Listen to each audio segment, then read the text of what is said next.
삶을 다시 보게 만드는 불교의 순간들, 불교의 깊은 통찰 10가지. 우리는 불교를 조용한 명상과 사찰의 종소리로만 떠올리는 경향이 있습니다. 하지만 불교 경전에는 상상을 뛰어넘는 이야기들이 담겨 있습니다. 부처님도 괴물로 오해받았던 순간이 있었고, 진의 세계조차 무상에서 벗어나지 못합니다. 말을 멈춘 수행자, 죽음의 찰나에 해탈한 사람, 마음속 요괴로 등장하는 존재들까지. 이 이야기들은 단지 신기한 전설이 아닙니다. 우리의 삶과 마음을 조용히 되돌아보게 만드는 거울입니다. 지금부터 함께 할 이야기는 삶을 다시 보게 만드는 불교의 순간들입니다. 나는 깨어난 자입니다. 부처님을 괴물로 본 사람.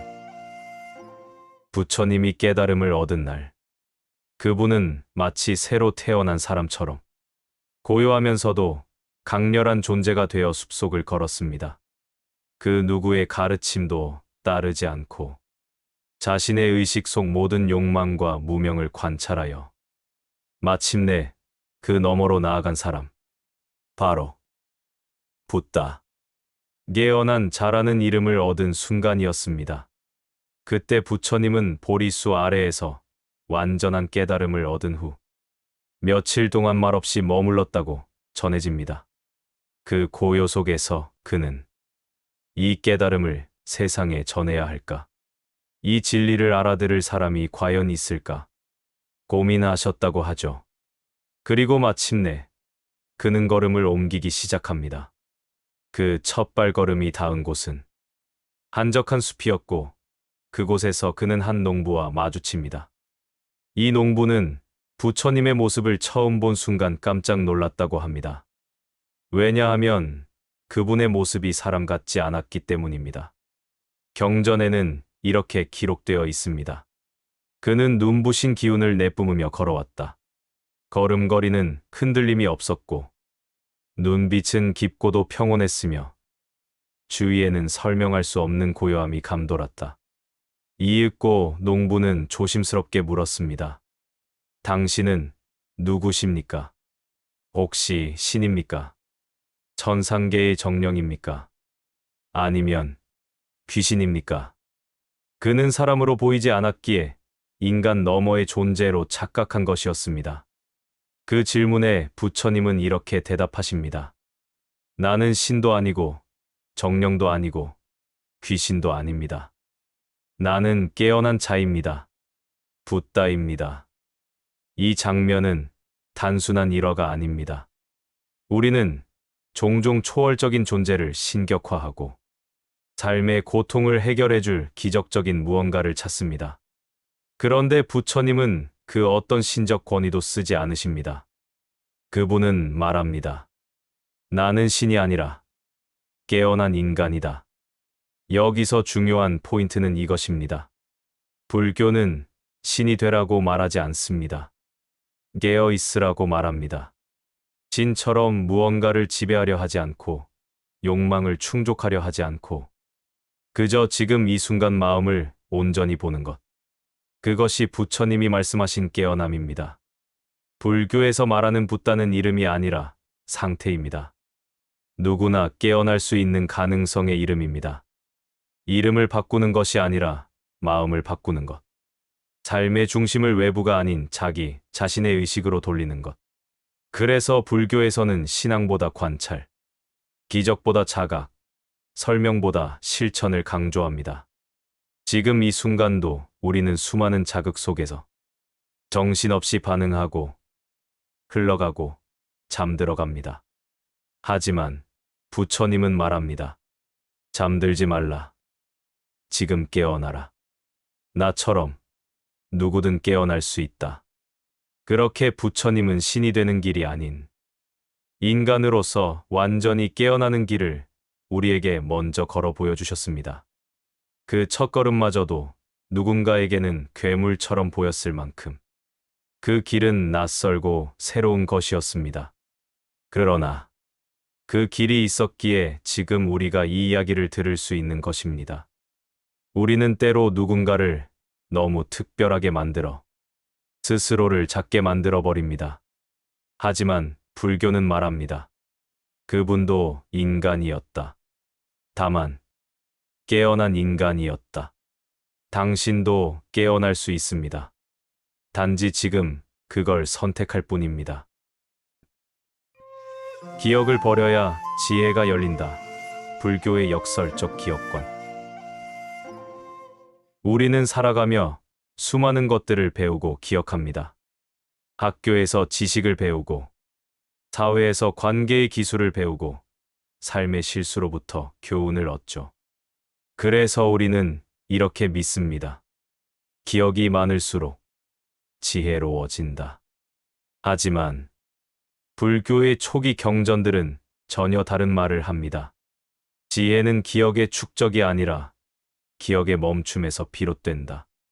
말 그대로 불교에서 말하는 지혜는 있는 연습, 놓는 수행에서 비롯됩니다. 불교의 초기 경전에서 등장하는 개념, 바로 지남. 지는 멈춘다는 뜻이고, 념은 생각이나 기억, 주의입니다. 즉, 지남이란 기억의 흐름을 멈추는 것, 과거의 망상에서 벗어나는 일입니다. 왜 멈춰야 할까요? 왜 기억이 지혜를 가리는 걸까요? 그 이유는 단순합니다.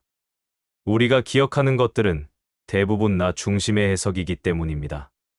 그때 그 사람이 나한테 했던 말, 내가 저 일로 얼마나 상처를 받았는지, 나는 예전부터 이런 사람이었어. 기억은 정보를 저장하는 것이 아니라 자기 서사를 만드는 장치입니다. 그리고 그 서사는 대개 고정관념과 집착으로 이어집니다.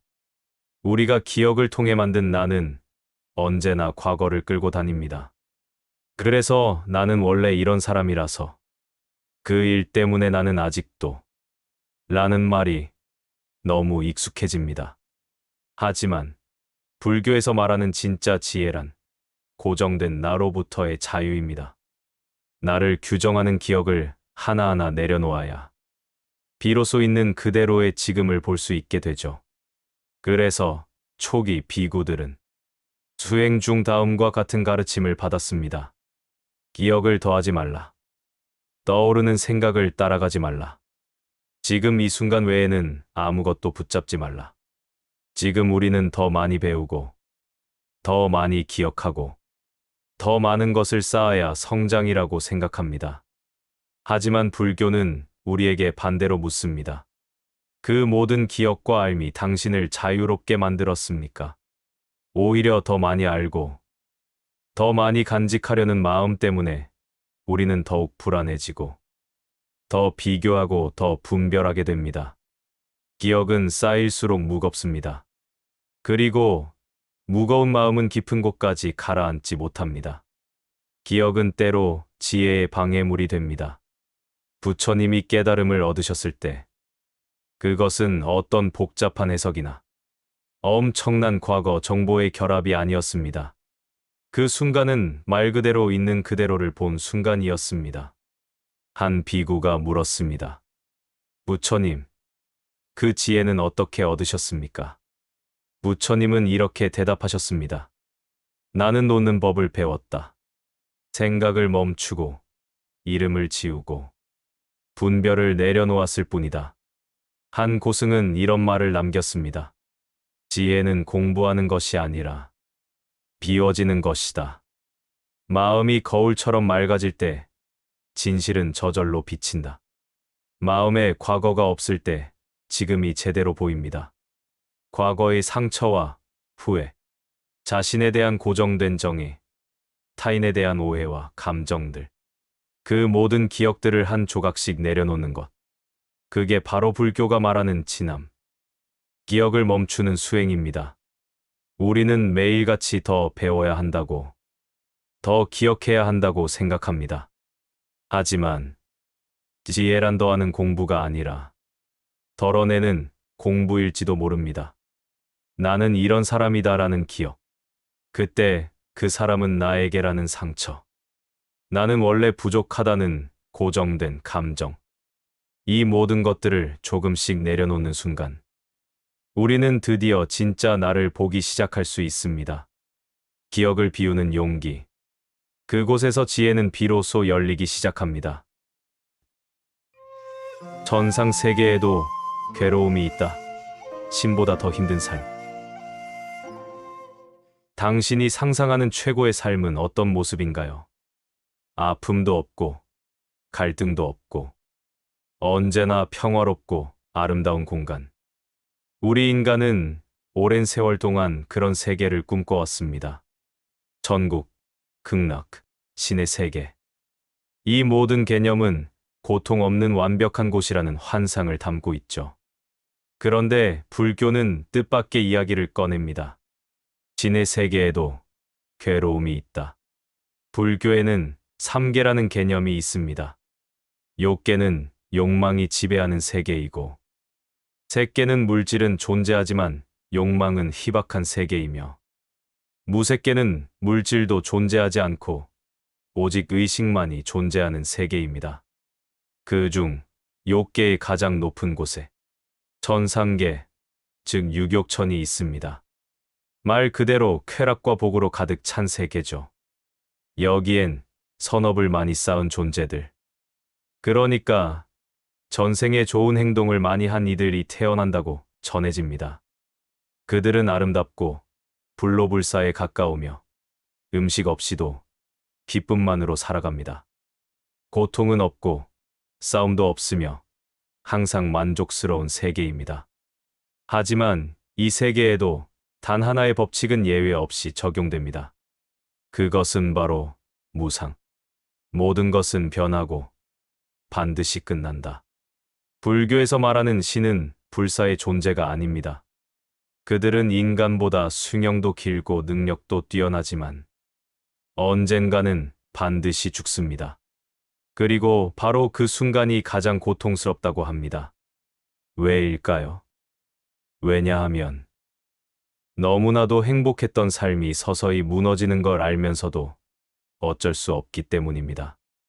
경전에 따르면 천상에 사는 존재는 죽기 직전 아래와 같은 징조를 느낀다고 합니다. 몸에서 향기가 사라지고 옷이 흐려지고 기운이 떨어지며 즐거움이 점점 줄어들고 기쁨의 감각이 서서히 꺼져간다. 그들은 알고 있습니다. 나의 천상 수명이 다 되었다. 가장 큰 괴로움은 고통이 아니라 쾌락이 사라지는 순간의 허무일지도 모릅니다. 인간도 마찬가지죠. 너무 잘 풀리던 일이 멈췄을 때, 너무 사랑했던 사람이 떠났을 때, 한순간 모든 게 꺼져버릴 때, 우리는 더 깊은 허무감과 불안을 느낍니다. 불교는 말합니다. 욕망을 좇는 삶의 끝에는 더 큰 집착이 기다리고 있다. 신의 세계도 예외는 아닙니다.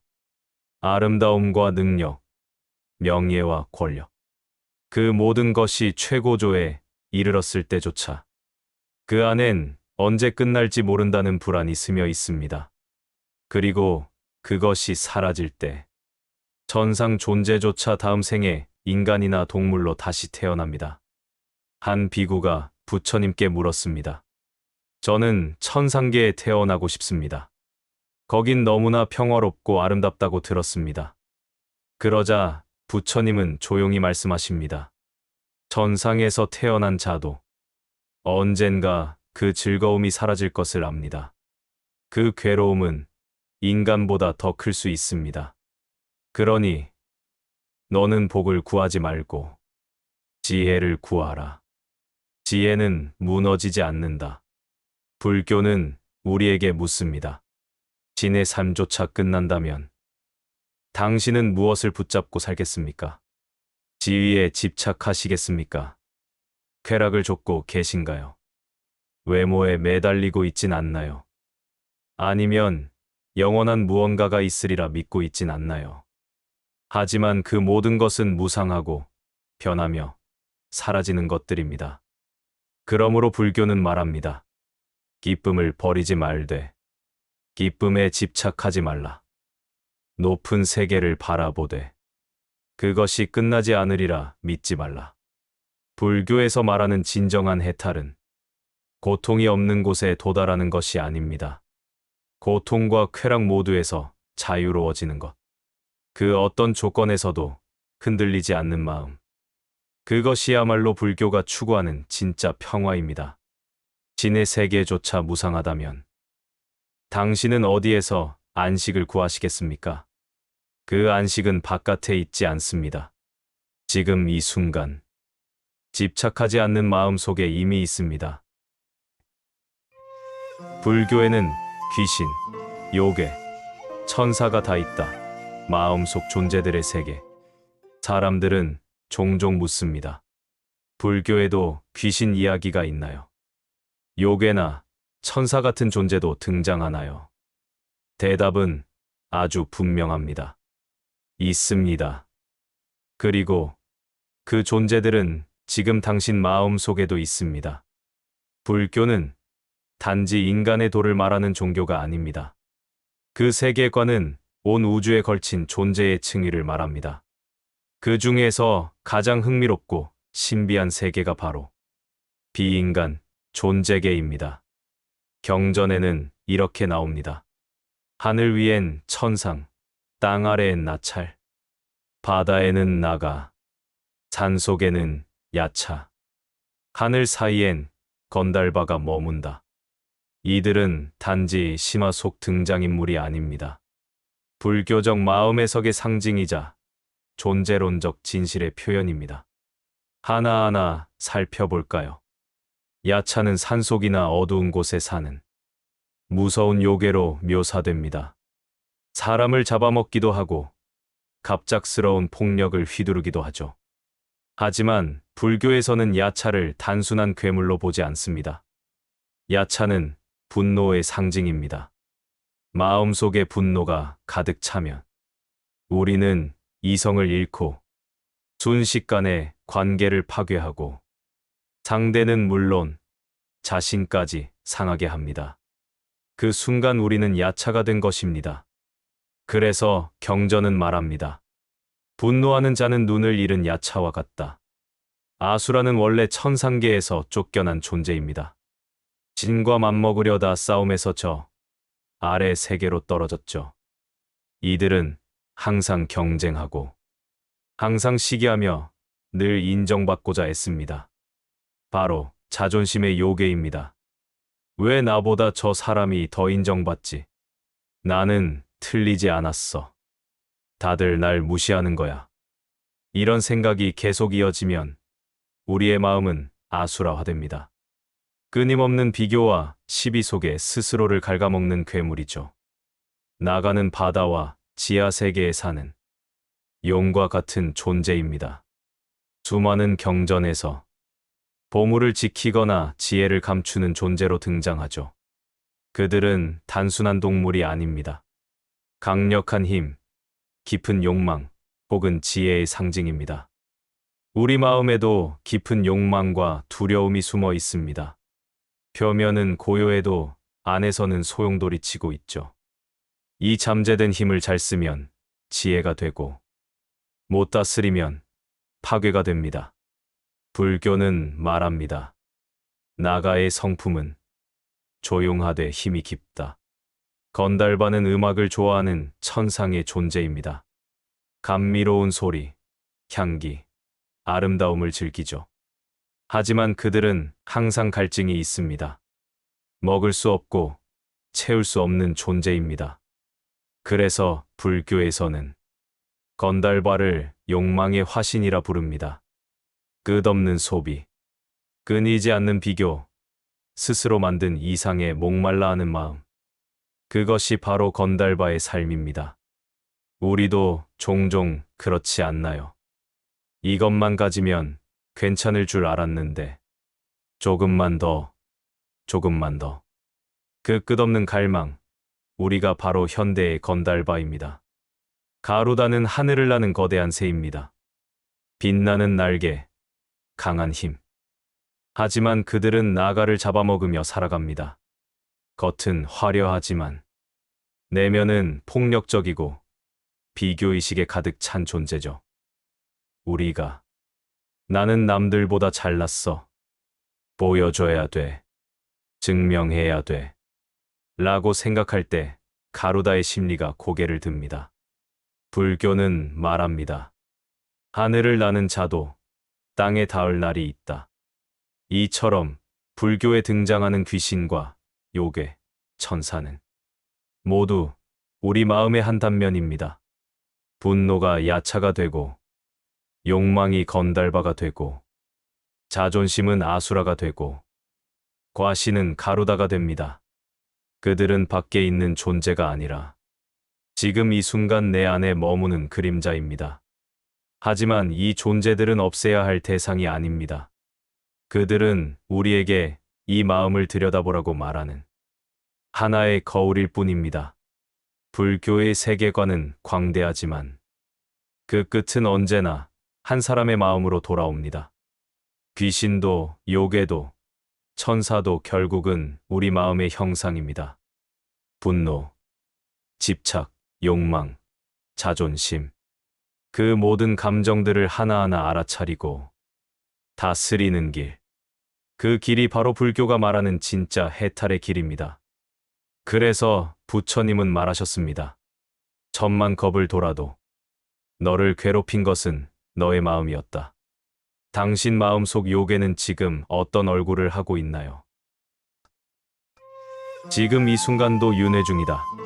순간순간의 생과스. 윤회란 무엇일까요? 사람들은 보통 이렇게 생각합니다. 죽으면 다른 존재로 다시 태어난다. 이번 생을 잘 살아야 다음 생에 좋은 삶을 얻는다. 그래서 윤회는 마치 먼 미래의 이야기처럼 느껴지곤 합니다. 죽은 뒤에나 일어나는 일처럼, 지금과는 관계없는 개념처럼 말이죠. 하지만 불교는 아주 다른 시선을 가집니다. 불교의 초기 가르침은 말합니다. 윤회는 죽은 다음에만 일어나는 것이 아니다. 윤회는 지금 이 순간에도 일어나고 있다. 윤회, 즉 돌고 도는 것이라는 뜻. 하지만 불교는 이 개념을 의식의 순간순간에서조차 적용합니다. 우리는 늘 하나의 생각이 떠오르고 그 생각에 따라 반응하며 그 반응에 따라 또 다른 생각을 만들죠. 예를 들어 누군가의 말 한마디에 마음속 분노가 일어납니다. 그 분노는 과거의 기억을 끌고 오고 그 기억은 또 다른 판단을 만들며 순식간에 당신은 그 사람에 대한 이미지를 완성합니다. 이 짧은 순간에도 수많은 감정, 기억, 욕망이 태어나고 죽습니다. 그리고 그 흐름 속에서 우리는 이미 수천 번, 수만 번 다른 나로 태어납니다. 불교에서 말하는 윤회의 핵심은 업과 식입니다. 업은 흐름이고 식은 그 흐름을 담는 그릇이다. 우리가 하는 생각, 말, 행동 하나하나가 작은 업이 되고 그 업은 다시 의식의 흐름을 만들고 그 의식은 또다시 새로운 생각과 반응을 만듭니다. 이것이 바로 지금 이 순간의 윤회입니다. 즉, 윤회란 죽은 다음의 사건이 아니라 현재 일어나는 심리적 순환입니다. 불교에서는 이 짧은 순간을 일념이라고 부릅니다. 하나의 생각이라는 뜻이죠. 부처님은 말했습니다. 일념생, 일념멸. 한 생각이 나고 한 생각이 사라진다. 그 안에 생이 있고 사가 있다. 지금 이 순간 당신의 마음에 떠오른 생각 하나가 하나의 생이고 그 생각이 사라지는 순간은 하나의 죽음입니다. 아침에 눈을 뜨는 순간 우리는 어제의 나와 다릅니다. 하루 동안 마주한 모든 감정과 판단, 경험은 새로운 나를 만들어냅니다. 나는 이런 사람이야 라고 말해도 사실 그 나는 끊임없이 바뀌고 있죠. 기분이 좋을 땐 나는 따뜻한 사람이 되고 분노에 빠지면 나는 날카로운 사람이 됩니다. 누군가를 사랑하면 나는 너그러워지고 누군가를 질투하면 나는 움츠러듭니다. 이렇게 마음은 늘 변하고 그에 따라 나라는 존재도 수시로 바뀝니다. 이 끊임없는 변화, 이것이 바로 삶의 윤회입니다. 불교는 말합니다. 윤회는 멈출 수 없다. 다만, 알아차릴 수는 있다. 순간의 생각이 떠오를 때 그 생각에 휩쓸리지 않고 단지 바라볼 수 있다면 그것이 바로 해탈의 시작입니다. 나는 분노하고 있다는 걸 아는 마음. 나는 지금 질투하고 있다는 자각. 나는 지금 스스로를 판단하고 있다는 알아차림. 그렇게 한 생각을 내려놓고 다음 생각을 붙잡지 않을 수 있다면 당신은 지금 이 순간의 윤회로부터 벗어난 것입니다. 윤회를 신화로만 보면 삶은 멀고 먼 전생과 내생의 이야기처럼 느껴집니다. 하지만 윤회를 지금 이 순간의 반복으로 본다면 우리는 매 순간 다시 태어날 수 있습니다. 새로운 시선으로 누군가를 이해할 때, 지나간 감정을 놓아줄 때, 스스로를 탓하는 마음에서 벗어날 때, 우리는 어제의 나와 다른 존재로 다시 시작할 수 있습니다. 불교는 우리에게 이렇게 속삭입니다. 삶은 매 순간 태어나고 있다. 죽음도, 탄생도 바로 지금 안에 있다. 우리는 모두 지금 이 순간에도 윤회 중입니다. 수천 번, 수만 번 다른 감정으로 태어나고 사라지고 있습니다. 그러니 묻겠습니다. 당신은 지금 어떤 생각으로 다시 태어나고 있나요? 그리고 그 생각을 알아차릴 준비가 되었나요? 윤회는 내세의 일이 아닙니다. 지금 이 마음의 흐름 속 당신 안에서 계속되고 있습니다. 지금 멈추지 않아도 괜찮습니다. 다만 지금 여기서부터 깨어나기 시작하면 됩니다. 부처님도 무례한 일을 피하셨다. 침묵의 자비, 지혜로운 거리 두기. 우리는 자주 이렇게 배웁니다. 불교는 자비의 종교이다. 부처님은 모든 중생을 품었다. 선을 행하고 악을 참아야 한다. 그래서 많은 사람들이 이렇게 오해하곤 합니다. 무례한 사람도 끝까지 참아야 하지 않을까? 화를 내는 건 수행자의 자세가 아니지. 상대가 아무리 부당해도 마음으로 용서해야 하잖아. 하지만 부처님은 그런 식으로 자비를 오해하지 않으셨습니다. 오히려 어떤 경우엔 조용히 침묵하고 자리를 떠나셨습니다. 초기 불교 경전인 수타니파타에는 알라비카라는 수행자의 이야기가 나옵니다. 그는 고행으로 이름난 자였고 강력한 수행력과 신통력을 지녔다고 전해집니다. 어느 날 알라비카는 부처님을 찾아와 도전하듯 묻습니다. 너는 누구냐? 왜 이곳에 왔느냐? 나의 질문에 대답하지 않으면 너를 쫓아낼 것이다. 거친 말투와 적대적인 태도. 하지만 부처님은 아무 말도 하지 않으셨습니다. 그리고는 아무런 저항 없이 그 자리를 조용히 떠납니다. 부처님은 싸우지 않으셨습니다. 하지만 그렇다고 억지로 머물지도 않으셨습니다. 자비란 무례함을 다 받아들이는 게 아닙니다. 지혜는 모든 상황을 참고 견디는 것이 아닙니다. 때로는 지켜야 할 마음을 위해 거리를 두는 용기가 필요합니다. 부처님은 그것을 자비로운 침묵으로 보여주셨습니다. 많은 사람들이 자비와 참음을 혼동합니다. 화를 내면 안 되니까 참자. 부처님처럼 돼야 하니까 받아들이자. 상대가 못되게 굴어도 내가 이해해야지. 하지만 이러한 태도가 쌓이면 마음의 분노와 피로가 안에 쌓이게 됩니다. 그것은 자비가 아니라 자기 소외입니다. 불교에서 말하는 자비는 자신도 중생의 일부로서 존중하는 마음입니다. 자비는 너를 위한 것이기도 하다. 자신을 잃어버리는 순간 누구도 돕지 못한다. 부처님의 침묵은 회피가 아닙니다.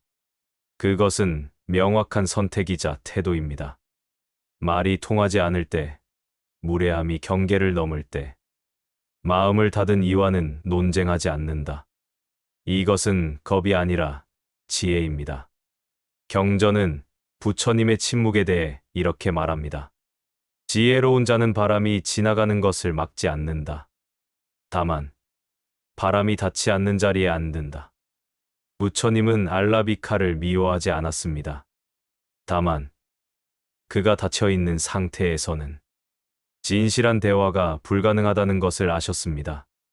그래서 침묵하셨고 조용히 거리를 두셨습니다.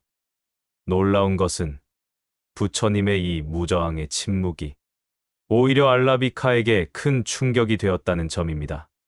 자신의 공격적 말투에 어떤 반박도 하지 않고 단지 조용히 떠나버린 부처님.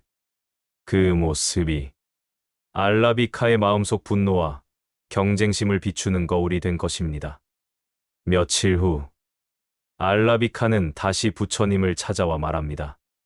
당신은 왜 아무 말도 하지 않았습니까? 내 말이 거칠었음을 알고 있었습니다.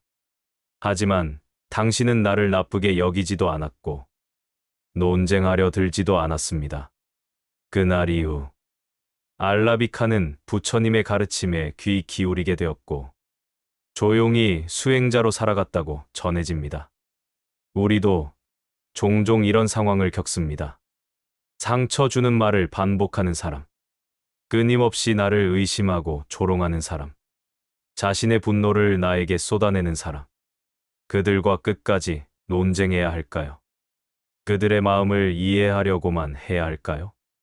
불교는 말합니다. 자비는 물러남일 수 있다. 멈춤은 포기가 아니라 지혜이다.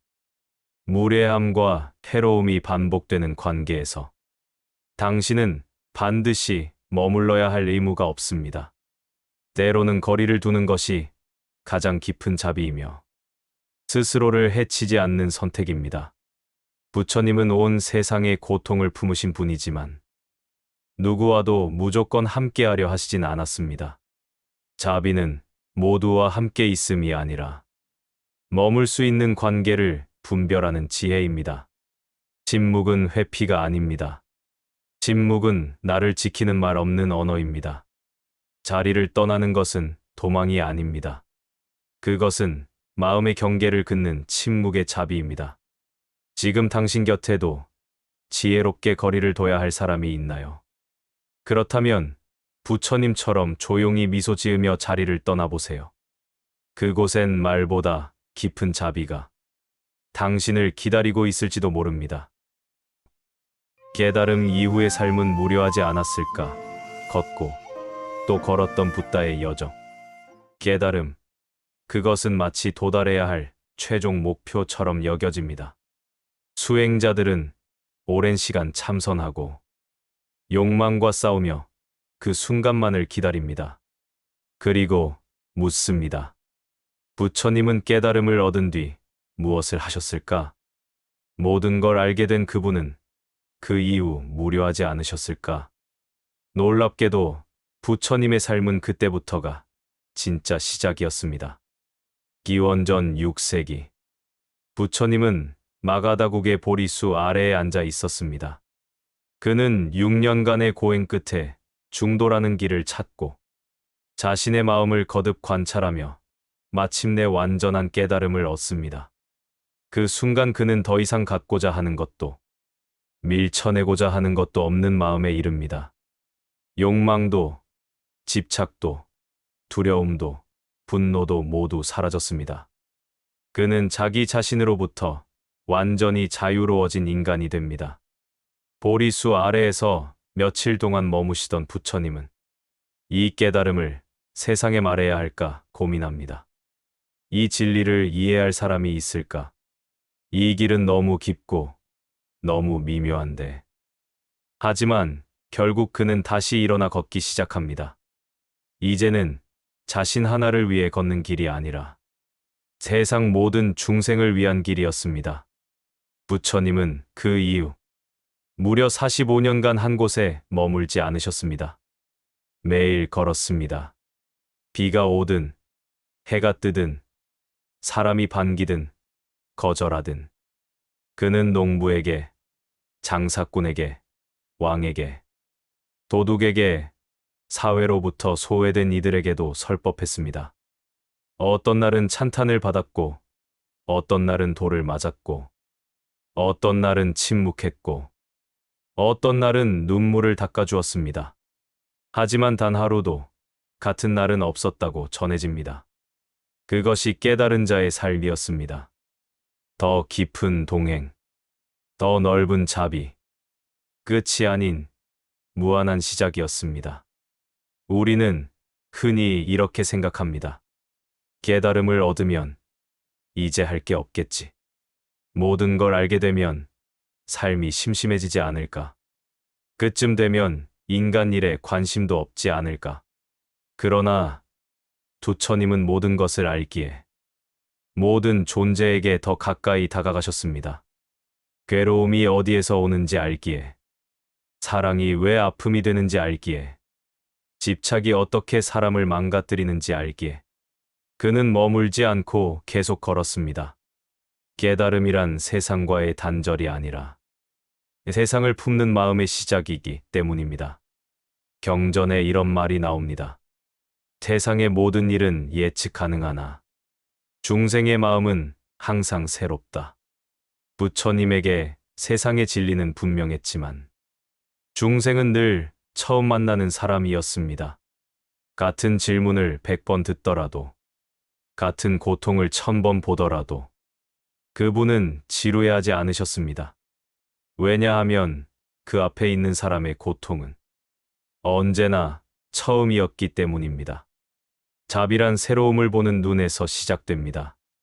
그렇다면 이 이야기에서 우리가 배울 수 있는 건 무엇일까요? 어쩌면 우리는 성공한 후엔 쉬어야지. 모든 걸 알면 다 끝이 됐지. 그렇게 생각하며 살아갑니다. 하지만 불교는 말합니다. 지혜는 멈춤이 아니라 더 넓은 발걸음이다.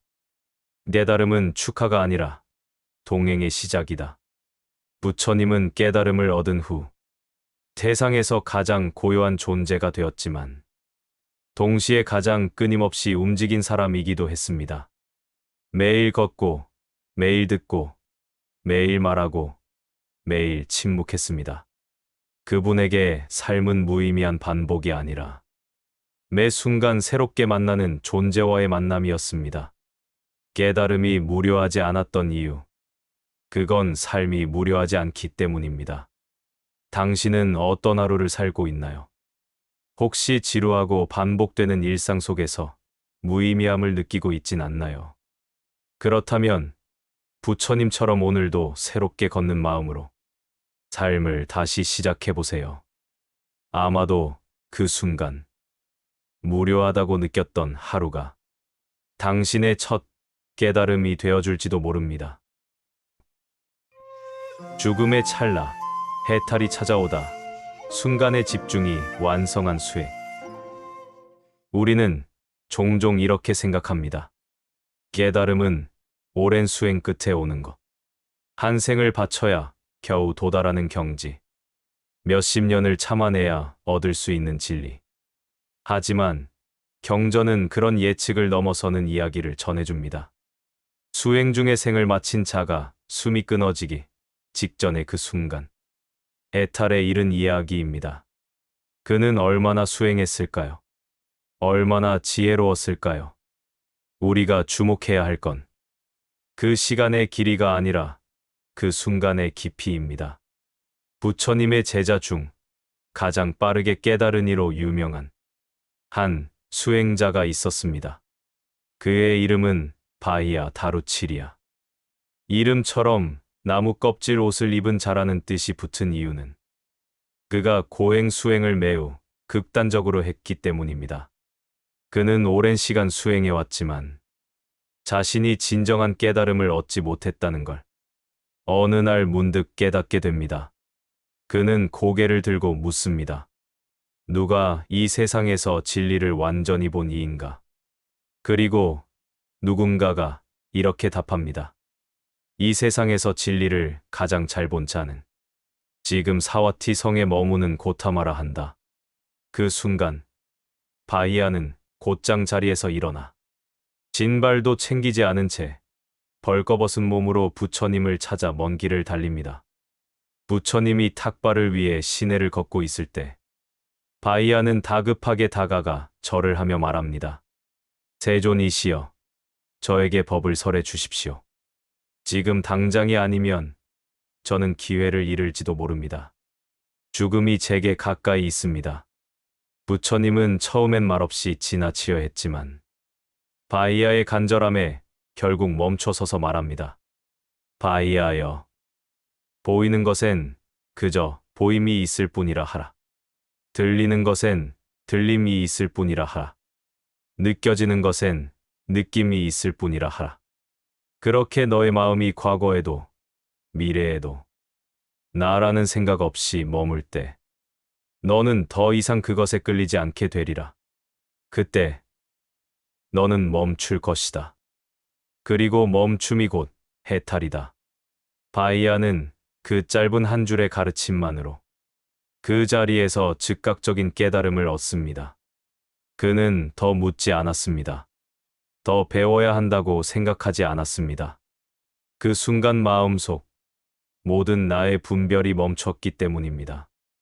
바이아는 그 자리에서 아라한, 곧 완전한 해탈자가 됩니다. 그리고 그가 절로 돌아가는 길, 우연한 사고로 목숨을 잃습니다. 그는 죽음을 피하지 못했지만 죽음보다 더 깊은 자유를 얻고 간 자였습니다. 이 이야기는 우리에게 이렇게 말합니다. 깨달음은 오랜 시간이 아니라 집중과 통찰의 한순간에 온다. 물론 많은 이들이 수년간 수행을 해도 쉽게 벗어나지 못합니다. 하지만 수행의 목적은 시간을 채우는 것이 아닙니다. 그 순간의 깨어남을 맞이할 수 있는가? 그 한 생각이 일어나는 순간, 나라는 허상을 보지 않는가?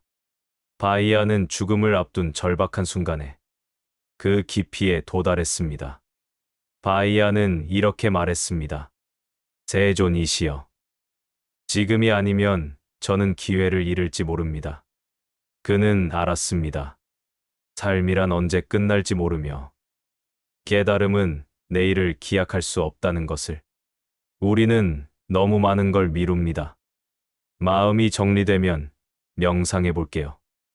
바쁘지 않을 때 법문 들을게요. 지금은 집중이 안 되니 나중에요. 그러나 삶은 기다려주지 않습니다. 바이아처럼 죽음이 가까운 순간이 오기 전에 우리는 지금 이 자리에서 스스로를 멈춰 세워야 합니다. 한 사람의 삶은 시간으로만 재단되지 않습니다. 그가 남긴 통찰의 깊이, 그가 맞이한 마지막 순간의 자유, 그 모든 것이 삶을 빛나게 합니다. 바이아는 길지 않은 생을 살았지만 그 순간 깊이 있게 깨어났습니다. 그는 더 배우려 하지 않았고 더 완벽하려 하지 않았습니다. 단지 보이는 것은 보이는 대로, 듣는 것은 듣는 대로. 그렇게 있는 그대로를 본 순간 자유가 찾아왔습니다. 당신에게 묻습니다. 오늘 당신은 어떤 생각에 붙잡혀 있었나요? 그 생각을 그저 생각으로 볼 수 있다면 당신 역시 이 순간 작은 해탈을 경험할 수 있을지도 모릅니다. 왜 어떤 비구는 말을 하지 않았을까? 무건 수행의 깊은 이유. 우리는 말을 통해 관계를 맺고 생각을 표현하고 세상을 이해합니다. 그러나 역설적으로 가장 깊은 내면은 말이 멈추는 순간에만 보입니다. 불교의 수행자들 중에는 일부러 말을 멈추는 이들이 있었습니다. 심지어는 수년간 단 한마디도 하지 않은 스님도 있었습니다. 이 침묵은 단순한 말 없는 고행이 아닙니다. 그것은 마음의 근원을 들여다보는 깊은 실천이었습니다. 발리어 경전에는 무건 수행을 투뇨바디라 부릅니다. 직역하면 침묵의 상태라는 뜻입니다. 그러나 여기서의 침묵은 단순히 입을 다무는 것이 아닙니다. 그것은 마음의 언어까지 멈추는 것을 의미합니다. 비난도, 칭찬도 하지 않기. 해석하지 않기. 반응하지 않기. 머릿속의 말조차 내려놓기. 이 침묵은 세상과의 거리를 두는 훈련이 아니라 자기 마음과 완전히 마주하는 순간입니다. 장하 함경에 보면 한 젊은 비구가 등장합니다.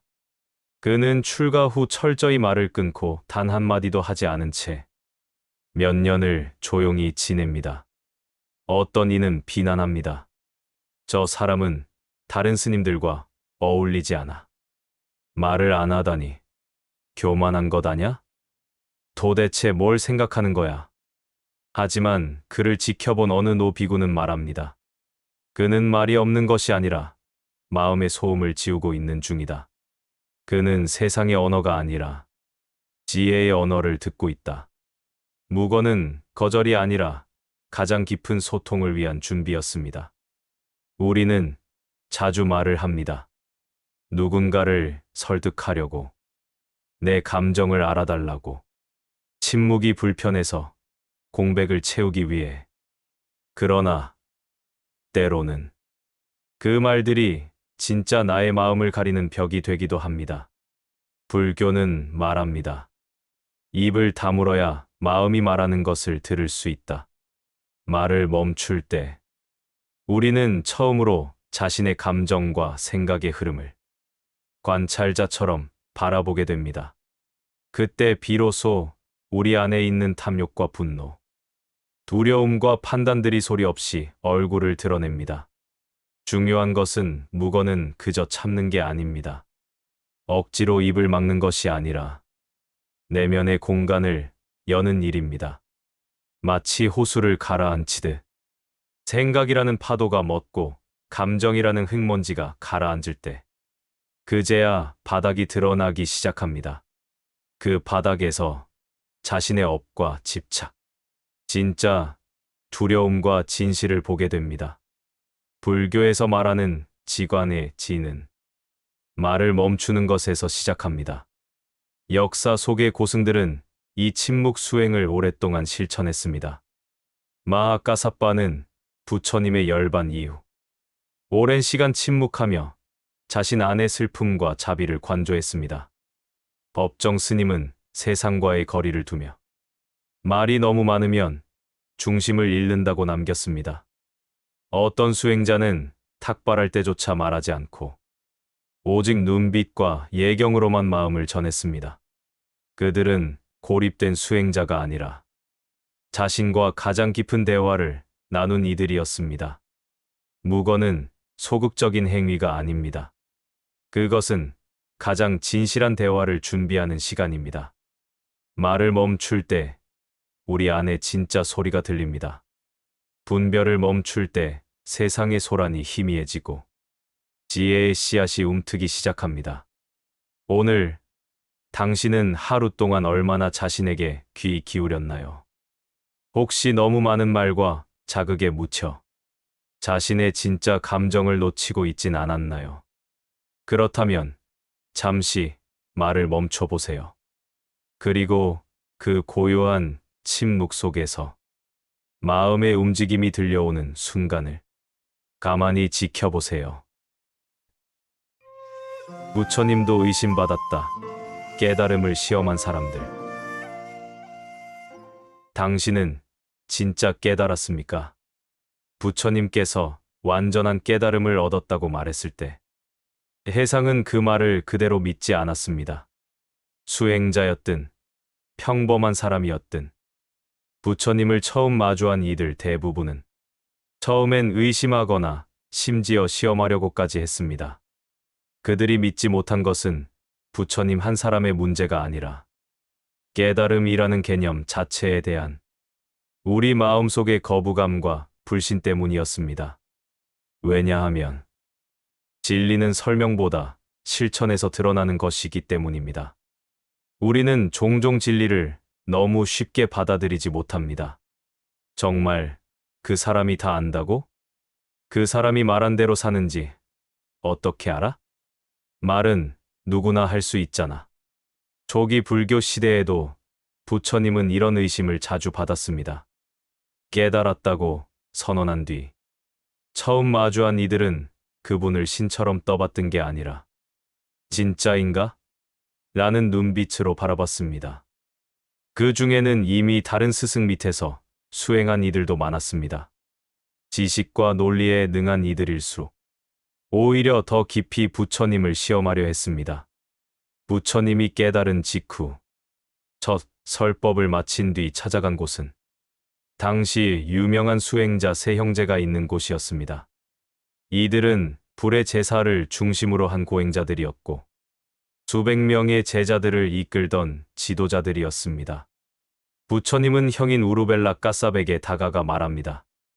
이 고행은 괴로움만 만들 뿐 괴로움의 끝에는 이르지 못합니다. 하지만 까삽은 무시합니다. 나는 이미 진리를 알고 있소. 당신이 말하는 건 허황된 이상입니다. 부처님은 그들과 함께 밤을 지새며 자연스럽게 실천과 자비로 그들을 돕습니다. 심지어 신통을 보여주지도 않습니다. 말없이 함께하며 삶으로 보여줍니다. 결국 까삽 형제는 마음을 돌리고 자신의 수백 명 제자들과 함께 부처님의 제자가 됩니다. 말이 아닌 태도와 삶의 일관성 그 자체가 그들을 바꾼 것입니다. 또 다른 예로 부처님은 깨달음을 얻기 전 두 명의 명상 스승 밑에서 배운 적이 있습니다.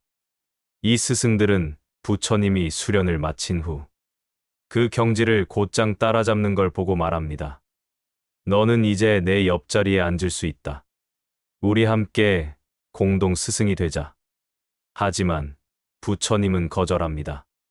당신들이 가르친 이 경지는 훌륭하지만 괴로움의 끝이 아닙니다. 스승들도 믿지 못합니다. 이 어린 수행자가 뭘 안다고.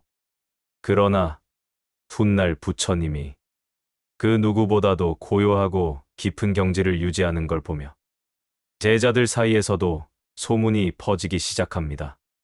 그 소문은 말이 아니라 부처님의 삶에서 흘러나온 냄새였습니다. 불교에서 진리는 주장이 아니라 존재로 증명되는 것입니다.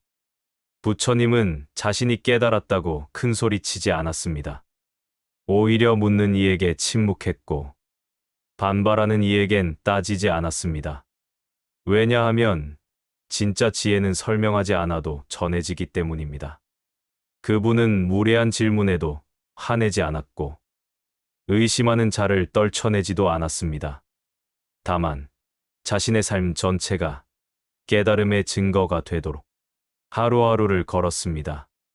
이 이야기는 지금의 우리에게도 중요한 메시지를 줍니다. 나는 진실을 말하는 사람인가? 아니면 진실을 사는 사람인가? 나는 누군가를 의심하기 전에 내 마음이 얼마나 닫혀 있는지 보고 있는가? 나는 내 신념을 말로만 지키고 있는가? 아니면 행동으로도 일치하고 있는가? 진짜 깨달은 자는 큰 소리를 내지 않습니다. 그는 자랑하지 않고 스스로 증명하려 하지 않습니다. 그저 고요하게 존재할 뿐입니다. 그 존재가 곁에 있는 사람의 삶을 바꾸고 의심하는 자의 마음을 누그러뜨립니다. 부처님도 의심을 받았습니다. 그러나 그분은 설명 대신 실천을 선택했습니다. 당신은 지금 어떤 진리를 살고 있습니까? 삶을 다시 보게 만드는 불교의 순간들. 우리는 지금 작지만 놀라운 열개의 장면을 함께 지나왔습니다. 부처님이 괴물로 오해받은 순간, 침묵 속에서 마음을 닦은 수행자, 죽음의 찰나에 도달한 깨달음, 천상계마저 무상하다는 가르침까지 이야기 하나하나는 단지 과거의 기록이 아닙니다. 그 안엔 지금 이 순간에도 유효한 물음이 들어 있습니다. 내가 붙잡고 있는 것은 무엇인가요? 지금 내가 말하고 있는 것은 진심인가요? 습관인가요? 나는 한 생각에 윤회 속에 살고 있지는 않나요? 불교는 말합니다. 진리는 신비한 것이 아니라 지극히 현실적인 것이다. 경전은 고요하지만 그 안의 메시지는 지금 우리의 삶을 깨우는 소리입니다. 이 10편의 이야기가 당신에게 잠깐의 멈춤이 되었기를 바랍니다. 생각을 돌이켜보는 여백이 되었기를 바랍니다. 진리는 멀리 있지 않습니다. 그저 조용히 바라보는 그 순간에 깃들어 있습니다. 감사합니다. 그리고 지금 당신 안의 작은 깨달음도 조용히 미소 짓고 있기를 바랍니다.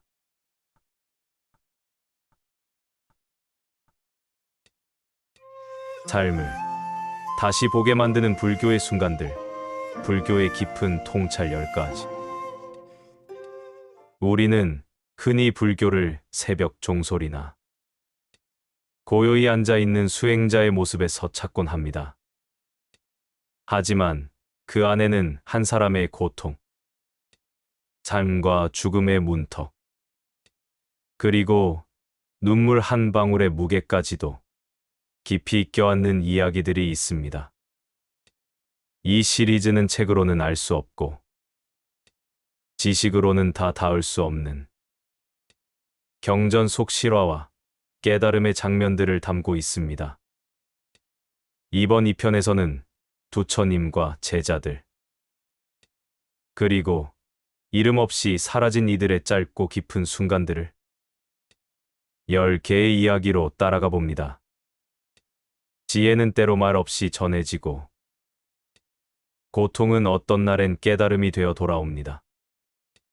지금 이 이야기들은 당신의 일상 속 작은 고요의 빛이 되어줄지도 모릅니다. 그럼 함께 걸어가 볼까요? 부처님이 마왕을 이긴 진짜 방식, 싸우지 않고 이긴 승리. 우리는 흔히 마왕이라고 하면 세상의 어둠과 악을 상징하는 존재를 떠올립니다. 눈에 보이지 않는 사악한 힘, 진리를 방해하는 유혹의 그림자. 불교에도 그런 마왕이 있습니다. 그 이름은 마라. 하지만 부처님은 그 마왕과 칼 한 번 들지 않고 싸웠고 심지어 한마디의 논쟁조차 없이 이겼습니다. 그렇다면 부처님은 어떻게 마왕을 이겼을까요? 그 답은 세상의 어떤 전쟁보다 더 조용한 방식이었습니다. 어느 날 밤, 수많은 생을 돌고 돌아온 한 존재가 보리수 나무 아래 앉습니다. 그는 결심합니다. 이 자리를 떠나지 않겠다. 완전한 깨달음을 얻기 전에는. 그가 앉아온 우주가 떨립니다. 왜냐하면 한 존재가 무명의 끝에 도달하려는 순간 그 흐름을 막으려는 힘도 함께 깨어났기 때문입니다. 그 힘이 바로 마라, 즉 마왕입니다. 불교에서 말하는 단순한 신화적 존재가 아닙니다. 그는 우리 마음 안에 있는 두려움, 집착, 의심, 쾌락, 자만심의 총합입니다. 그는 말합니다. 이 길을 끝까지 갈 수 있다고 생각하느냐? 넌 이미 충분히 했다. 이제 그만 일어나라. 너는 아무것도 이루지 못할 것이다. 말하는 겁을 주지 않습니다. 유혹하고 조롱하고 속삭입니다. 그리고 부처님이 흔들리기를 기다립니다. 그 순간은 마지막 마음의 시험이었습니다. 그런데 부처님은 마라에게 어떤 저항도 반박도 하지 않습니다. 그는 침묵하고 그저 자리를 떠나지 않습니다. 마라가 고함을 질러도 그는 그 소리에 반응하지 않습니다. 그는 외칩니다. 너는 누구를 증인으로 내세우느냐? 내가 이 자리에 앉을 자격이 있다는 것을 어떻게 증명하겠느냐? 부처님은 단지 손을 땅에 댑니다. 그 순간 대지는 그를 증언합니다. 그가 흘렸던 땀, 그가 견뎌낸 고통, 그가 세상에 쌓은 모든 자비의 발자취, 그 침묵이, 그 손끝이, 그 모든 삶이 그를 증인으로 세웁니다. 말하는 말문이 막힙니다. 더 이상 흔들 수 없습니다. 그는 조용히 물러납니다. 그리고 그 밤, 부처님은 완전한 깨달음을 얻습니다. 그 장면은 전쟁도, 논쟁도 아닙니다. 아무도 다치지 않았고, 누구도 욕설을 주고받지 않았습니다. 단지 한 존재가 자신 안의 마라를 이겨낸 순간입니다. 그 승리는 침묵, 인내, 알아차림으로 완성된 것입니다. 우리는 누구나 삶의 한가운데서 마라를 마주합니다. 이건 해봤자 소용없어. 너는 이미 틀렸어. 다른 사람은 다 너보다 나아. 여기서 포기해도 돼. 그것은 누군가의 외침이 아니라 내 마음 안의 마라입니다. 그리고 그 마라에게 우리는 자주 말려듭니다. 부처님은 마라를 몰아내지 않았습니다. 부처님은 마라를 증오하지 않았습니다. 부처님은 단지 자리를 지켰습니다. 흔들리지 않고, 말리지 않고, 증명하려 애쓰지 않고, 그 침묵과 앉음이 마라를 이긴 유일한 길이었습니다. 부처님처럼 우리가 마라를 이기기 위해선 누구를 설득하거나 누군가를 이겨야 하는 것이 아닙니다. 나 자신을 떠나지 않는 것, 지금 이 자리를 유지하는 것, 흔들리는 마음을 지켜보는 것, 그것이 삶의 가장 조용한 승리입니다. 부처님은 전쟁을 하지 않았습니다. 하지만 누구보다 치열한 싸움을 했습니다. 그 싸움의 적은 외부가 아니라 마음 안의 그림자였습니다. 그리고 그 승리는 말 한마디 없이 침묵으로 완성되었습니다. 당신은 지금 마라의 목소리를 듣고 있지 않나요? 그렇다면 부처님처럼 당신 안의 대지를 믿고 잠시 조용히 앉아보세요. 말없이 지키는 그 자리에서 진짜 승리가 시작될지도 모릅니다. 죽기 직전에 깨달은 왕의 이야기, 마지막 순간의 해탈. 이 인생의 마지막 날, 당신은 무엇을 후회할까요?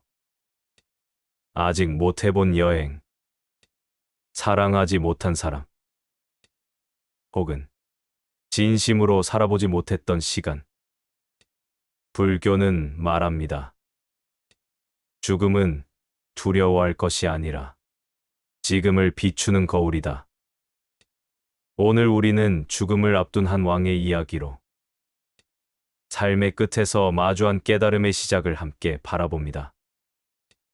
옛 인도 코살라국에는 바세나디라는 왕이 있었습니다. 그는 부처님과 동시대를 살며 자주 부처님의 법을 듣던 열렬한 후원자이자 제자였습니다.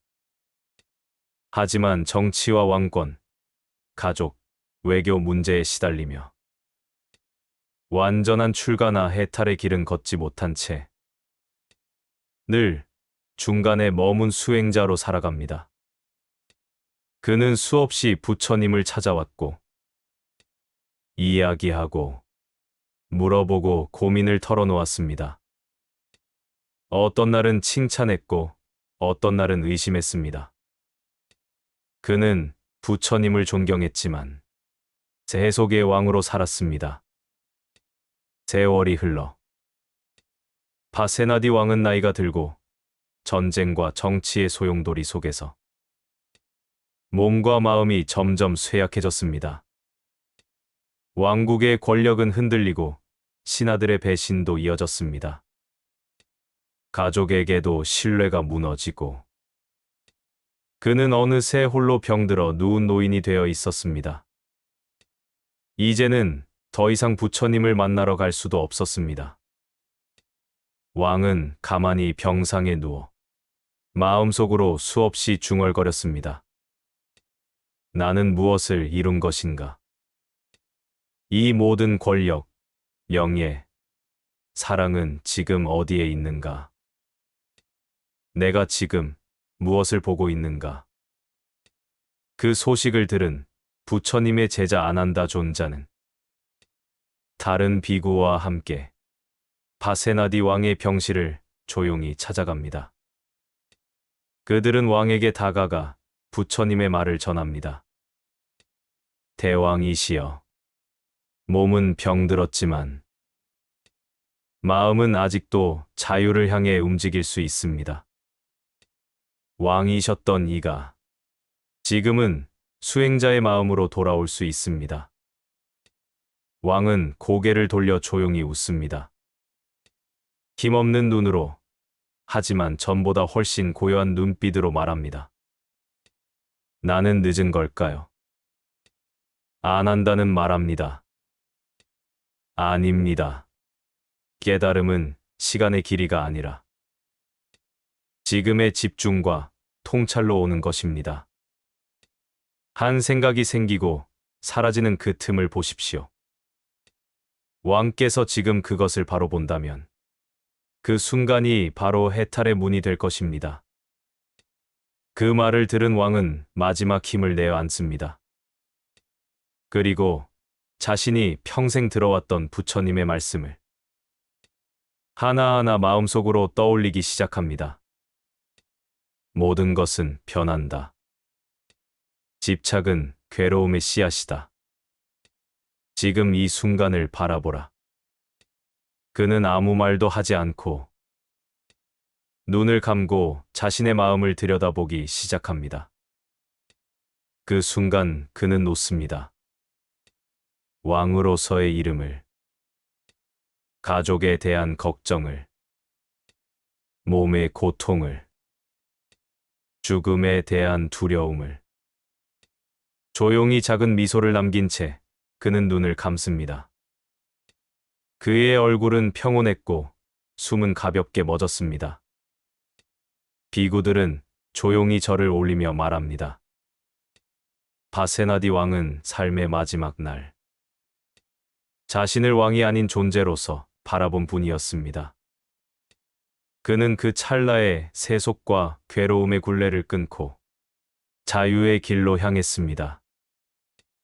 이 이야기는 우리에게 이렇게 말합니다. 깨달음은 오랜 수행의 결과이기도 하지만 어쩌면 단 한 번의 깊은 알아차림으로도 올 수 있다는 것. 죽음의 문턱 앞에서도 마음이 깨어 있다면 우리는 살아있을 때보다 더 명확한 순간을 맞이할 수 있습니다. 물론 그것은 쉽지 않습니다. 그러나 결코 불가능하지도 않습니다.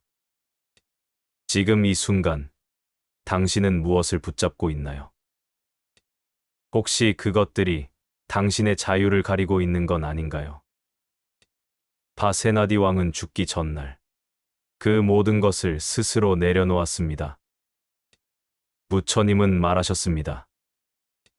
불 속에서도 꽃이 피고, 죽음 앞에서도 자유는 가능하다.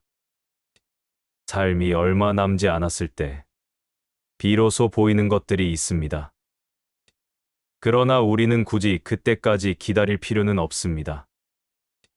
지금 이 순간, 그 왕처럼 단 한 생각을 내려놓는다면, 당신도 새로운 길을 시작할 수 있습니다. 그리고 그 길은 이미 당신 안에 있습니다. 아기를 죽였다는 누명을 쓴 여인, 침묵의 진실, 자비로 드러나다. 사람들의 말은 때로 칼보다 날카롭습니다. 사실이 아니라는 걸 알면서도 함께 돌을 던지고 함께 고개를 돌립니다. 진실은 너무 조용해서 쉽게 묻히고 거짓은 너무 크게 떠들어서 쉽게 퍼집니다. 하지만 불교는 말합니다. 진리는 침묵해도 드러난다. 자비는 언젠가 진실을 비춘다. 오늘 이야기의 주인공은 무고한 죄를 뒤집어 쓴 여인, 기타. 그녀는 한 마을 전체의 비난을 받았고, 오직 부처님의 자비 속에서 진실을 되찾았습니다. 기타는 부유하지도 않았고, 유명하지도 않았습니다. 마을의 한켠에서 조용히 살아가던 평범한 여인이었고, 어머니이자 수행자의 길을 따르던 자기 삶에 충실했던 사람이었습니다. 그러던 어느 날 예기치 못한 사건이 그녀의 모든 것을 뒤흔듭니다. 마을의 한 여인이 아이를 낳고 몰래 버렸습니다. 그리고는 그 죄를 숨기기 위해 그 책임을 키타에게 뒤집어 씌웠습니다. 그 아이는 키타가 죽였다. 내가 본 것 같기도 해. 조용한 사람이 더 무섭다더니. 이윽고 사람들은 수군거림을 넘어 공공연한 비난과 손가락질을 시작합니다. 마을 사람들은 키타의 집 앞에 찾아와 욕설을 퍼붓고 돌을 던졌습니다. 누구도 그녀의 말을 들으려 하지 않았고 그녀의 삶은 하루아침에 완전히 무너졌습니다. 그녀는 항변하지 않았습니다. 몸을 떨며 눈물을 흘리며 그저 자신이 아닌 것을 말할 힘조차 잃고 버티고 있었습니다. 사람들은 말합니다. 그렇게 말 없는 사람이 제일 수상하지. 진짜 범인이니까 저런 표정을 짓는 거야. 그런 얼굴은 믿으면 안 돼. 진실은 증거가 아니라 인상으로 판단되었고, 기타는 침묵 속에서 무너지지 않기 위해 홀로 애쓰고 있었습니다. 어느 날 그녀는 누구에게도 환영받지 못한 몸으로 부처님이 머물던 절에 찾아옵니다. 사람들은 그 모습을 보고 또 수군거립니다. 절에까지 찾아가서 억울함을 호소한다고. 부처님은 다 안다는데 저 사람은 끝났지. 기타는 부처님 앞에 다가와 땅에 엎드립니다. 하지만 아무 말도 하지 못합니다. 그저 두 눈에서 조용히 눈물이 흐릅니다. 그때 부처님은 조용히 고개를 숙여 그녀를 바라봅니다. 그리고 한마디도 묻지 않습니다.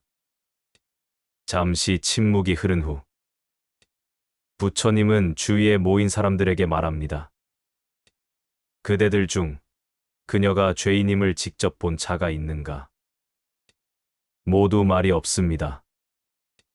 그대들 중 이 여인의 마음속을 들여다본 자가 있는가? 역시 아무도 말이 없습니다. 부처님은 조용히 기타의 어깨에 손을 얹고 말합니다. 침묵은 두려움의 표현이 아니라 진실을 지키는 또 다른 말이다. 이 여인은 그 어떤 죄도 짓지 않았다. 비난은 마음의 그림자이고 그림자는 진실을 가릴 수 없다. 사람들은 놀랍니다. 누구도 단정할 수 없었던 그 상황에서 부처님은 단호하고도 고요한 음성으로 기타의 억울함을 걷어냅니다. 사람들은 돌아가며 자신의 말을 떠올립니다. 누가 먼저 소문을 냈는지, 누가 아무 근거 없이 믿었는지. 침묵이 커지고 기타의 눈물이 더 깊어졌습니다. 그러나 이번엔 그 눈물은 두려움이 아니라 조용한 안도의 눈물이었습니다. 기타는 누군가의 거짓말로 공동체 전체의 적이 되었습니다. 하지만 그녀는 분노하지 않았고 증오하지 않았으며 그저 진실로 서 있었습니다.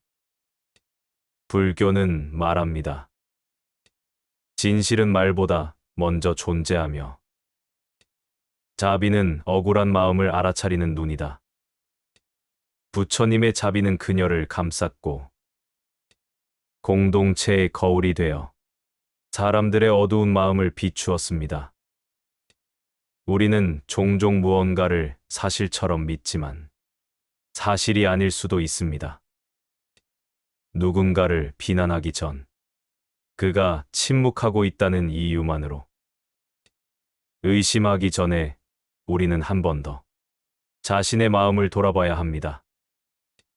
기타는 말을 하지 않았지만 진실은 부처님의 자비를 통해 드러났습니다. 말이 많을수록 진실은 멀어지고 침묵 속에서 자비는 가장 또렷하게 들립니다. 지금 당신은 어떤 이야기를 사실처럼 믿고 있나요? 한쪽 눈을 잃고도 미소 지은 비구니, 외모에 집착해서 자비의 눈으로. 우리는 거울 앞에서 무엇을 보고 있을까요?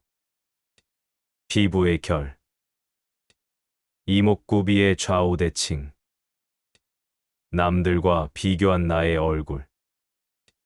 하지만 불교는 묻습니다.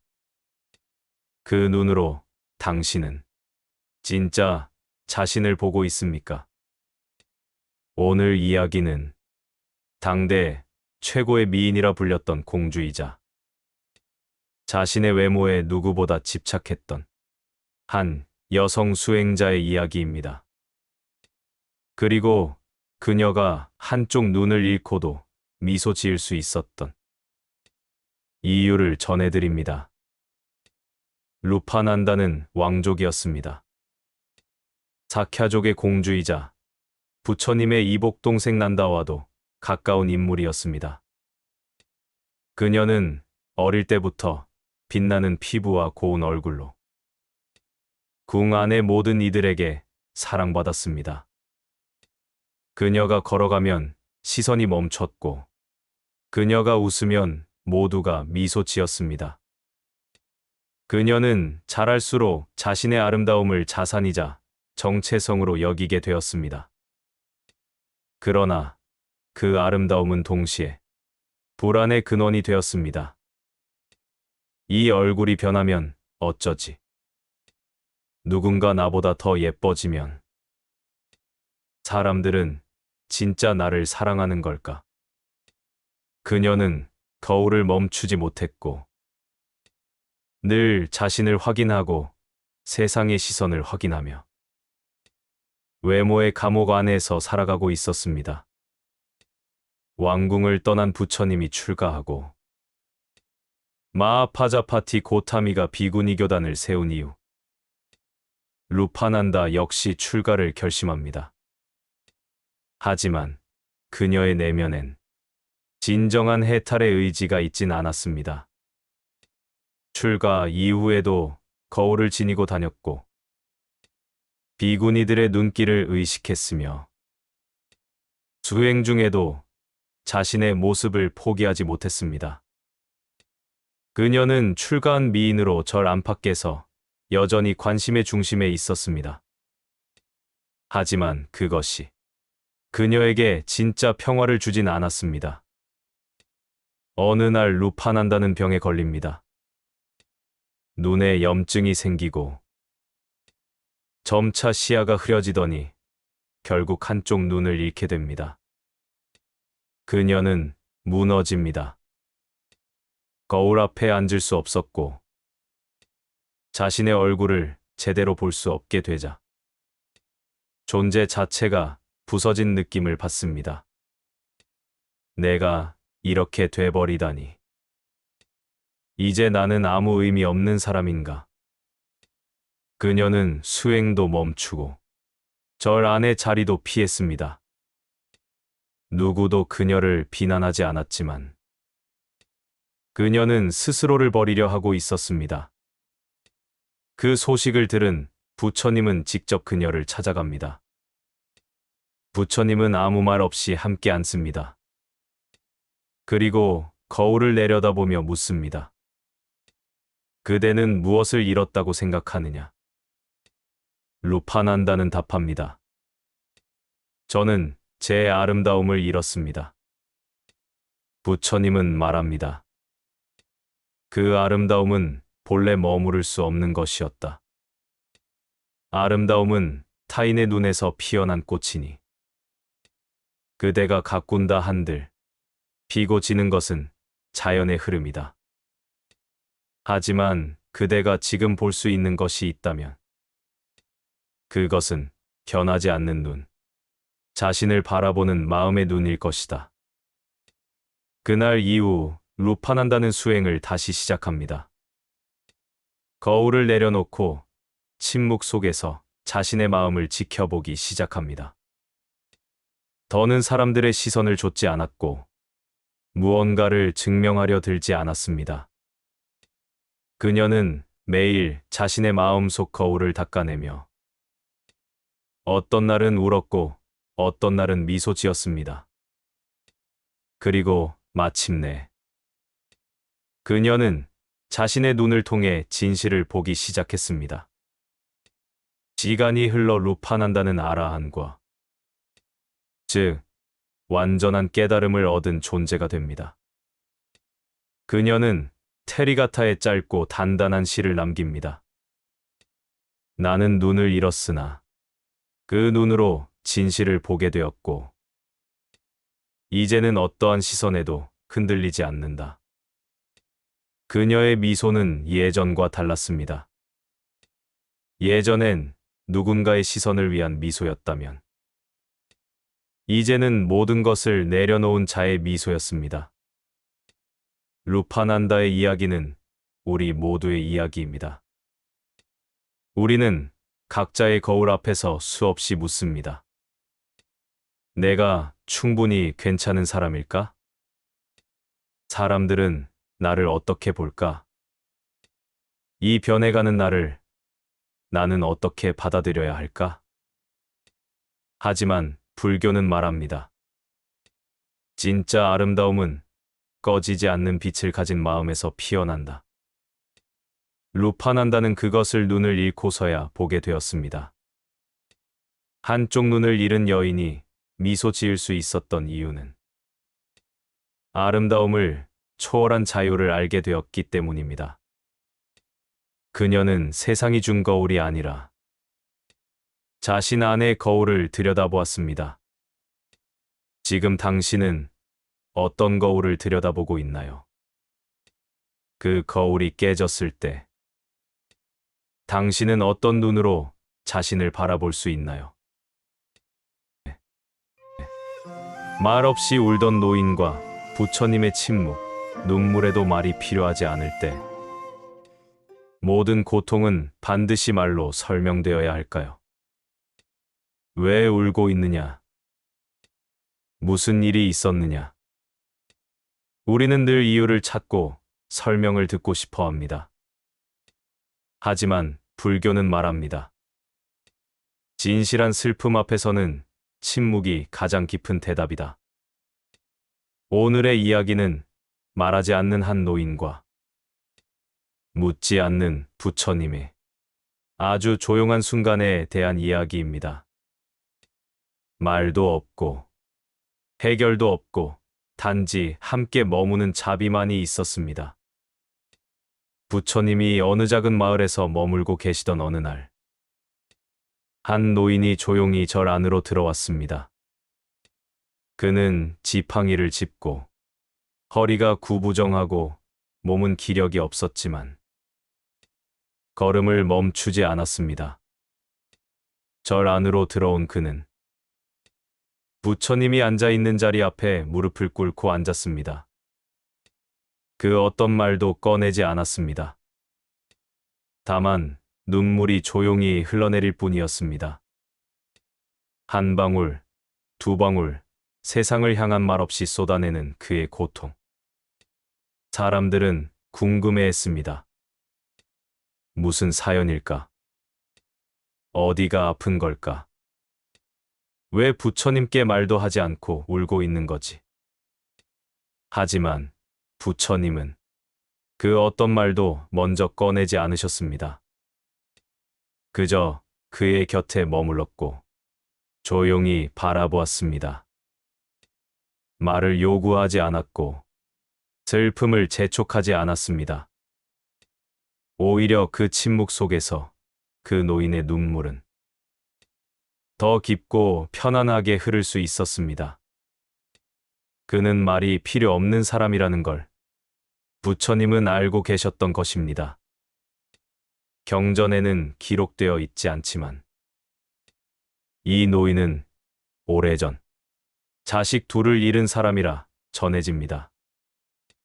전쟁이 있었고 굶주림이 있었고 살아남은 그는 어떤 날에도 웃을 수 없었습니다. 사람들은 말했습니다. 이제는 잊을 때도 되지 않았어. 시간이 지나면 괜찮아진다니까. 그래도 살아야지. 그는 그런 말들이 자신의 고통을 더 외롭게 만든다는 걸 느꼈습니다. 그래서 아무에게도 말하지 않았습니다. 슬픔을 품은 채 그저 살아갔습니다.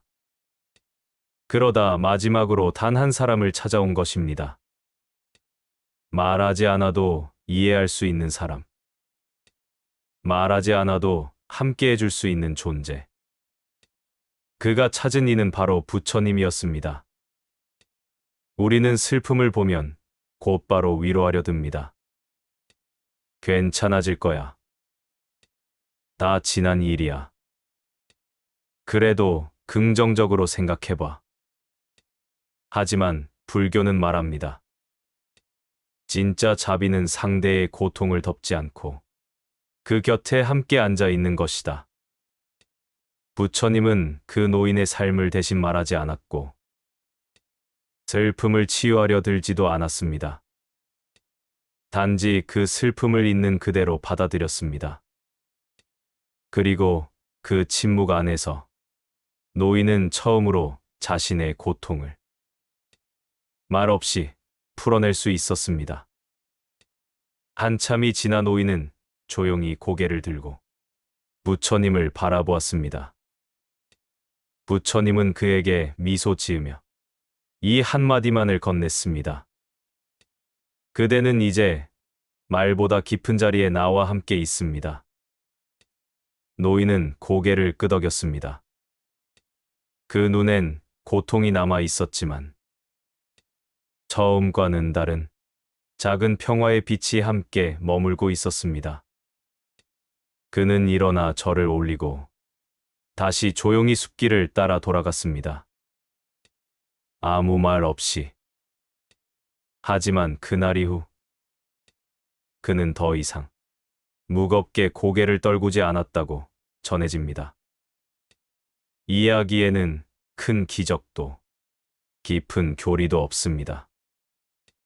하지만 그것은 가장 인간적인 자비의 순간입니다. 우리는 누군가의 눈물을 보면 무엇을 해야 할지 몰라 서둘러 말합니다. 하지만 그 말들이 때로는 칼이 되고 때로는 울음을 막는 벽이 되기도 합니다. 불교는 가르칩니다. 침묵은 회피가 아니라 깊은 존중이다.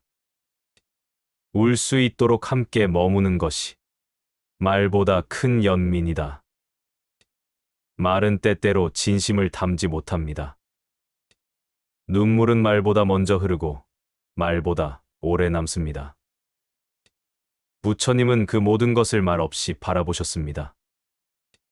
그 침묵은 노인의 마음에 닿았고 그 눈물은 자비 속에서 흘렀습니다.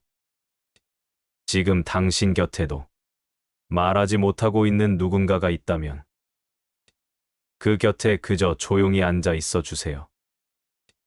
말이 없어서 미안한 게 아니라 말없이 함께 있어 주는 것이 가장 깊은 위로가 되니까요. 부처님도 몸이 아팠을까? 고통 속에서도 흔들리지 않는 마음. 우리는 때때로 이렇게 생각합니다. 깨달음을 얻으면 더 이상 고통스럽지 않을 것이다. 위대한 성인은 아프지 않았을 것이다. 마음이 평온하면 몸도 평온하지 않을까?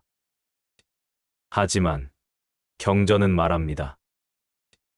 부처님도 병을 앓으셨다.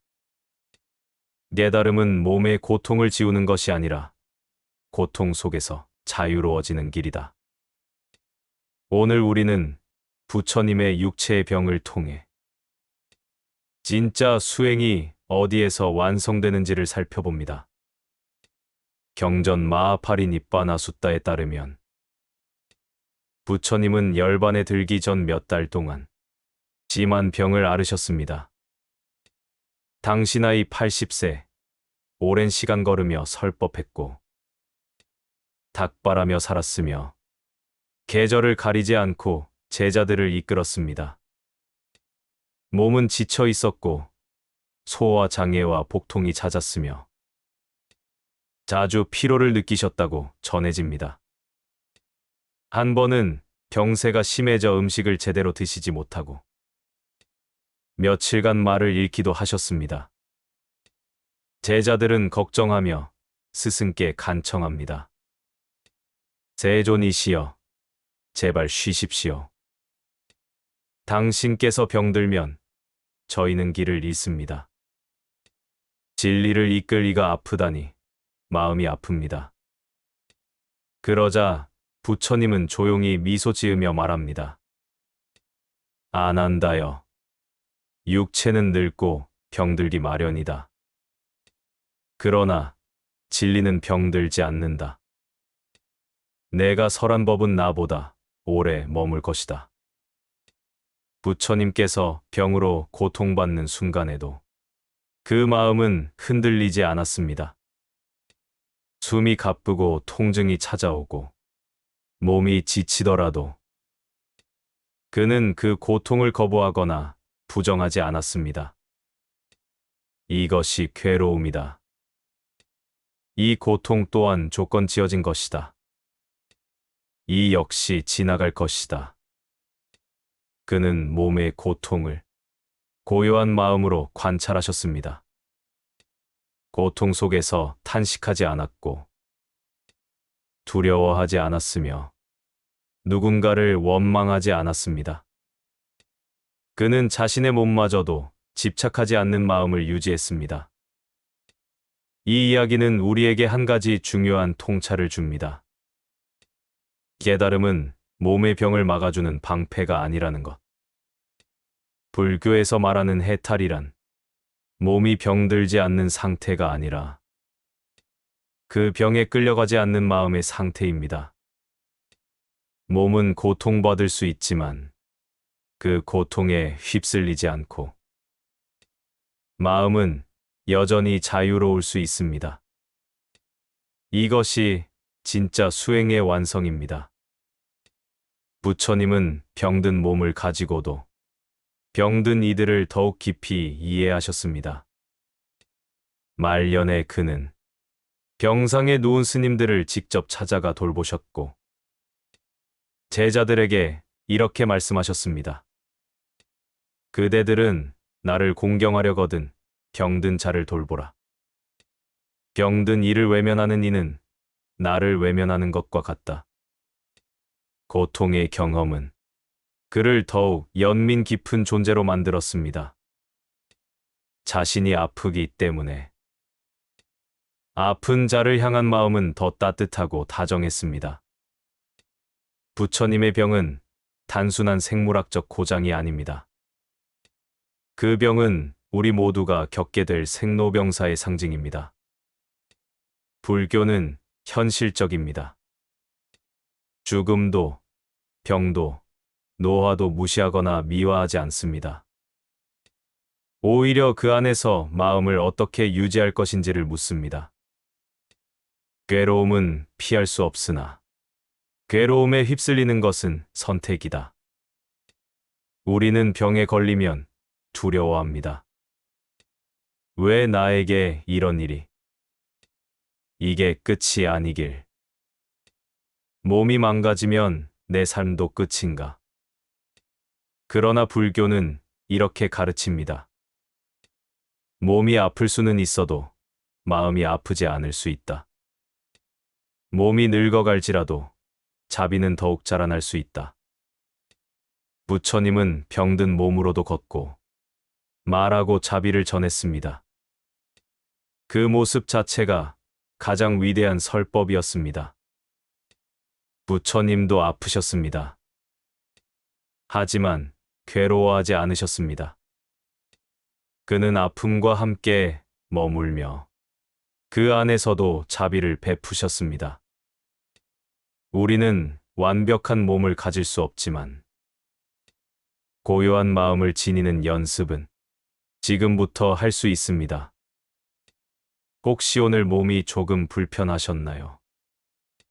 피곤하거나 아프거나 지쳤나요? 그렇다면 잠시 숨을 고르고 부처님처럼 말해보세요. 이 고통도 지나간다. 그리고 나는 이 고통을 지켜볼 수 있다. 수행보다 더 어려운 것, 용서에 대한 부처님의 가르침. 수행은 어렵습니다. 자신을 들여다보는 일, 고통을 견디는 일, 집착을 끊는 일. 하지만 불교는 말합니다. 수행보다 더 어려운 일이 있다. 바로 누군가를 용서하는 일이다. 그 말은 용서는 마음의 가장 깊은 수행이라는 뜻이기도 합니다. 오늘 이야기는 마음을 찢긴 한 남자와 그에게 부처님이 전한 용서의 진짜 의미를 다룬 이야기입니다. 그 남자의 이름은 전해지지 않습니다. 단지 수타니파타와 법구경의 주석서에 이름 없이 등장하는 한 사문 수행자. 그는 과거에 가족을 잃었습니다. 한 도적대의 습격으로 부모를, 동생을 모두 빼앗겼습니다. 그날 이후 그의 마음 속에는 복수할 수 없다면 절대 잊지 않겠다는 맹세가 남았습니다. 그는 출가했고 스스로를 갈고 닦으며 자신을 억눌렀지만 그 분노의 불씨는 꺼지지 않았습니다.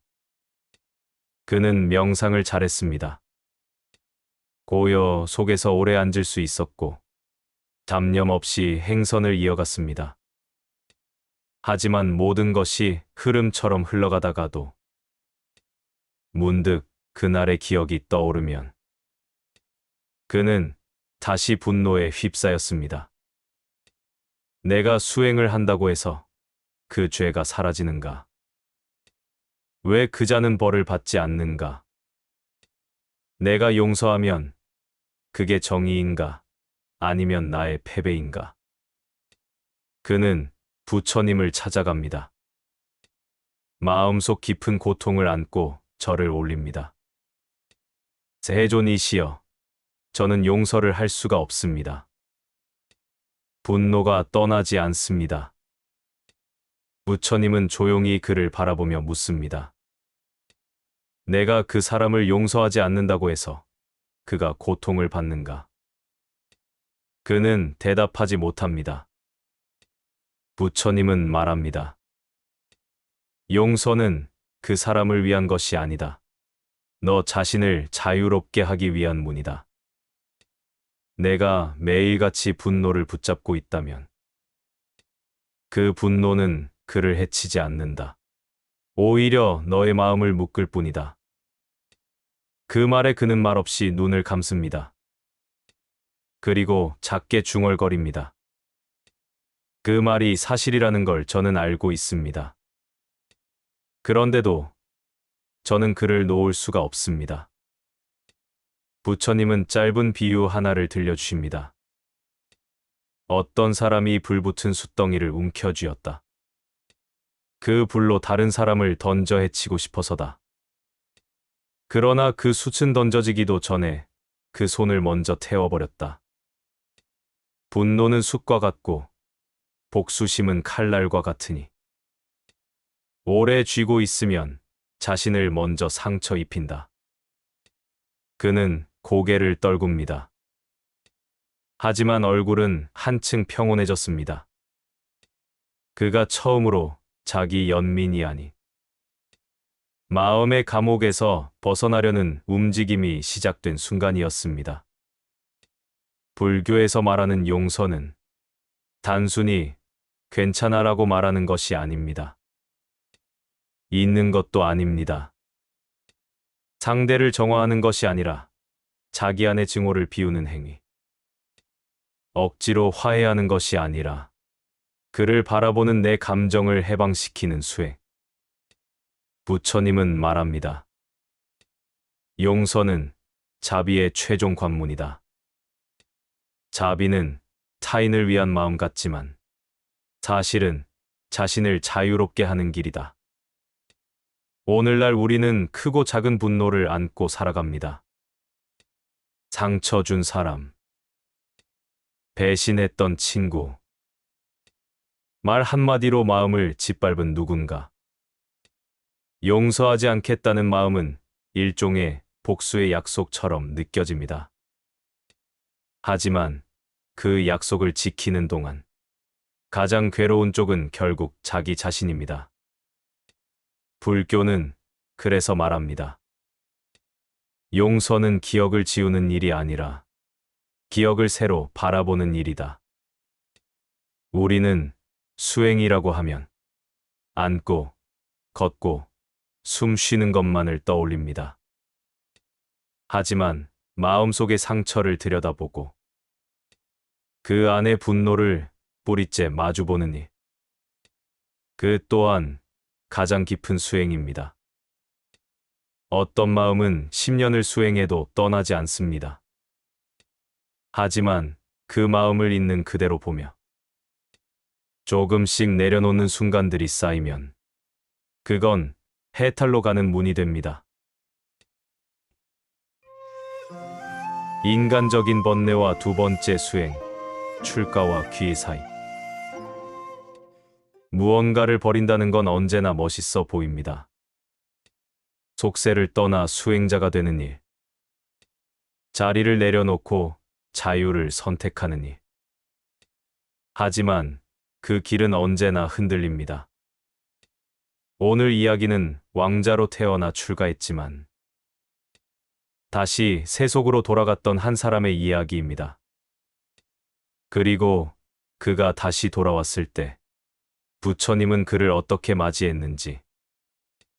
바로 난디아의 이야기입니다. 난디아는 사캬족 왕가의 일원이었습니다.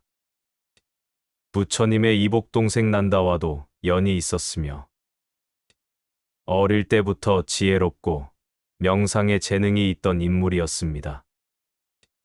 왕족으로서 풍족하게 자랐지만 어릴 때부터 삶의 허무함과 무상함에 대한 사유가 깊었고 부처님의 설법을 들은 뒤 그는 깊은 감명을 받습니다.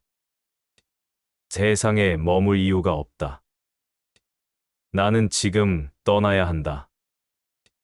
그는 아무런 망설임 없이 모든 지위와 재산을 내려놓고 출가를 선언합니다.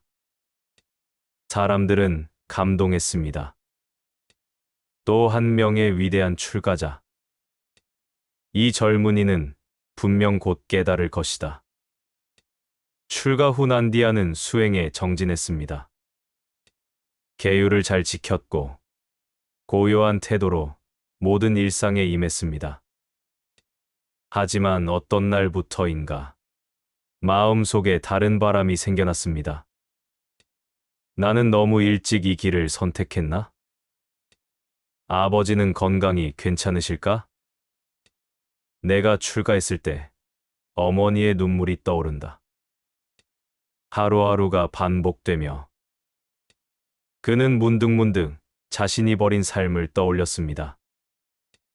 왕궁의 침상, 친구들, 음악과 축제, 사랑받던 시절의 기억들. 그 기억은 조용히 그를 흔들었습니다. 결국 그는 참지 못하고 결심합니다. 왕궁으로 돌아가겠다. 그는 스승에게 작별 인사를 남기고 길을 따라 자신이 버린 궁으로 되돌아갑니다.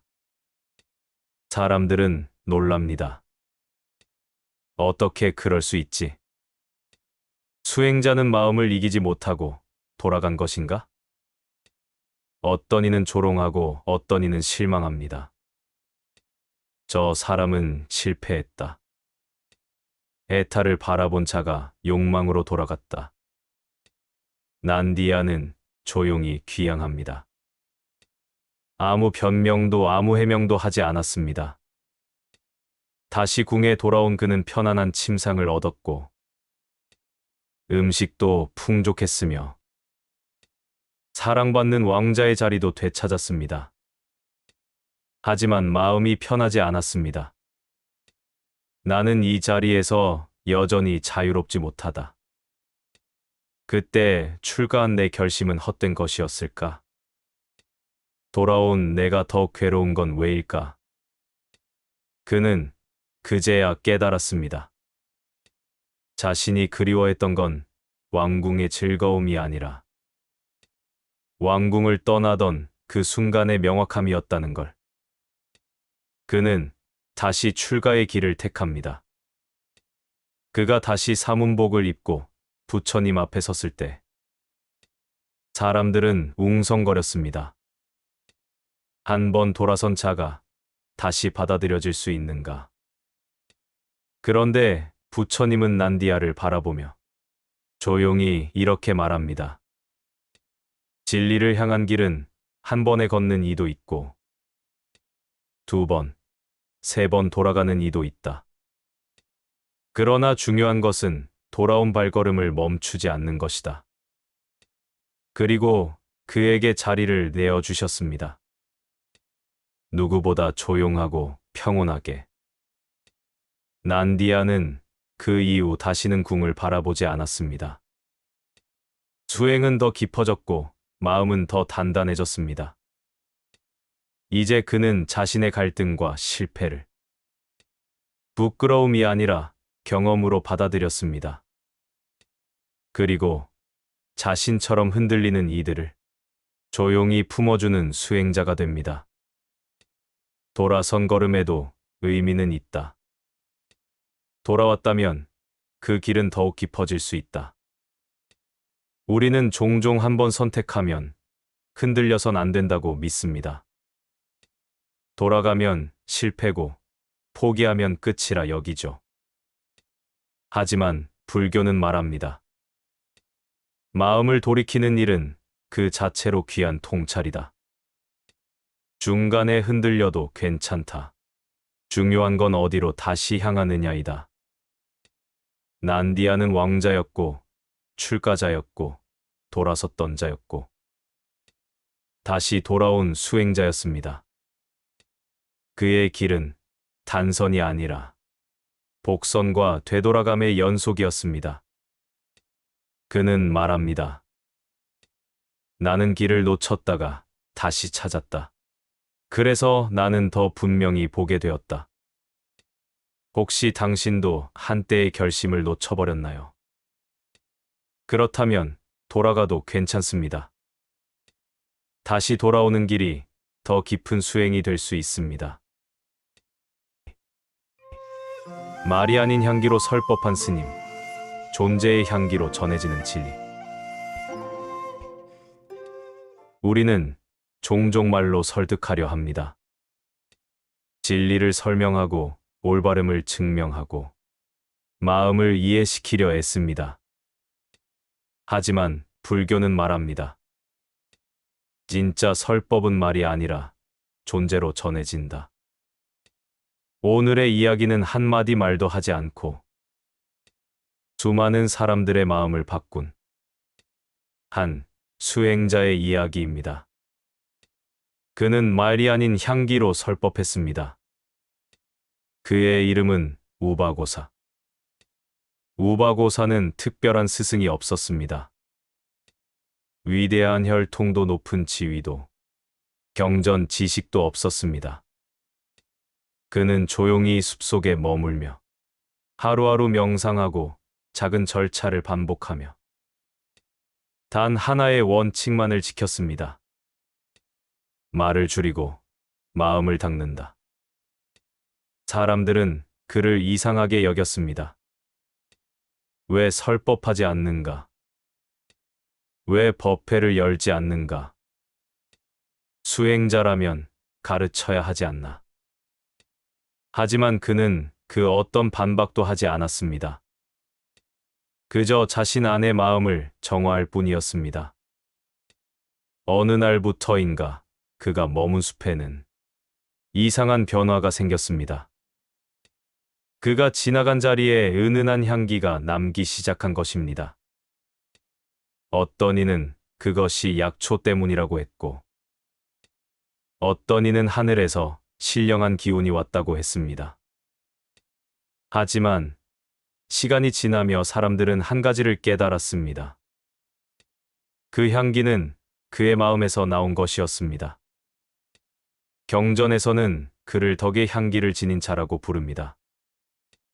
그의 향기는 자신도 모르는 사이 타인을 맑게 했고 불안한 이의 마음을 안정시켰습니다. 어느 날 젊은 수행자가 찾아와 묻습니다. 스님, 당신은 왜 아무 말도 하지 않습니까?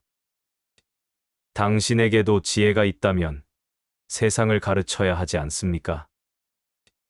우바고사는 조용히 웃으며 숲에서 피어오르는 연기를 가리킵니다. 그리고 단 한 문장을 남깁니다. 향기는 말보다 오래 남는다. 말은 바람에 흩어지지만 삶에서 피어난 향기는 이들의 마음을 따라간다. 그 젊은 수행자는 그제야 자신이 몰랐던 존재의 힘을 이해하기 시작합니다. 이 소문은 부처님께까지 전해졌습니다. 말하지 않는 자가 숲을 향기로 채운다 합니다. 그는 이름 없이 살지만 사람들이 그를 기억합니다. 부처님은 조용히 말씀하셨습니다. 꽃의 향기는 바람을 거스를 수 없다. 그러나 덕의 향기는 사방으로 퍼진다. 말보다 오래가는 가르침은 살아있는 가르침이다. 그대들의 행위, 그대의 설법이다. 우리는 때때로 옳음을 말로 증명하려 합니다. 나는 맞아. 저건 틀렸어. 이게 진짜야. 하지만 누군가의 마음을 움직이는 건 말이 아니라 그 말이 어떻게 사라졌는가입니다. 불교는 말합니다. 진리는 설득하는 것이 아니라 드러나는 것이다. 말이 적더라도 삶이 곧 향기가 될 수 있다. 이야기의 마지막에 사람들은 우바고사에게 별명을 붙였습니다. 무향의 스님이 남긴 향기. 그는 어디에도 이름을 남기지 않았고 책도 남기지 않았지만 사람들의 기억 속에 오래 남았습니다. 그가 남긴 것은 말이 아니라 향기였기 때문입니다. 우리는 말로 살아가는 시대에 있습니다. 하지만 진짜 울림은 말보다 행동, 지식보다 존재, 소리보다 침묵의 향기 속에 깃듭니다. 오늘 당신은 어떤 향기를 남기고 계신가요? 혹은 아무 말 없이 누군가의 마음을 따뜻하게 한 적이 있나요? 그렇다면 이미 당신도 우바고사의 길을 조용히 걷고 있는지도 모릅니다. 부처님도 제자를 꾸짖으셨다. 자비는 부드럽기만 하지 않다. 부처님은 자비의 상징입니다. 언제나 온화한 미소. 가르침에는 분노가 없고 비난보다 이해가 앞섭니다. 그런데 불교 경전에는 이런 장면이 나옵니다. 그대는 게으르다. 그대는 출가자의 삶을 낭비하고 있다. 이대로라면 아무것도 이루지 못할 것이다. 이 말은 부처님이 직접 제자에게 하신 말입니다. 오늘은 우리가 잘 알지 못했던 부처님의 단호함과 엄격함에 대한 이야기, 그리고 그 안에 담긴 깊은 자비의 진심을 살펴봅니다. 경전 율장에는 게으름과 나태함으로 꾸짖음을 받은 제자의 이야기가 나옵니다. 그의 이름은 테디야. 테디야는 젊고 총명했으며 출가 초기엔 큰 기대를 받던 비구였습니다. 하지만 시간이 지나자 그는 수행에 점점 느슨해졌습니다. 아침 명상은 자주 빠지고 닭발 후엔 오래 누워 있었고 청소와 공동생활에도 소극적이었습니다. 그는 이렇게 말하곤 했습니다. 마음이 중요하지 형식이 뭐가 중요합니까? 진리는 머리로 사유하는 것입니다. 출가했으니 이 정도면 된 것 아닐까요? 주위 제자들은 걱정했고 결국 그 소식은 부처님께 전해집니다. 어느 날 아침 부처님은 테디야를 불러 직접 물으십니다. 그대는 왜 이토록 자주 누워 있는가? 수행의 시간에 왜 행선을 하지 않는가? 한 마음을 보는 훈련은 하고 있는가? 테디야는 고개를 돌리며 말합니다. 몸이 피곤해서 그렇습니다. 수행도 지나치면 오히려 마음이 괴로워집니다. 저는 좀 더 자연스럽게 살고 싶을 뿐입니다. 그 말에 부처님은 잠시 침묵하시더니 조용히 그러나 단호하게 말씀하십니다. 그대는 지금 진리를 피로와 바꾸고 있다. 게으름은 자비의 문을 닫는다. 그대는 출가했으나 아직 길 위에 서 있지 않다. 이대로라면 그대는 아무것도 보지 못한 채 떠날 것이다. 이 장면은 우리가 흔히 상상하는 부처님의 모습과는 다릅니다. 하지만 이 말들 속에는 진짜 자비가 담겨 있습니다. 불교는 말합니다. 진정한 자비는 해야 할 말을 참지 않는 것이다. 비위를 맞추는 것이 아니라 깨어나게 하는 것이다. 부처님은 제자를 모욕하기 위해 꾸짖은 것이 아닙니다. 그의 생을 낭비하지 않도록, 지금 이 순간을 소중히 하도록 강한 말로 문을 두드리신 것입니다. 수행은 특별한 일이 아닙니다. 일어나야 할 시간에 일어나고, 앉아야 할 시간에 앉고, 자신을 들여다보는 시간을 놓치지 않는 것. 그러나 사람의 마음은 습관처럼 느슨해지고 나중으로 미루며 자신을 합리화합니다. 부처님은 그 나태함을 게으름이라 말하지 않았습니다. 삶을 낭비하는 일이라 보셨습니다. 이 이야기는 고대 제자의 이야기만은 아닙니다. 지금 우리도 어떤 결심을 미루고 어떤 변화를 외면하고 있지 않나요? 다음 주부터 해볼까? 지금은 조금 바쁘니까. 언젠가는 꼭 하게 될 거야. 하지만 불교는 말합니다. 게으름은 내일의 수행을 믿게 만들고 오늘의 나를 잠재운다. 삶은 지금 이 순간뿐이다. 그 한순간이 쌓여 해탈로 이어진다. 경전은 말합니다. 테디야는 부처님의 꾸짖음 이후 크게 깨달았습니다. 그는 다시 새벽에 일어나 수행을 시작했고 모든 일상 속 행동에 마음을 집중하기 시작했습니다.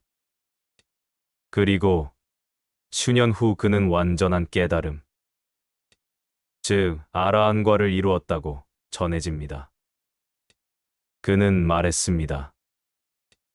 부처님의 꾸짖음은 가장 따뜻한 자비였습니다. 그 말이 없었다면 나는 아직도 누워 있었을 것입니다. 부처님은 말없이 가르치기도 하셨고, 침묵으로 품기도 하셨지만, 때로는 강하게 일깨우는 스승이기도 하셨습니다. 그분의 자비는 부드럽기만 한 것이 아니었습니다. 그 자비는 우리의 미루는 마음을 꿰뚫고 지금 이 자리에서 일어나게 만드는 힘이었습니다. 혹시 지금 당신도 마음으로는 알고 있지만 실천하지 못하고 있는 것이 있나요? 그렇다면 이 이야기를 자신에게 전하는 부처님의 음성이라 생각해 보세요. 그대는 지금 일어날 수 있다. 우리는 이번 여정을 통해 말이 없어도 전해지는 향기, 돌아와도 다시 시작할 수 있는 길, 그리고 분노를 내려놓고 마음을 자유롭게 하는 10개의 장면을 함께 걸었습니다. 이 이야기들은 모두 오래된 경전에서 왔지만 그 안의 물음은 지금의 우리에게도 똑같이 닿아 있습니다. 나는 지금 깨어 있는가? 지금 이 순간을 제대로 살고 있는가? 누군가를 미워한 채 나를 괴롭히고 있진 않은가? 부처님은 말없이 설법하셨고, 때로는 단호하게 꾸짖으셨으며, 가장 깊은 고통 앞에서는 그저 곁에 조용히 앉아 계셨습니다. 그 모든 모습이 자비의 다른 얼굴이었습니다. 이제 이 여정의 끝에서 우리도 스스로에게 물어야 합니다.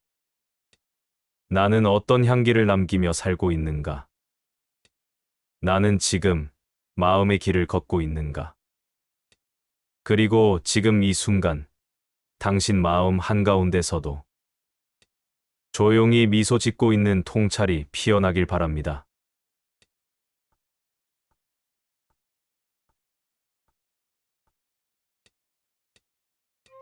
삶을 다시 보게 만드는 불교의 순간들, 불교의 깊은 통찰 10가지. 우리가 아는 불교는 늘 고요하고 평온한 얼굴을 하고 있습니다. 하지만 경전 속 이야기를 들춰보면 그 안에는 왕과 수행자, 장자와 노비, 심지어 성난 코끼리와 폭풍 같은 장면들이 숨쉬고 있습니다. 어떤 이는 3번이나 부처님을 거절했고, 어떤 이는 성난 코끼리 앞에서도 눈 하나 깜빡이지 않았습니다. 또 어떤 이는 밥 한 숟가락을 삼키는 순간 진리를 깨달았습니다. 이것은 단순한 옛날 이야기가 아닙니다. 삶과 죽음, 두려움과 용기, 집착과 자유가 치열하게 부딪히는 살아있는 불교의 현장입니다. 지금부터 당신이 미처 몰랐던 삶을 뒤흔드는 불교의 순간들 10가지를 만나보겠습니다. 부처님을 3번이나 거절한 왕, 아자타사투와의 대화. 기원전 5세기 마가다국의 왕궁. 젊은 왕 아자타사투는 왕좌에 올랐지만 그 과정은 결코 깨끗하지 않았습니다. 그는 권력의 유혹에 눈이 멀어 자신의 아버지 빈비사라 왕을 감금하고 결국 죽음에 이르게 했습니다. 왕좌를 얻었으나 마음 깊은 곳에서는 늘 무겁고 어두운 그림자가 그를 짓눌렀습니다. 그 무렵 인근의 사위성에 부처님이 머무른다는 소식이 들려왔습니다. 아자타사투는 이미 부처님의 명성을 들어 알고 있었습니다. 하지만 그는 속으로 이렇게 생각했습니다. 그분 앞에 가면 내 죄가 모두 드러나지 않을까? 나를 꾸짖고 부끄럽게 만들면 어쩌지? 나는 왕이다. 감히 누가 나를 판단할 수 있단 말인가? 그날 밤 왕은 대신들을 불러 물었습니다. 사람들이 말하는 사문, 고타마는 어떤 분이냐? 대신들은 입을 모아 대답했습니다. 전하, 그는 세상에서 가장 청정하고 지혜로운 분입니다. 그 앞에서는 거짓이 통하지 않으며 모든 이가 그 가르침에 감화됩니다. 그 말을 들은 왕의 마음에 두려움과 호기심이 동시에 일었습니다. 정말 그런 분이라면 나도 한번 만나보고 싶다. 아니, 그래선 안 된다. 그분이 나를 꾸짖으면 나는 왕의 체면을 잃는다. 그렇게 아자타사투는 첫 번째로 마음을 닫았습니다. 부처님을 향한 발걸음을 스스로 막아버렸습니다. 며칠 후 마가다국의 국경 근처에서 전염병이 돌기 시작했습니다. 백성들은 고통에 시달렸고 치료할 방법이 마땅치 않았습니다. 그때 한 대신이 다시 부처님 이야기를 꺼냈습니다. 전하, 부처님께서는 병든 자와 가난한 자를 외면하지 않으십니다. 그분의 가르침에는 병을 다스리는 길과 마음을 치유하는 법이 함께 있습니다. 왕은 잠시 흔들렸으나 곧 고개를 저었습니다. 왕국의 문제를 외부의 수행자에게 맡길 수는 없다. 왕은 스스로 해결해야 한다. 만약 그분이 해결하신다면 백성들은 나보다 사문 고타마를 더 따르게 될 것이다. 자존심이 두 번째 거절이 되었습니다. 왕은 다시 부처님을 만나러 가지 않았습니다. 시간이 흘러 아자타사투는 전쟁의 위기에 직면했습니다. 고살라국과의 국경 분쟁이 격해지면서 그는 밤잠을 설치는 날이 많아졌습니다. 그럴수록 과거의 죄책감이 꿈속에서 그를 괴롭혔습니다. 감금된 아버지의 눈빛, 그의 마지막 말, 차가운 죽음의 기운이 떠올랐습니다. 어느 날 왕의 어머니 외대의 왕비가 조용히 말했습니다. 아들아, 너의 마음이 병들었다. 그 병은 부처님 외에는 고칠 수 없다. 그분께 가거라. 아자타사투는 한동안 아무 말이 없었습니다. 머릿속에서는 그분이 나를 거부하면 어쩌지? 라는 생각이 떠나지 않았습니다. 결국 그는 세 번째로 결심을 꺾었습니다. 두려움이 그를 붙잡았기 때문이었습니다. 그러던 어느 달 밤, 왕은 더 이상 잠을 이루지 못했습니다. 창밖의 달빛은 밝았지만 그의 가슴은 어둡고 무거웠습니다. 그는 중얼거렸습니다. 나는 왜 이토록 두려운가? 왕이라면서 한 사람을 만나러 가는 것을 3번이나 거절하다니. 결국 왕은 마차를 준비하게 했습니다. 그와 함께한 경호 인원만 500명이었습니다. 숲속 기원정사로 향하는 길, 달빛은 하얗게 길을 비추고 있었습니다. 숲에 가까워질수록 기묘한 고요가 감돌았습니다. 새소리마저 멈춘 듯한 정막이었습니다. 마차에서 내린 왕은 속으로 수없이 연습했던 인사를 떠올렸습니다. 저는 마가다국의 아자타사투 왕입니다. 아니, 그건 너무 딱딱하다. 그냥 제발 나를 꾸짖지 마시길. 부처님은 이미 그를 기다리고 계셨습니다. 왕이 가까이 오자 부처님은 자리에서 일어나 맞이하셨습니다. 그 순간 왕은 예상치 못한 표정을 보았습니다. 꾸짖음도 차가움도 아닌 부드러운 미소였습니다. 부처님은 그를 바라보며 조용히 말씀하셨습니다. 어서 오십시오. 마가다의 왕이여. 여기까지 오느라 마음이 무거웠을 것입니다. 그 한마디에 왕은 숨이 멎는 듯 했습니다. 그는 자신이 3번이나 거절한 것을 아무 설명 없이도 꿰뚫어보고 있음을 느꼈습니다. 그리고 그 마음을 책망하지 않고 있는 그대로 받아들이고 있음을 알았습니다. 왕은 마침내 무릎을 꿇고 고개를 숙였습니다. 3번이나 발걸음을 막았습니다. 자존심과 두려움이 나를 붙잡았기 때문입니다. 그러나 오늘은 제 마음이 저를 이끌어 이 자리에 왔습니다. 부처님은 조용히 고개를 끄덕이며 말씀하셨습니다. 내가 되었을 때 오는 것이 가장 빠른 길입니다. 지금 이 순간 그대는 이미 걸음을 옮겼습니다. 그날 밤 아자타사투는 부처님의 설법을 들었습니다. 생명의 무상함, 행위의 결과, 그리고 자비의 길이 전해졌습니다. 왕은 깊이 경청했고 마침내 입을 열었습니다. 저는 아버지를 죽음에 이르게 한 죄인이옵니다. 그 죄가 너무 무겁습니다. 부처님은 왕을 똑바로 바라보며 말씀하셨습니다. 죄를 알았으면 다시는 그 길로 가지 마십시오. 죄책감은 그대의 발목을 붙잡지만 참회는 앞으로 가게 합니다. 그 순간 왕의 눈가에 눈물이 맺혔습니다. 그는 부처님께 귀의하며 마음의 짐을 내려놓았습니다. 아자타사투는 부처님을 만나기까지 3번이나 거절했습니다. 하지만 결국 그는 자신이 만든 벽을 넘어섰습니다. 그 벽은 세상의 누군가가 만든 것이 아니라 그의 자존심과 두려움이 만든 벽이었습니다. 부처님은 그 벽을 부수지 않으셨습니다. 대신 문을 스스로 열게 하셨습니다. 그 문을 연 순간 왕은 비로소 자유로워졌습니다. 제자들 앞에서 밥을 씹어 삼키신 이유, 사리불의 가르침. 사리불은 부처님의 제자 중에서도 지혜 제일로 불렸습니다. 그의 지혜는 단지 많은 경전을 아는 데서 온 것이 아니었습니다. 사리불은 단 한 번의 행동, 단 한마디 말로도 사람의 마음을 바꾸는 힘이 있었습니다.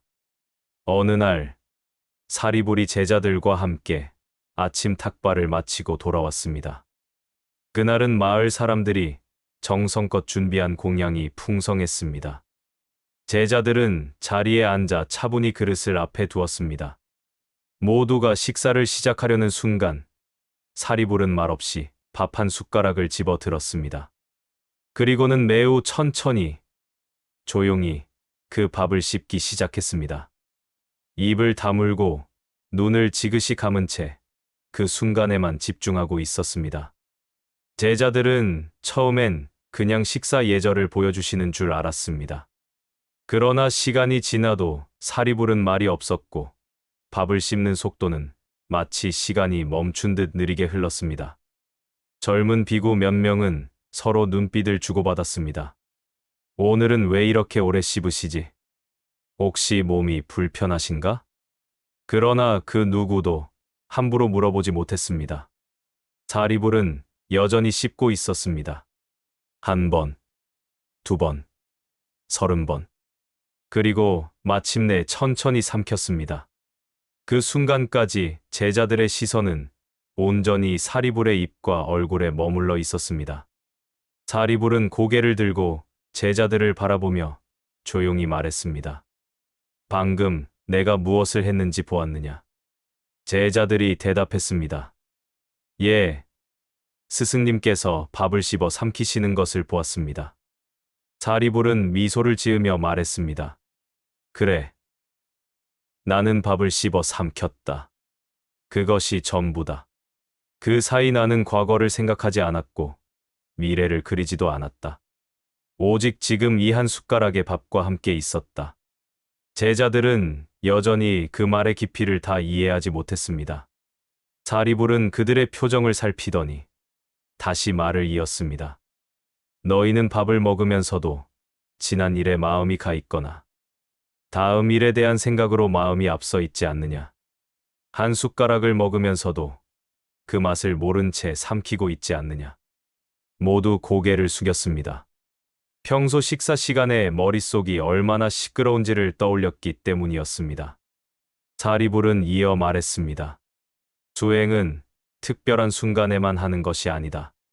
걸을 때는 걷는 것을 하고, 씹을 때는 씹는 것을 하고, 삼킬 때는 삼키는 것을 한다. 마음이 하나의 행동에 머물면 그 마음은 고요해지고 그 고요에서 지혜가 자란다. 그날 이후 제자들은 식사할 때 잡담을 줄이고 속도를 늦추었습니다. 한 숟가락 한 숟가락을 씹으며 지금 여기에 머무는 연습을 시작했습니다. 그 단순한 변화가 하루 전체의 수행 태도를 바꾸었습니다. 어떤 제자는 이렇게 고백했습니다. 예전에는 식사가 그냥 배를 채우는 시간이었지만 이제는 수행의 시간이 되었습니다. 또 다른 제자는 말했습니다. 씹는 동안 마음속의 번뇌가 잠시 멈추는 것을 느낍니다. 그 잠시가 길어질수록 하루가 편안해집니다. 사리불은 제자들에게 일부러 화려한 법문을 하지 않았습니다. 그 대신 밥 한 숟가락을 온전히 씹고 삼키는 모습을 보여주었습니다.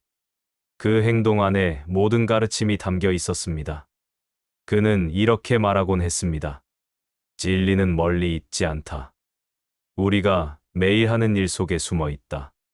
그 일을 온전히 하면 그 속에서 진리가 드러난다.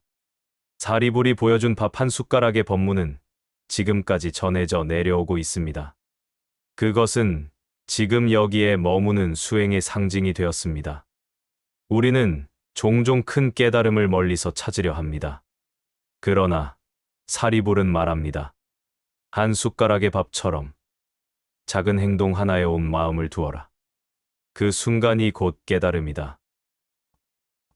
비를 멈추게 한 우산, 목련 존자의 자비로운 기적. 목련 존자는 부처님의 제자 중에서도 신통 제일로 불렸습니다. 그의 신통력은 경전 곳곳에 기록되어 있습니다. 그러나 목련 존자가 신통을 사용한 이유는 결코 사람들의 구경거리가 되기 위함이 아니었습니다. 언제나 누군가의 고통을 덜고 법을 전하기 위해서였습니다.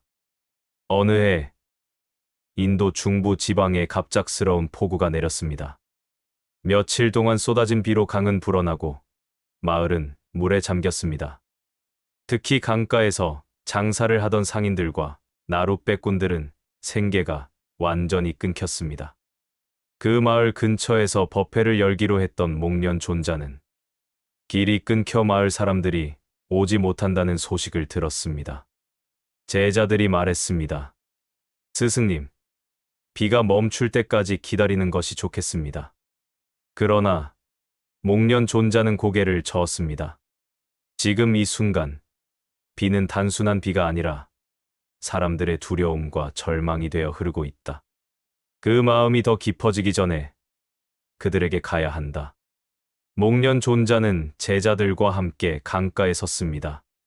강물은 흙탕물이 되어 거칠게 흘렀고 비는 여전히 하늘을 때리고 있었습니다. 그때 목련 존자는 자신의 바루를 거꾸로 들고 하늘을 향했습니다. 그리고 조용히 바루를 들어 올리자 그 위에 보이지 않는 우산 같은 힘이 펼쳐졌습니다. 그 우산 아래에는 비가 닿지 않았습니다. 제자들이 그 아래에 서자 마치 한 조각의 맑은 하늘이 강가 위에 내려온 듯했습니다. 목련 존자는 그 맑음을 그대로 하늘로 밀어 올리듯 확장시켰습니다. 그러자 폭우 속에서도 좁은 길이 열렸습니다.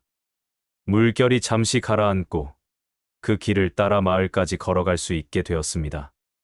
목련 존자가 마을에 도착했을 때 사람들은 깜짝 놀랐습니다. 이 비 속에서 어떻게 오셨습니까? 강물이 불어 모두 오지 못했는데. 목련 존자는 그저 미소 지으며 말했습니다. 비를 멈춘 것은 내가 아니라 그대들의 두려움을 멈춘 것이다. 그날 목련 존자는 젖은 옷차림의 사람들 앞에서 법을 설했습니다. 그는 신통의 원리를 자랑하지 않았습니다. 대신 이렇게 말했습니다. 세상의 폭우는 언젠가 멎는다. 그러나 마음속 폭우는 멈추려 하지 않으면 영원히 내린다. 수행은 그 마음속 비를 멈추는 우산과 같다. 경전에서 목련 존자의 신통은 종종 드라마틱하게 묘사됩니다. 하늘을 날고 물속을 걷고 손바닥 위에 세상을 비추는 기적들. 하지만 목련 존자 자신은 늘 말했습니다. 진통은 마음을 속일 수 있지만 진리는 마음을 바꾼다. 그가 폭우 속에서 우산을 펼친 것은 그 힘을 보여주기 위해서가 아니라 두려움에 갇힌 사람들의 마음을 열기 위해서였습니다. 그날 이후 마을 사람들은 비가 내려도 예전처럼 불안해하지 않았습니다. 그들은 비를 원망하기보다 그 속에서도 할 수 있는 일을 찾으려 했습니다. 누군가는 이웃의 집을 지켜주었고 누군가는 배를 타고 물에 갇힌 가축을 구했습니다. 그리고 매년 우기가 되면 사람들은 목련 존자의 이야기를 꺼냈습니다. 비를 멈춘 분이 아니라 두려움을 멈춰주신 분으로 기억했습니다. 그날 마을 사람들은 빛 속에서 두 가지를 기억했습니다. 하나는 하늘의 폭우를 멈춘 신통의 기적이었고, 다른 하나는 그 기적보다 더 깊었던 목련 존자의 자비였습니다. 폭풍이 그친 뒤에도 사람들의 마음속에는 여전히 삶의 비가 내렸습니다. 그러나 그날 본 한 조각의 우산이 그 마음속 비를 잠시라도 멈춰 주었습니다. 목련 존자는 그 우산을 신통으로 펼쳤지만 그 우산의 진짜 힘은 자비와 연민에서 비롯된 것이었습니다. 그리고 그 마음은 폭우보다 더 깊고 오래 남았습니다. 황금으로 사원을 지으려던 장자, 왜 땅을 파기만 했나? 고대 마가다국에는 부유하기로 소문난 장자가 있었습니다. 그의 이름은 수다타였습니다. 사람들은 그를 아나타핀디카, 고아와 가난한 이를 먹이는 자라고 불렀습니다. 그는 늘 가난한 사람들을 도왔고 부처님의 법문을 듣고는 더욱 깊이 불교에 귀의했습니다. 어느 날 수다타 장자는 결심했습니다. 이 도시 사람들도 언제든 부처님의 가르침을 들을 수 있도록 훌륭한 사원을 지어야겠다. 장자는 당시 최고의 정원인 제타 태자의 동산을 사원 부지로 정했습니다. 그곳은 나무가 울창하고 경치가 아름다웠습니다. 그러나 제타 태자는 처음에 팔 생각이 없었습니다. 이곳은 내 마음이 쉬는 곳이오. 아무리 많은 돈을 줘도 팔 수 없소. 그러자 수다타 장자는 미소 지으며 말했습니다. 태자께서 값으로 정하신다면 저는 그 조건을 따르겠습니다. 제타 태자는 장난삼아 말했습니다. 그렇다면 이 정원의 땅 전체를 황금으로 덮을 만큼 지불하시오. 그는 속으로 이건 절대 불가능한 조건이라고 생각했습니다. 그런데 다음 날 장자는 수레에 황금을 가득 싣고 왔습니다. 정원의 풀밭과 길 위에 하나씩 황금을 깔기 시작했습니다. 제타 태자는 깜짝 놀랐습니다. 정말로 사원을 지으려는 것이로군. 계약이 끝나자 장자는 곧 사원 공사를 시작했습니다. 그러나 이상하게도 그는 사원의 기둥을 세우거나 건물을 올리지 않았습니다. 그저 며칠째 땅만 파고 있었습니다. 제타 태자는 궁금해져서 물었습니다. 장자여, 왜 사원을 짓지 않고 땅만 파고 있소? 장자는 잠시 삽을 멈추고 대답했습니다. 태자여, 사원은 기둥과 지붕으로 완성되는 것이 아닙니다. 마음이 그릇이 되어야 그 안에 부처님의 가르침이 담깁니다.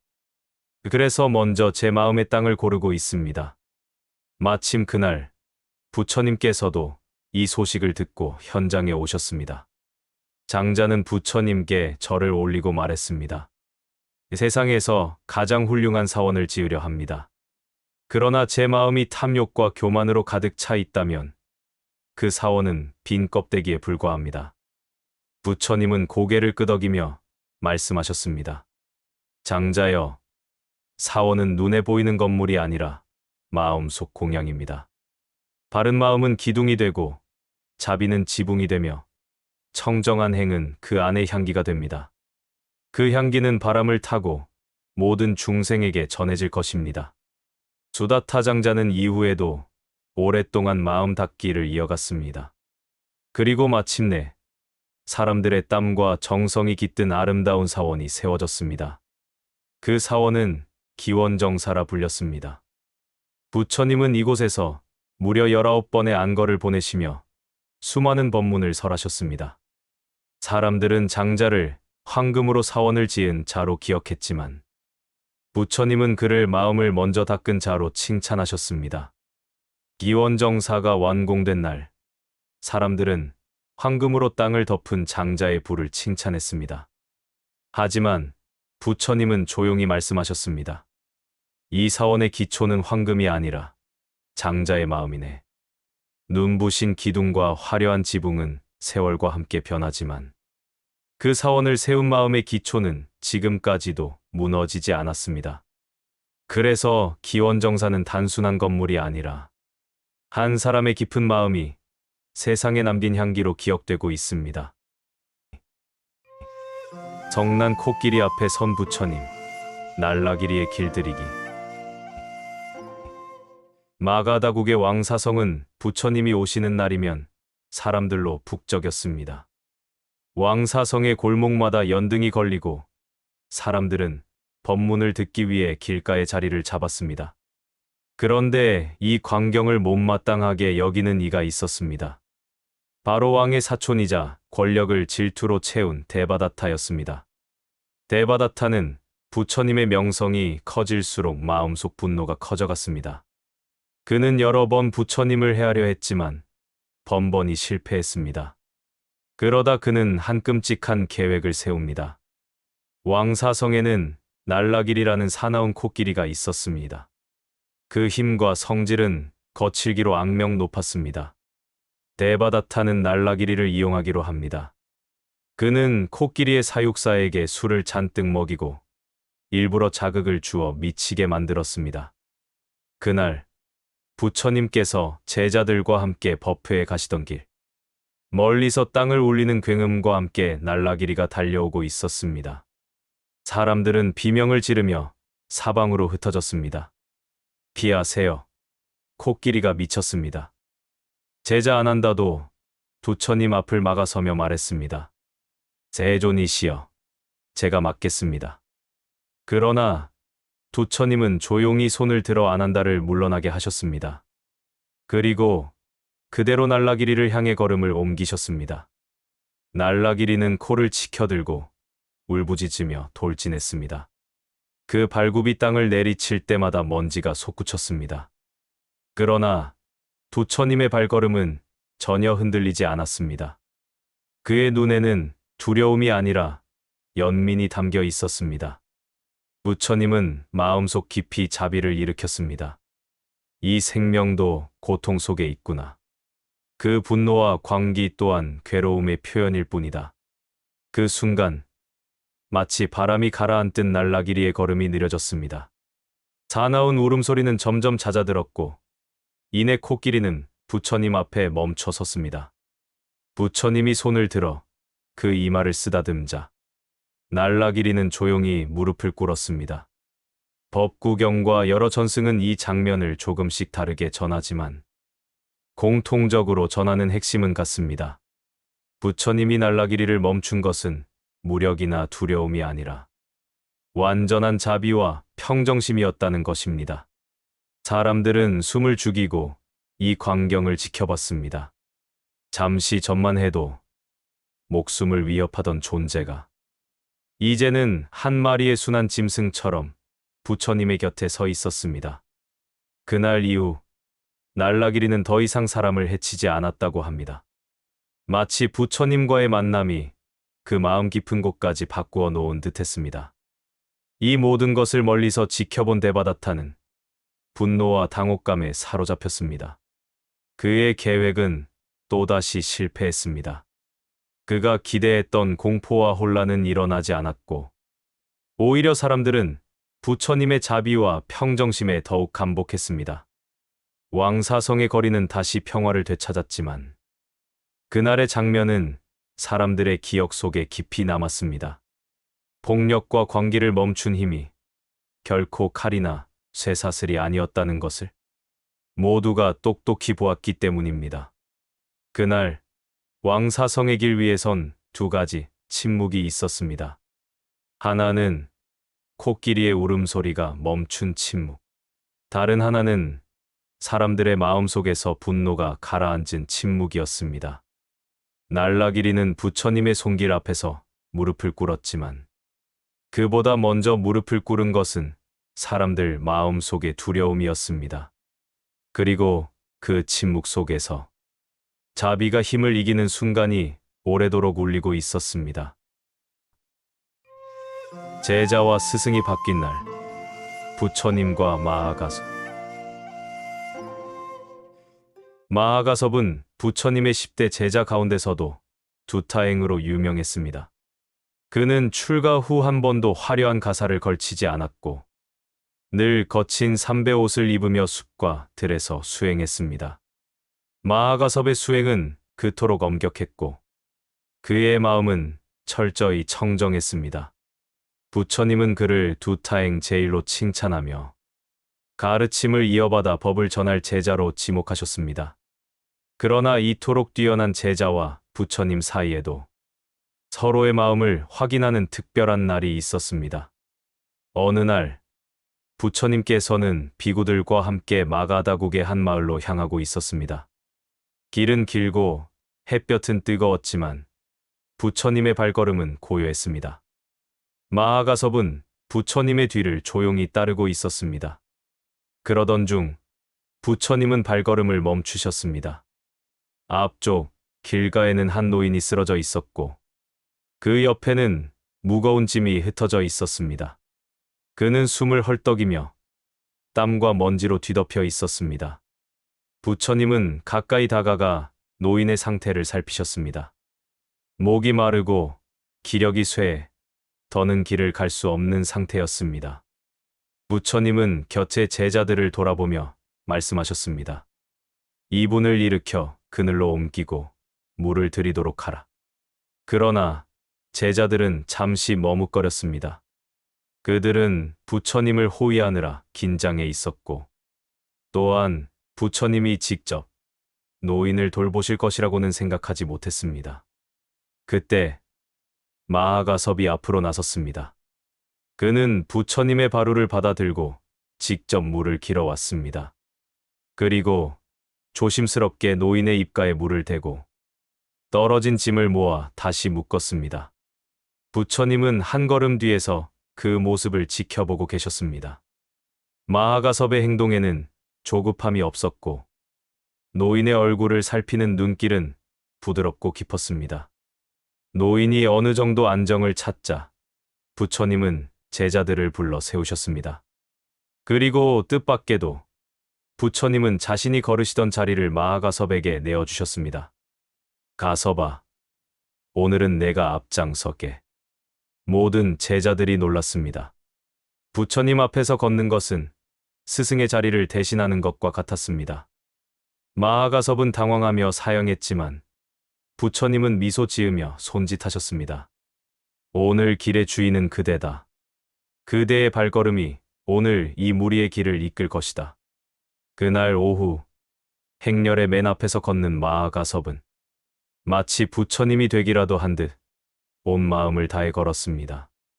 뒤따르는 제자들에게는 부처님이 계셨지만 그들의 시선은 앞장선 마하가섭에게 향했습니다. 부처님은 그 모습을 묵묵히 지켜보셨습니다.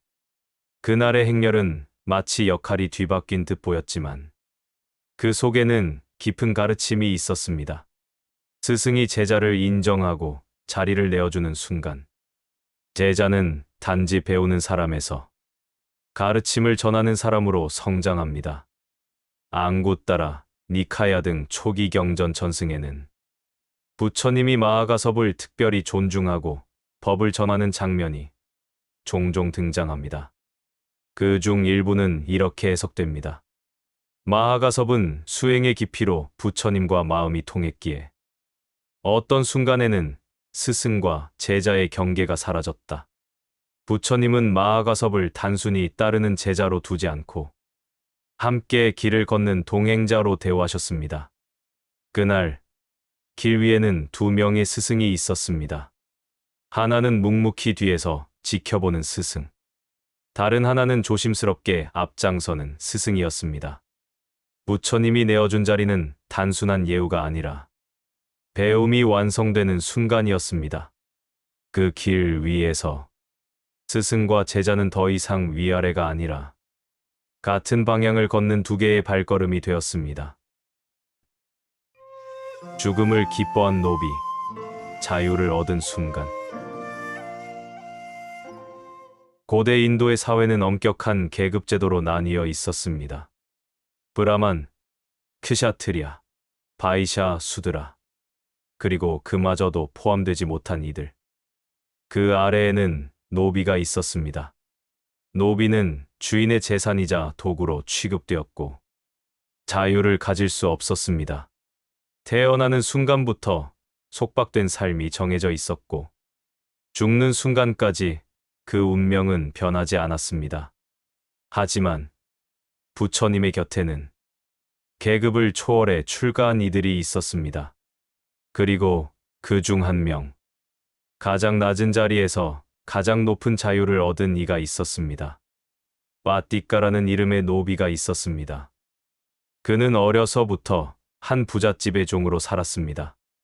해가 뜨면 밭에 나가고 해가 지면 마구간을 정리하며 밤에는 주인의 명령대로 허드렛 일을 했습니다. 주인은 그에게 조금의 친절도 보이지 않았고 마을 사람들 역시 그를 이름이 아닌 저 노비라고 불렀습니다. 그의 삶은 늘 굽은 허리와 굳은 손, 그리고 꺼지지 않는 피로로 가득했습니다. 그러던 어느 날 그가 물을 길어 나르는 길가에 부처님과 제자들이 앉아 있었습니다. 빠띠까는 물을 지게에 이고 가던 중 부처님의 설법 소리를 듣게 되었습니다. 그 내용은 그가 평생 들어본 적 없는 말이었습니다. 인간을 묶는 것은 출신이 아니라 마음이다. 태생이 낮아도 마음이 높으면 해탈에 이를 수 있다. 그 순간 빠띠카의 발걸음이 멈췄습니다. 그의 온 몸은 땀으로 젖었지만 그 말이 마음속 깊이 스며들었습니다.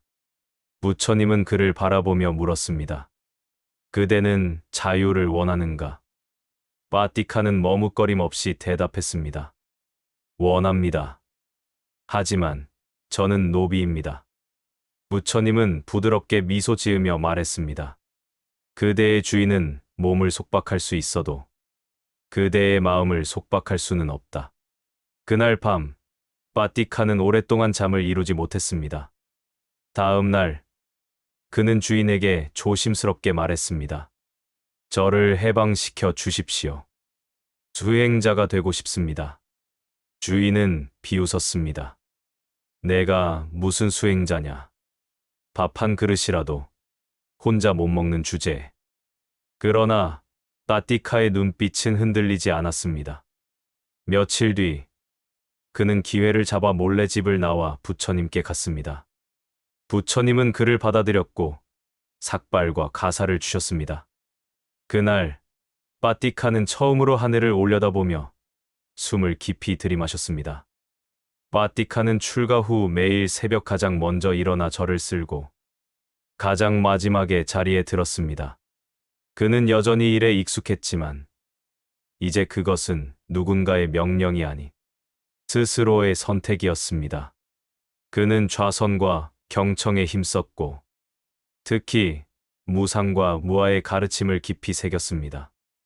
나는 나의 몸이 아니다. 이 몸은 빌린 그릇이다. 수행은 그의 내면을 급격히 변화시켰습니다. 얼굴에는 평온이 깃들었고 눈빛은 깊어졌습니다. 세월이 흘러 빠띠카의 몸은 병으로 쇠약해졌습니다. 그는 부처님 곁에서 조용히 누워 있었습니다. 부처님이 물었습니다. 그대는 두렵지 않은가? 빠띠카는 약한 목소리로 웃으며 대답했습니다. 스승님, 저는 오늘을 기다려왔습니다. 이 몸을 벗으면 더 이상 누구의 노비도 아니니까요. 그의 호흡은 점점 가늘어졌고 마지막 숨을 내쉴 때 얼굴은 미소로 물들어 있었습니다. 그날 제자들은 한 노비가 죽음을 기뻐하는 모습을 보았습니다. 그러나 그것은 절망이 아닌 완전한 해방의 기쁨이었습니다. 그가 떠난 뒤 부처님은 제자들에게 말씀하셨습니다. 그는 이 생에서 주인의 소유였지만 마음의 자유를 얻은 순간부터 해탈한 자였다. 빠띠카의 묘에는 화려한 장식도 긴 비문도 없었습니다. 다만 그의 이름과 짧은 글귀만이 새겨져 있었습니다. 속박에서 벗어난 자, 자유롭게 갔다. 무거운 짐을 내려놓지 않은 수도자, 수행의 함정. 고대 인도의 한 작은 마을 외곽. 나무와 바위가 어우러진 조용한 숲속에 한 수도자가 살고 있었습니다. 그는 이미 오랫동안 삭발과 가사를 걸친 채 사람들에게 존경받는 수행자로 알려져 있었습니다. 마을 사람들은 그를 지혜로운 분이라 불렀고, 그가 나오는 길목에 과일과 음식을 두고 갔습니다. 겉으로 보기에는 더할 나위 없이 청정한 삶이었습니다. 그러나 그의 마음 속에는 아무도 모르는 무거운 짐이 있었습니다. 그 수도자는 출가 전 큰 부를 지닌 상인이었습니다. 수많은 재산, 노비, 그리고 넓은 토지를 소유했지요. 하지만 재물 싸움과 인간관계의 갈등에 지쳐 모든 것을 버리고 수행자의 길을 선택했습니다. 문제는 버린다는 것이 몸만 떠나는 것으로 완성되지 않는다는 점이었습니다. 그는 물질을 떠났지만 마음속에는 여전히 나의 것이라는 집착이 남아 있었습니다. 그는 수행 중에도 종종 옛 생각에 젖었습니다. 내 창고에 있던 금은 지금쯤 누구 손에 들어갔을까? 내가 지은 집은 잘 관리되고 있을까? 이 생각이 일어날 때면 그는 한동안 눈을 감고 호흡을 세웠지만 마음은 좀처럼 고요해지지 않았습니다. 어느 날 부처님이 제자들과 함께 그 숲을 지나가다 그 수도자를 보게 되었습니다. 그는 마치 깊은 선정에 든 듯 눈을 감고 있었습니다. 부처님은 제자들에게 조용히 말씀하셨습니다. 그대들은 저 수행자의 마음이 어디에 있는지 아는가? 제자들이 대답하지 못하자 부처님은 그에게 다가가 물었습니다. 그대는 지금 무엇을 생각하고 있는가? 수도자는 잠시 망설이다가 솔직하게 말했습니다. 저는 옛 재산과 가족 생각을 하고 있었습니다. 부처님은 고개를 끄덕이며 말씀하셨습니다. 짐을 내려놓고도 마음속에 다시 짐을 지고 가는 자가 있네. 그는 길 위에 있어도 아직 도착하지 못한 것이네. 그 수도자는 부끄러움과 혼란을 동시에 느꼈습니다. 그는 매일같이 경을 외우고 명상을 했지만 마음속 짐은 더욱 무거워지고 있었습니다. 어느 날 마을에서 큰 재난이 일어났습니다. 홍수가 덮쳐 곡식 창고와 집들이 쓸려갔습니다. 그 소식을 들은 수도자는 자신의 옛집과 창고를 떠올리며 불안에 휩싸였습니다. 그 순간 그는 깨달았습니다. 나는 아직 그 집을 떠나지 않았구나. 그는 부처님께 다시 찾아가 무릎을 꿇고 물었습니다. 스승님, 저는 어떻게 해야 이 짐을 놓을 수 있습니까? 부처님은 이렇게 답하셨습니다. 짐을 내려놓는 것은 물질을 버리는 것이 아니라 그것을 나의 것이라 부르는 마음을 버리는 것이네. 그 수도자는 그날 이후 더욱 치열하게 마음을 살폈습니다. 하지만 세월이 흘러 늙음과 병이 찾아왔을 때 그의 마지막 순간은 고요하지 않았습니다. 숨이 가빠오고 눈앞이 흐려질 때 그는 무너진 옛집과 잃어버린 재산을 떠올렸습니다. 마지막까지 그 짐은 그의 어깨에서 내려가지 않았습니다. 그가 떠난 뒤 마을 사람들은 그토록 훌륭한 수행자도 마음을 놓지 못했다니 하고 안타까워했습니다. 부처님은 조용히 말씀하셨습니다. 수행의 옷을 입었다고 해서 해탈에 이르는 것은 아니다. 짐을 버리는 것은 행위가 아니라 마음의 일이다. 숲속에 남은 그의 작은 초막은 오랫동안 비어 있었지만 그곳에는 여전히 내려놓지 못한 짐의 그림자가 가만히 남아있는 듯했습니다. 대중 앞에서 스스로 허물을 고백한 비구, 참회의. 고대 인도의 어느 비구 승가에는 한 젊은 비구가 있었습니다. 그는 출가한 지 오래되지 않았지만 빠르게 경전과 계율을 익히고 사람들 앞에서 설법도 잘하여 많은 신도들의 신뢰를 받고 있었습니다. 그러나 속세를 떠난 지 얼마 안 된 그는 아직 마음이 완전히 가라앉지 않았습니다. 명예와 칭찬에 은근히 기대고 자신의 수행 수준을 실제보다 높게 보이려는 마음이 있었습니다. 어느 날, 그는 계율 중 하나를 어겼습니다. 큰 범죄는 아니었지만 수행자로서 지켜야 할 청정함에 금이 가는 일이었습니다. 그 순간 마음속에서는 두 가지 목소리가 들렸습니다. 이건 작은 일이니 그냥 넘겨도 된다. 아니다. 숨기면 그 순간부터 짐이 된다. 그는 첫 번째 목소리에 귀를 기울였습니다. 조용히 있으면 아무도 모를 거야. 그리고 아무 일 없었던 것처럼 하루를 보냈습니다. 하지만 그날 밤, 그는 제대로 잠들 수 없었습니다. 명상에 앉으면 마음 한 구석에서 그 장면이 떠올라. 호흡이 흐트러지고 가슴이 답답해졌습니다. 며칠 후, 부처님께서 제자들을 모아 설법하셨습니다. 허물을 숨기는 자는 무거운 돌을 짊어지고 걷는 것과 같다. 그 돌은 남이 보기에는 보이지 않지만 그대의 발걸음은 점점 느려지고 끝내 길에서 주저앉게 된다. 이 말을 들은 젊은 비구의 심장은 세차게 뛰었습니다. 마치 부처님이 자신의 마음속을 보고 말씀하신 듯했습니다. 그날 저녁, 그는 깊은 고민에 빠졌습니다. 만약 내가 이 허물을 고백한다면 사람들은 나를 실망스럽게 볼 것이다. 하지만 숨긴다면 나는 평생 이 짐을 지고 살아야 한다. 다음 날 아침, 그는 결심을 굳혔습니다. 승가의 아침 모임이 끝날 무렵, 그는 조심스레 일어나 부처님과 대중을 향해 합장했습니다.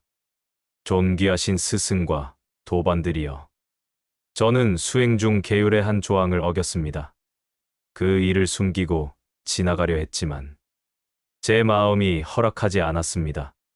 오늘 이 자리에서 저의 허물을 드러내고자 합니다. 그 순간 대중은 조용해졌습니다. 젊은 비구의 목소리는 떨렸지만 그의 눈은 점점 맑아졌습니다. 마지막 고백의 말을 마쳤을 때 그는 마치 무거운 짐을 내려놓은 듯 깊게 숨을 내쉬었습니다. 모든 이야기를 들은 부처님은 고개를 끄덕이며 말씀하셨습니다. 허물을 숨기는 자는 그 허물의 종이 되고 허물을 드러내는 자는 그 허물의 주인이 된다. 그대는 오늘 그 허물의 주인이 되었도다. 대중은 젊은 비구를 비난하지 않았습니다. 오히려 그의 용기에 찬탄의 합장을 보냈습니다. 그날 이후 그는 허물을 드러낸 비구라는 별칭으로 불렸지만 그 이름은 부끄러움이 아니라 청정함의 상징이었습니다. 세월이 흘러 그는 노비구가 되었고 수많은 제자들에게 참회의 힘을 가르쳤습니다. 허물은 물들면 숨기고 싶은 법이다. 그러나 숨기는 순간 그것은 마음을 병들게 한다. 빛 속에 꺼내 놓을 때 허물은 사라지고 길은 다시 열린다. 그가 말할 때 제자들은 그의 눈에서 부끄러움을 지나온 사람만이 가질 수 있는 깊은 평화를 보았습니다.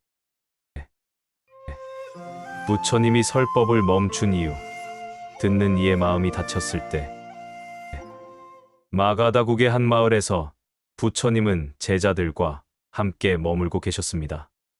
그 마을에는 바라드와자라는 브라만이 있었는데 그는 부처님의 명성을 오래 전부터 들었지만 직접 만나고 싶다는 생각보다는 오히려 비판하고 싶은 마음이 강했습니다. 그는 속으로 이렇게 생각했습니다. 저 사문 고타마는 사람들을 속여 먹고 사는 자일 뿐이야.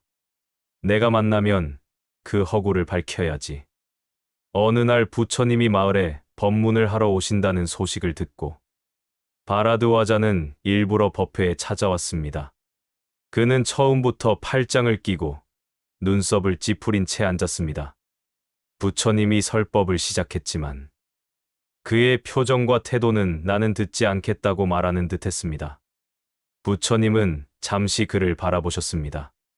그러나 설법을 이어가셨습니다.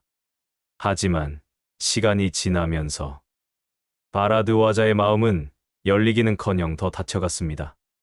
법문이 끝나갈 무렵 부처님은 조용히 설법을 멈추셨습니다. 대중이 놀란 표정으로 그 이유를 묻자 부처님은 이렇게 말씀하셨습니다.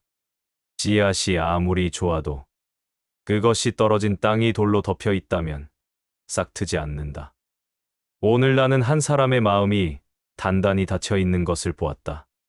그 마음을 억지로 열려 하지 않으리라. 바라드 와자는 부끄러웠습니다. 그는 그 말이 자신을 향한 것임을 직감했습니다. 하지만 자존심 때문에 곧바로 사과하지는 않았습니다. 그는 속으로만 중얼거렸습니다. 저 사무는 내 마음을 꿰뚫어 보았군. 며칠이 지났습니다. 바라드 와자는 이상하게도 부처님의 말씀이 계속 떠올랐습니다. 특히 씨앗이 돌 위에 떨어진다는 비유가 머릿속에서 맴돌았습니다. 그는 자신이 그 돌처럼 단단하게 닫혀 있었다는 것을 인정하지 않을 수 없었습니다. 마침내 그는 다시 부처님을 찾아갔습니다. 이번에는 팔짱을 끼지 않았고 고개를 숙였습니다. 사문 고탐하여 지난번엔 제 마음이 닫혀 있었습니다. 다시 한번 법을 들을 기회를 주십시오. 부처님은 미소 지으며 자리를 권했습니다. 그리고 조용히 말씀하셨습니다. 이제 땅이 부드러워졌으니 씨앗은 뿌리를 내릴 것이네. 그날 부처님은 바라드 와자에게 집착과 성냄, 어리석음이 어떻게 마음을 가로막는지를 설하셨습니다. 바라드 와자는 눈물이 그렁그렁해진 채 합장했습니다. 그는 법을 듣는 동안 지난번 자신이 잃어버린 시간과 기회를 떠올렸습니다. 부처님은 마지막에 이렇게 덧붙이셨습니다. 물은 낮은 곳으로 흐른다. 마음이 낮아지면 진리는 저절로 스며든다. 바라드 와자는 그날 이후 부처님의 가르침을 전하는 가장 열정적인 제자 중 한 사람이 되었습니다. 진리는 억지로 주입할 수 있는 것이 아니었습니다. 부처님은 그날 설법을 멈추심으로써 오히려 한 사람의 마음에 깊은 흔적을 남기셨습니다. 그 흔적은 바라드 와자가 스스로 문을 열게 만들었고 그 문이 열린 순간 말보다 더 강한 설법이 시작되었습니다. 우리가 전한 10가지 이야기 속에서 부처님과 제자들은 신통보다 깊은 자비를, 말보다 강한 침묵을, 형식보다 중요한 마음을 보여주었습니다. 그들의 삶은 특별한 사람만의 길이 아니었습니다. 평범한 하루의 선택, 순간의 집중, 그리고 집착을 내려놓는 작은 용기 속에서 누구나 걸을 수 있는 길이었습니다. 때로는 세상을 바꾸는 힘이 거창한 기적이 아니라 누군가의 마음을 잠시 멈추게 하는 미소였음을 우리는 이 이야기들을 통해 다시 배웁니다. 길 위의 발걸음이 달라도 향하는 곳은 하나입니다. 지혜와 자비로 향하는 길. 그 길의 끝에는 언제나 고요한 빛이 있습니다. 오늘의 이야기가 당신 마음 속에도 그 작은 빛 하나를 남기기를 바랍니다.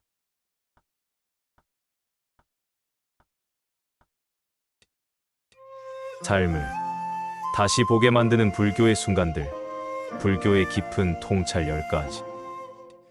우리는 때로 큰 깨달음은 특별한 순간에만 온다고 생각합니다. 하지만 불교의 역사는 말합니다. 그 순간은 궁전이 아니라 먼 길 위에서, 금빛 장엄이 아니라 가난한 집 앞에서, 혹은 조용히 앉은 한 사람의 마음 속에서 피어날 수 있다고. 이번 여정에서 우리는 삶과 마음을 꿰뚫는 10가지 순간을 만납니다. 제자가 되기를 거절한 첫 만남, 독사굴의 고요, 허기를 이긴 한 숟갈, 그리고 분노가 풀리는 찰나까지. 이야기마다 한 사람의 선택이 있고 그 선택마다 하나의 길이 열립니다. 이 길의 끝에서 우리가 만나게 될 것은 아마도 진리라는 이름의 아주 단순한 빛일 것입니다. 부처님의 첫 제자가 되기를 거절한 이유, 타피수의 선택. 기원전 5세기 인도 마가다 왕국의 길목에는 먼지와 바람이 항상 함께입니다. 이곳을 오가던 두 명의 상인이 있었습니다. 형의 이름은 타피수, 동생은 발리카입니다. 두 사람은 북방과 남방을 오가며 향신료와 직물을 거래하는 상인이었습니다. 어느 날, 두 형제는 마을을 향해 가던 길에 숲가의 큰 나무 아래 앉아 있는 한 수행자를 보게 됩니다. 햇빛이 잎사귀 사이로 내려오는데 그 빛보다도 더 고요하고 맑은 기운이 그를 감싸고 있었습니다.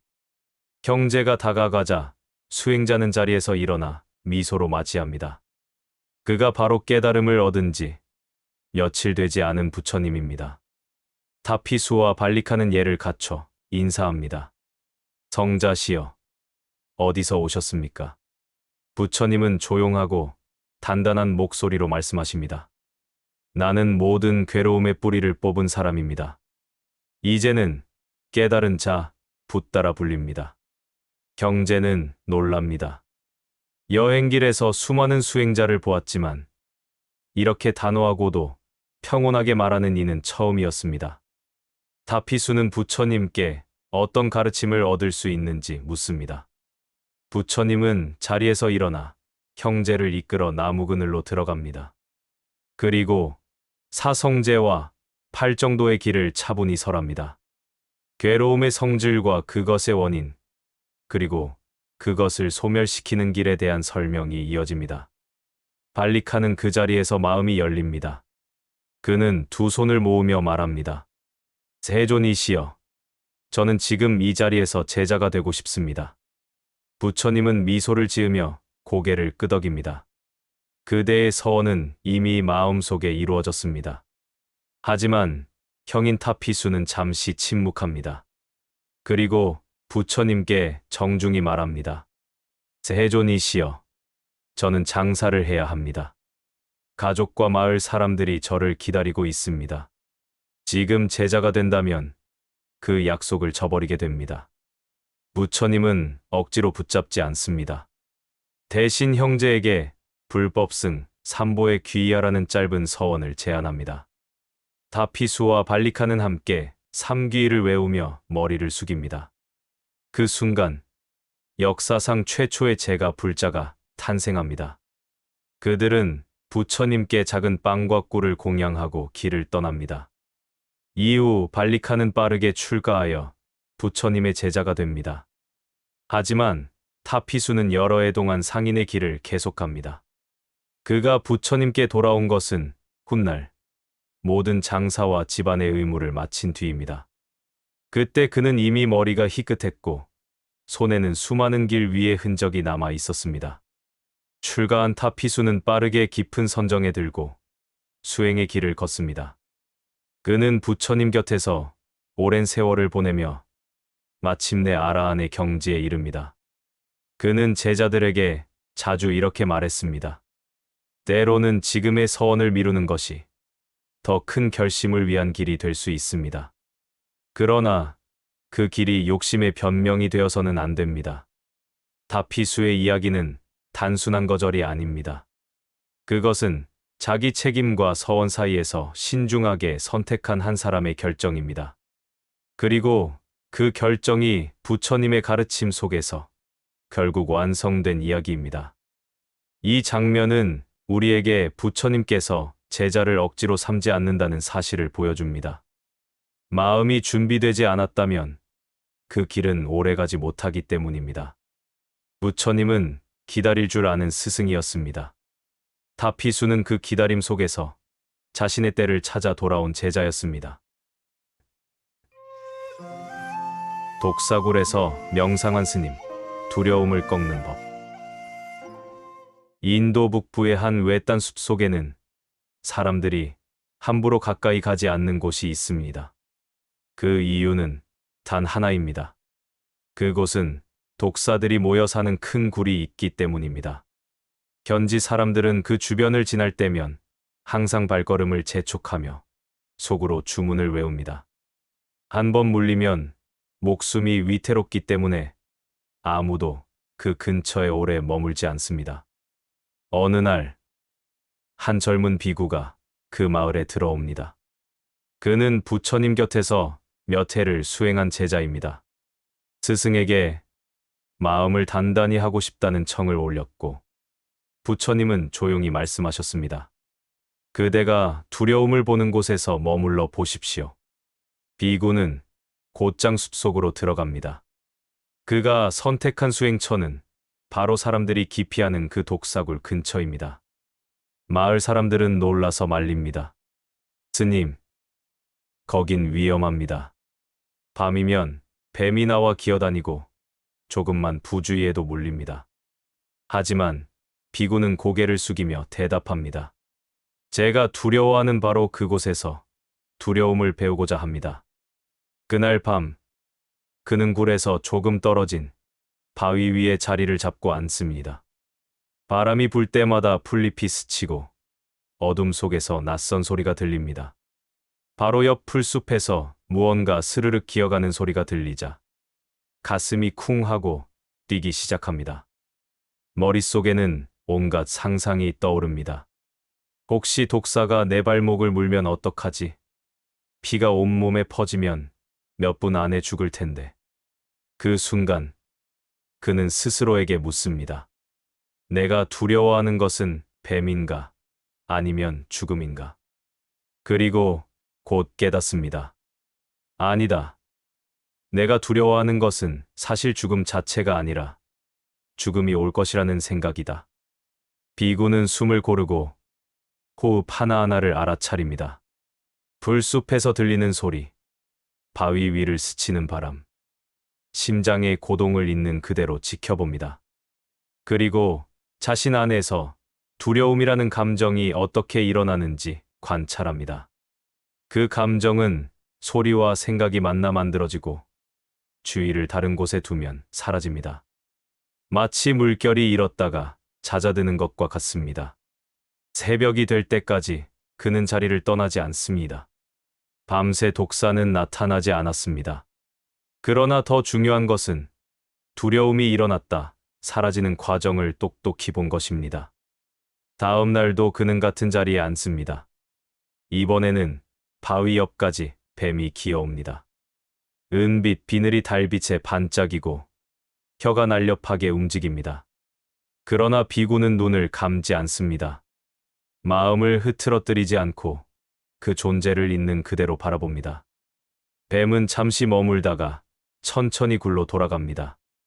며칠이 지나자 그의 마음에는 두려움보다 평온이 더 오래 머물게 됩니다. 밤이 오고 뱀의 그림자가 지나가도 심장은 크게 뛰지 않습니다. 그는 깨닫습니다. 두려움은 대상을 피할 때 커지고 직면할 때 작아집니다. 그것은 뱀에 있는 것이 아니라 내 마음에 있습니다. 몇 주 뒤, 그는 다시 부처님 곁으로 돌아갑니다. 부처님은 제자의 얼굴을 보고 미소를 짓습니다. 그대의 눈빛이 달라졌습니다. 무엇을 보았습니까? 비구는 합장하고 대답합니다. 두려움이 제 마음속에서 일어나고 사라지는 것을 보았습니다. 그것은 뱀이나 죽음에 있는 것이 아니라 제 생각 속에 있었습니다. 부처님은 고개를 끄덕이며 말씀하십니다. 그대가 본 것이 바로 두려움의 본질입니다. 그것을 알면 어떤 위험 속에서도 마음은 자유로울 수 있습니다. 그 비구는 이후에도 여러 위험한 곳에서 수행을 이어갑니다. 그러나 그는 더 이상 장소나 상황에 얽매이지 않습니다. 그가 앉은 자리가 바로 수행처이고 그가 바라보는 순간이 바로 깨달음의 문이었기 때문입니다. 마을 사람들은 그가 떠난 후에도 오랫동안 그 이야기를 전합니다. 그 스님은 독사굴 옆에서 명상하셨다. 그리고 아무 해도 입지 않으셨다. 그 이유는 뱀이 그를 두려워한 것이 아니라 그가 두려움을 내려놓았기 때문이다. 허기를 이긴단 한 숟갈, 아난다의 보시 이야기. 한여름의 마가다 왕국은 공기가 무겁게 내려앉는 계절입니다. 땅 위로는 뜨거운 열기가 아른거리고 먼 길을 걸어온 수행자들의 옷자락은 땀에 젖습니다. 그날도 부처님의 제자 안한다는 새벽 예불을 마친 뒤 바루를 들고 걸음을 옮겼습니다.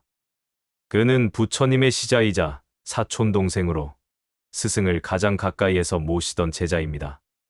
그러나 그날의 탁발길은 평소와 달랐습니다.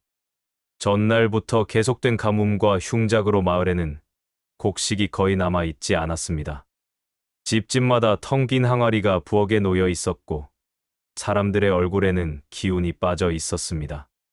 안한다는 바루를 든 채 몇 집을 돌았지만 바루에는 거의 아무것도 담기지 않았습니다.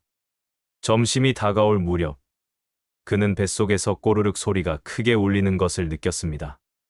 어제 저녁 이후로 아무것도 먹지 못한 상태였기 때문입니다.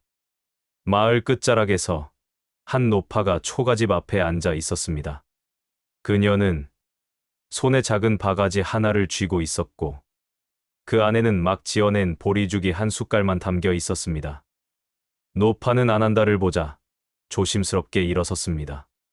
스님, 이게 제가 가진 전부입니다. 받으시겠습니까? 안한다는 잠시 멈춰 노파를 바라봅니다. 그녀의 눈동자 속에는 절박함과 동시에 나누고자 하는 마음이 담겨 있었습니다. 안한다는 바루를 앞으로 내밀며 합장합니다. 감사히 받겠습니다. 노파는 바루에 그 귀한 한 숟갈을 옮겨 담았습니다. 보리죽의 향기가 코끝을 스치자 안한다의 몸은 본능적으로 허기를 외쳤습니다. 그러나 바로 그때 그의 시선이 마을 입구를 향했습니다. 햇빛 아래 한 소년이 힘겹게 걸어오고 있었습니다. 옷은 헤어져 있었고 손에는 아무것도 들려 있지 않았습니다. 그의 얼굴은 창백했고 입술은 바짝 말라 있었습니다. 안한다는 단번에 알아차립니다. 저 아이는 며칠째 굶었구나. 바로 안에는 단 한 숟갈뿐입니다. 그 한 숟갈이 목구멍을 넘으면 당장은 허기가 덜어질 수 있습니다. 그러나 안한다는 주저하지 않고 바루를 소년 앞으로 내밉니다. 얘야, 이걸 받아 먹거라. 소년은 처음에는 머뭇거렸습니다. 스님은 안 드십니까? 안한다는 부드럽게 웃으며 대답합니다. 나는 지금 배고프지만 너는 더 배고프다. 오늘은 내 차례다. 소년은 눈시울이 붉어지며 바루를 받아들고 그 한 숟갈을 조심스럽게 먹었습니다. 그 순간 마치 신기한 변화가 일어난 듯했습니다. 안한다의 허기는 조금도 사라지지 않았지만 마음 깊은 곳에서 묵직한 평온이 피어올랐습니다. 허기가 사라진 것은 아니었지만 그 허기가 그를 괴롭히지 않았습니다. 그는 깨달았습니다. 배를 채우는 것보다 마음을 채우는 것이 먼저다. 마을 사람들은 그 장면을 지켜보고 있었습니다. 누군가가 집으로 들어가 작은 빵 조각을 가지고 나왔고 다른 이는 말린 과일 한 줌을 건넸습니다. 잠시 후 안한다의 바루에는 다양한 음식이 조금씩 쌓였습니다. 그리고 그는 그것을 다시 나누어 소년과 노파, 그리고 근처의 허기진 이웃들에게 고루 나누어 주었습니다. 그날 저녁 부처님 곁으로 돌아온 안한다는 이 일을 말씀드렸습니다. 부처님은 고개를 끄덕이며 말씀하셨습니다. 안한다여, 한 숟갈의 보시가 때로는 천금보다 귀하다. 그대가 나눈 것은 음식이 아니라 두려움과 고통을 덜어주는 마음이었다. 그날 이후 안한다는 보시를 할 때 늘 마음을 다해 가장 좋은 것을 드렸습니다. 그는 배고픔이 클수록 가진 것이 적을수록 나누는 마음이 더 깊어진다는 것을 배웠습니다. 그리고 그 마음이야말로 수행자가 길 위에서 지켜야 할 참된 바루라는 것을 알게 되었습니다. 이 이야기는 율장에 전해지는 안한다 존자의 실제 일화로 당시의 마을과 계절, 사람들의 표정까지 세세하게 기록되어 있습니다.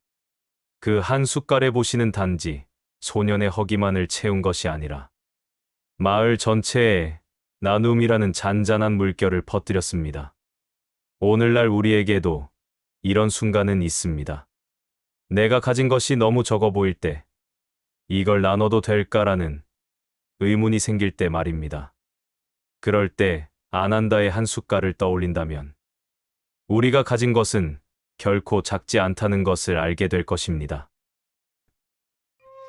부처님을 향해 창을 던진 사냥꾼, 분노가 풀리는 순간. 마가다 왕국 변두리, 숲이 짙게 드리운 산길 한쪽에는 오래전부터 사냥꾼들이 모여 사는 마을이 있었습니다. 그들은 새벽에 숲으로 들어가 짐승의 흔적을 쫓고 해질 무렵에야 마을로 돌아오는 삶을 살았습니다. 이곳의 한 사냥꾼, 앙굴라는 근래 들어 얼굴이 더욱 거칠어지고 말수가 줄었습니다. 며칠 전, 다른 사냥꾼들이 숲속에서 수행자 무리를 만났다는 소문이 돌았습니다. 그 무리의 중심에는 부처님이라는 인물이 있었고, 그분의 말은 사람들의 마음을 바꾼다고 했습니다. 하지만 앙굴라의 귀에는 그것이 위협처럼 들렸습니다. 그는 자신의 형이 부처님의 제자가 된 후 사냥을 그만두고 무기를 버렸다는 이야기를 들었기 때문입니다. 앙굴라는 분노했습니다. 사람들이 사냥을 그만두면 우리 마을은 굶어 죽는다. 저 수행자가 우리 삶을 무너뜨리고 있다. 그 분노는 날마다 그를 갉아먹었고 마침내 그는 결심합니다. 그를 없애겠다. 그날 앙굴라는 손질한 창을 들고 숲길에 숨었습니다. 햇살이 나뭇잎 사이로 떨어지는 고요한 시간, 먼 길에서 발자국 소리가 다가왔습니다. 황토색 가사를 걸친 한 수행자가 홀로 걸어오고 있었습니다. 그는 고개를 들고 온화한 눈빛으로 숲을 바라보며 천천히 걸음을 옮기고 있었습니다. 앙굴라는 손에 땀이 차는 것을 느끼며 창을 움켜쥡니다. 저자가 부처구나. 그 순간 부처님이 앙굴라가 숨어있는 쪽을 향해 시선을 돌렸습니다. 놀랍게도 두려움도 놀람도 없는 얼굴이었습니다. 그 눈빛은 마치 오래전부터 그 자리에 서 있는 앙굴라를 이미 알고 있었다는 듯했습니다. 앙굴라는 숨을 크게 들이쉬고 창을 들어 던질 자세를 취했습니다. 하지만 부처님이 조용히 손을 들어 보이며 한 걸음 다가오셨습니다. 사냥꾼이여, 그 창을 던지기 전에 내 마음을 보아라. 짧은 한마디였지만 그 목소리는 숲속의 모든 소리를 잠재웠습니다. 앙굴라는 순간적으로 망설였습니다. 그러나 곧 이를 악물고 다시 창을 겨눴습니다. 내가 사람들의 마음을 빼앗아 간다. 내 말 때문에 내 형이 나를 버렸다. 난 널 없앨 거다. 부처님은 고개를 살짝 끄덕이며 말씀하셨습니다. 내 형이 버린 것은 내가 아니라 죽이고 상하게 하는 삶이다. 그는 너를 떠난 것이 아니라 자신 속의 두려움과 미움을 떠난 것이다. 이 말이 앙굴라의 가슴 한가운데를 찔렀습니다. 그는 무의식적으로 창을 쥔 손을 느슨하게 했습니다. 그러나 동시에 마음속에서는 더 큰 혼란이 일었습니다. 내가 지금 왜 이 자리에 있는 거지? 이 창을 던지면 무엇이 달라지는 거지? 부처님은 한 걸음 더 다가오며 말씀하셨습니다. 사냥꾼이여, 내 손의 창보다 더 날카로운 것은 내 분노다. 그것은 너를 먼저 찌른다. 내가 나를 헤아려 하면 먼저 내가 무너진다. 그 말이 끝나기도 전에 앙굴라는 손에서 창을 떨어뜨렸습니다. 땅 위에 떨어진 창끝이 바위에 부딪히며 짧은 금소금을 냈습니다. 앙굴라는 무릎을 꿇고 두 손으로 얼굴을 감싸 쥐었습니다. 온몸이 떨렸지만 그것은 분노가 아니라 갑작스레 몰려온 해방감이었습니다. 부처님은 그의 곁에 서서 말없이 기다렸습니다. 한참 후 앙굴라는 조심스럽게 얼굴을 들어 부처님을 바라봤습니다. 그 눈빛은 한 점의 두려움도 없었고 대신 깊은 연민이 담겨 있었습니다. 나는 잘못했습니다. 내 마음이 날 괴롭히고 있었습니다. 부처님은 미소 지으며 말씀하셨습니다. 이제 내 손은 빈손이 되었고 내 마음도 비워질 수 있다. 비운 마음에는 새로운 길이 열린다. 그날 이후 앙굴라는 사냥꾼의 삶을 내려놓았습니다. 그는 마을로 돌아가 사람들에게 사냥 대신 농사를 짓는 법을 배우고 나누는 삶을 시작했습니다. 몇 해 후, 그는 부처님의 제자가 되어 수행의 길을 걸었습니다. 사람들은 그를 창을 내려놓은 이라고 불렀습니다. 이 이야기는 율장과 담마파다 주석에 전해져 내려오는 실제 일화입니다. 한 번의 만남이 한 사람의 삶을 완전히 바꿀 수 있다는 것을 보여줍니다. 부처님은 창을 막지 않았습니다. 대신 마음속 분노의 불씨를 꺼주셨습니다. 그 불씨가 꺼지는 순간 가장 무거운 무기는 손이 아니라 마음에서 내려놓을 수 있다는 것을 알려주셨습니다. 천리를 걸어 부처님을 뵌 여인, 마하카팔리의 발걸음. 마가다 왕국의 동쪽 끝자락, 작은 산골 마을에 한 여인이 살고 있었습니다. 그녀의 이름은 마하카팔리입니다. 어릴 적 부모를 잃고 친척의 손에서 자라났으며 그 삶은 언제나 가난과 노동으로 채워져 있었습니다. 밭일이 끝나면 물을 깃고 마을 길가에서 장작을 패고 장에 내다 팔 곡식을 이고 오르내렸습니다. 그녀가 부처님의 소문을 처음 들은 것은 장터였습니다. 장터에서 물건을 팔던 한 상인이 말했습니다. 라자가 성에서 부처님이 설법하신다더군. 그분의 말씀을 들은 사람들은 모두 마음이 가벼워진다더라. 그 순간 마하카팔리의 마음에 작은 불씨가 켜졌습니다. 그분을 한 번만이라도 뵙고 싶다. 하지만 라자가 아는 이곳에서 1000리가 넘는 먼 길이었습니다. 그 거리만큼이나 그녀의 삶에는 많은 장애가 있었습니다. 가난했고 여인이었으며 길에서 밤을 지낼 용기조차 없었습니다. 그러나 마음속에서 자꾸만 그 불씨가 꺼지지 않았습니다. 마하카팔리는 오랫동안 준비했습니다. 먼 길에 필요한 낡은 옷 한 벌과 마른 곡식 약간, 그리고 작은 물병 하나를 챙겼습니다. 마을 사람들은 말렸습니다. 그 먼 길을 여자가 어떻게 가려고 그래? 게다가 수행자도 아니고. 그러나 그녀는 웃으며 대답했습니다. 나는 내 발로 가서 내 눈으로 부처님을 뵙고 싶습니다. 마침내 그녀는 새벽녘, 발 아래 풀잎이 아직 젖어 있는 시간에 마을을 떠났습니다. 그녀의 발걸음은 빠르지 않았지만 한 걸음 한 걸음이 서원처럼 단단했습니다. 길은 험했습니다. 낮에는 타는 듯한 태양 아래 먼지가 일었고 밤에는 싸늘한 바람이 옷 속까지 스며들었습니다. 발바닥은 며칠 만에 물집이 잡히고 금세 터져버렸습니다. 그럼에도 그녀는 걸음을 멈추지 않았습니다. 머릿속에는 단 하나의 생각만이 자리했습니다. 부처님을 뵙겠다. 어느 날 길가에서 강을 건너야 하는 곳이 나타났습니다. 비가 온 뒤라 강물이 불어나 있었고 나룻배는 한참 뒤에 나온다고 했습니다.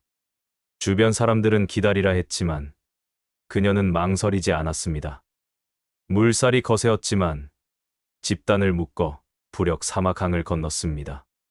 그 과정에서 곡식 주머니가 절반이나 젖었지만 그녀는 웃었습니다. 물은 곡식을 적셨지만 내 마음은 더 가벼워졌습니다. 며칠 후 그녀는 라자가 근처에 도착했습니다. 도시 근방에는 이미 부처님의 말씀을 듣기 위해 모여든 사람들이 많았습니다. 그녀는 사람들 틈을 헤치고 앞으로 나아갔습니다. 마침내 먼 길 끝에서 부처님이 앉아 계신 모습을 보았습니다. 그 순간 그녀는 온몸에 힘이 빠지는 것을 느꼈습니다. 길 위에서 견뎌온 고통과 피로가 한순간에 눈물로 변했습니다. 부처님은 마하카팔리를 바라보며 부드럽게 미소 지으셨습니다. 그녀는 무릎을 꿇고 합장했습니다. 세존이시여, 저는 먼 산골에서 이곳까지 걸어왔습니다. 오직 그대의 말씀을 듣기 위함입니다. 부처님은 조용히 말씀하셨습니다. 마하카팔리여, 그대의 발걸음은 단지 땅 위를 걸은 것이 아니라 마음속의 먼 길을 걸은 것입니다. 먼 길을 가는 데는 발이 필요하지만 진리를 향하는 데는 믿음이 필요합니다. 그대는 이미 도의 길을 절반은 걸었습니다. 마아카팔리는 그 자리에서 부처님의 법문을 들었습니다. 말씀은 마치 긴 여정을 위로하는 빗방울처럼 그녀의 마음에 스며들었습니다. 그녀는 법문이 끝난 후 바로 출가를 청했습니다. 부처님은 허락하셨고 그녀는 비구니가 되어 정진을 이어갔습니다. 출가 후에도 마아카팔리는 언제나 걸음을 멈추지 않는 수행자로 알려졌습니다. 그녀는 다른 마을에 법을 전할 때도 가난한 이를 도울 때도 늘 직접 걸어 다녔습니다. 내 발걸음이 서원이고 이 길 위에서 만나는 모든 인연이 법문입니다. 그녀는 그렇게 말하곤 했습니다. 세월이 흘러 그녀는 깊은 선정과 지혜를 잃었습니다. 그리고 마침내 아라한과를 성취했습니다. 제자들이 물었습니다. 스승님, 그 먼 길을 걸었던 그날 무엇이 가장 기억에 남습니까? 마아카팔리는 웃으며 대답했습니다. 부처님을 처음 뵌 순간이 아니라 그 순간을 위해 걸었던 모든 날입니다. 진리는 도착지가 아니라 걸어가는 그 길 위에 피어납니다. 그녀의 이야기는 테리가타에 일부 전해지며 조기 불교 여성 수행자의 강인한 신심을 보여주는 일화로 기억되고 있습니다. 마아카팔리의 발걸음은 단지 물리적 거리를 이동한 것이 아니라 의심에서 믿음으로, 집착에서 자유로 향하는 여정이었습니다. 그 길은 천리였지만 마음으로는 이미 부처님 곁에 다다른 길이었습니다. 세 번 제자를 놓아준 부처님, 집착 없는 가르침. 사바티 근처 제타숲, 안다는 마을 출신의 젊은 비구 하나가 있었습니다. 그는 출가한 지 얼마 되지 않은 수행자였습니다. 마을에서 들은 부처님의 명성에 이끌려 서둘러 삭발하고 가사를 입었지만 시간이 지날수록 마음이 흔들리기 시작했습니다. 그에게 출가의 생활은 생각보다 고단했습니다. 새벽에는 길을 걸어 탁발을 해야 했고 낮에는 선정 수행과 경전 공부에 몰두해야 했습니다. 하루의 대부분은 규율 속에서 보내야 했습니다. 그는 자주 고향을 떠올렸습니다. 넓은 밭에서 불어오던 바람, 저녁 무렵 함께 둘러앉아 먹던 따뜻한 밥, 그리고 가족들의 웃음소리가 그리웠습니다. 어느 날, 그는 마침내 결심을 굳혔습니다. 나는 수행자가 될 그릇이 아니구나. 고향으로 돌아가야겠다. 그는 부처님이 머무시는 곳으로 갔습니다. 합장하고 고개를 숙인 뒤 조심스레 말했습니다. 세존이시여, 저는 다시 속세로 돌아가고자 합니다. 부처님은 그를 뚫어지게 보시더니 부드럽게 대답하셨습니다. 그대가 원하는 대로 하십시오. 젊은 비구는 놀랐습니다. 다른 스승이라면 말렸을지도 모릅니다. 하지만 부처님은 아무 말도 덧붙이지 않았습니다. 그는 마음이 편안해지는 동시에 어딘가 허전했습니다. 짐을 챙기고 떠날 준비를 하던 그는 마지막 인사를 드리기 위해 다시 부처님을 찾아갔습니다. 그러자 부처님이 말씀하셨습니다. 그대가 떠나기로 한 결심이 여전히 굳건합니까? 비구는 고개를 끄덕였습니다. 그러자 부처님은 다시 말했습니다. 그렇다면 떠나십시오. 두 번째로 허락을 받았지만 이상하게도 발걸음이 무거웠습니다. 그는 숲길을 걸어 나가다 문득 멈춰 섰습니다. 왜 이렇게 마음이 뒤숭숭하지? 떠나는 게 맞는 걸까? 결국 그는 세 번째로 부처님을 찾아갔습니다. 이제는 마음속에서조차 갈팡질팡하고 있었습니다. 부처님은 그를 맞으며 물으셨습니다. 그대의 마음은 어떻습니까? 여전히 떠나고자 합니까? 잠시 침묵하던 그는 솔직하게 털어놓았습니다. 세존이시여, 처음에는 집이 그리워 떠나고자 했습니다. 하지만 세 번이나 이렇게 찾아오면서 제 마음이 자꾸 변하는 것을 느낍니다. 부처님은 조용히 미소 지으셨습니다. 그대는 이미 답을 알고 있습니다. 나는 그대를 붙잡을 필요가 없습니다. 떠나는 것도 머무는 것도 그대의 선택입니다. 그러나 진리는 그대가 도망가도 사라지지 않고 그대가 머문다고 해서 억지로 손에 쥐어지는 것도 아닙니다. 그제야 비구는 깨달았습니다. 자신이 부처님의 제자로 남아있는 것은 부처님이 말렸기 때문이 아니라 자신의 마음이 돌아섰기 때문이라는 사실입니다. 그는 그 길로 다시 머물기로 결심했습니다. 그날 이후 그는 더 이상 고향을 떠올리며 흔들리지 않았습니다. 오히려 출가 생활의 고단함이 자신을 단단하게 만드는 과정임을 느끼기 시작했습니다. 세월이 흘러 그는 깊은 수행의 경지에 올랐습니다. 그리고 다른 젊은 비구들이 방황할 때마다 이렇게 말했습니다. 부처님은 나를 3번이나 보내주셨다. 그때 나는 알았다. 스승이 제자를 붙잡는 것은 집착이고 제자가 스승에게 매달리는 것도 집착이라는 것을. 진짜 길은 스스로 걷는 것이다. 부처님이 그를 3번이나 놓아주신 이유는 분명했습니다. 억지로 붙잡아두는 가르침은 참된 가르침이 아니기 때문입니다. 배움은 강제로 주입되는 것이 아니라 스스로 원할 때 비로소 꽃피기 때문입니다. 마지막으로 그가 부처님께 드린 말이 전해집니다. 세존이시여, 저를 보내주셔서 감사합니다. 보내주셨기에 저는 이 길로 돌아올 수 있었습니다. 이 이야기는 초기 경전에 전해지는 짧지만 강렬한 일화입니다. 부처님의 가르침은 제자를 소유하지 않습니다. 그 대신 제자가 스스로 깨닫고 돌아올 수 있는 자리를 열어둡니다. 그것이 집착 없는 가르침이며 진정한 자비입니다. 바다에 떠내려간 배를 바라보며 이름을 받아들이는 어부의 깨달음. 마가다의 동쪽 끝, 강과 바다가 만나는 큰 어귀의 작은 어촌이 있습니다. 이곳 사람들은 해마다 우기가 오면 강이 불어나 바다와 섞이는 소용돌이를 두려워합니다. 그날도 어촌은 잔뜩 눌린 구름 아래에 있었고 바람은 물비린내를 싣고 골목을 휘돌아 다녔습니다.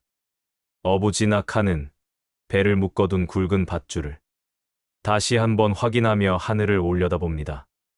아직 떠날 수 있다고 스스로를 다독이지만 가슴 한쪽에서는 불길한 예감이 조용히 올라옵니다. 지나카의 배에는 아내와 어린 아들이 함께 타기로 되어 있습니다. 우기가 시작되면 잡히는 숭어떼가 어귀로 몰려들어 그 시기를 놓치면 한 달의 벌이가 날아가 버리기 때문입니다. 그러나 바람의 결은 점점 사나워지고 물결은 이미 잔잔함을 잃었습니다. 동네의 나이든 어부가 다가와 말립니다. 오늘 물길은 사납습니다. 하루를 미루는 게 봄 한철을 미루는 것보다 낫습니다. 진학하는 고개를 끄덕이지만 궁핍한 살림이 그의 결심을 흔듭니다. 결국 그는 하늘을 한 번 더 훑어보고 배를 밀어 물로 들입니다. 짧게 다녀오겠습니다. 어귀까지만 나갔다가 돌아오겠습니다. 배가 어귀로 나아가자 바람의 결이 바뀝니다. 물결은 갑자기 두툼한 등줄기를 드러내듯 일어서고 그 틈으로 검푸른 심연이 입을 벌리는 듯합니다. 한 차례 거친 파도가 배의 측면을 때리는 순간 솟구친 물기둥이 모두의 시야를 덮습니다. 물 한 개가 거치자 배는 이미 균형을 잃고 한쪽으로 크게 기웁니다. 진학하는 노를 꽉 쥐고 균형을 잡으려 하지만 제2의 파도가 배를 박차듯 밀어붙입니다. 그 한 번의 파도면 충분했습니다. 배는 전복되고 밧줄이 어지럽게 물속에서 풀리며 사람들을 엮습니다.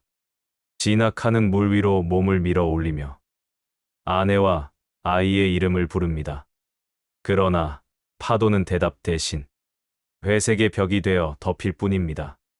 그날 저녁 어촌의 방파제에는 사람들 틈이 빽빽합니다.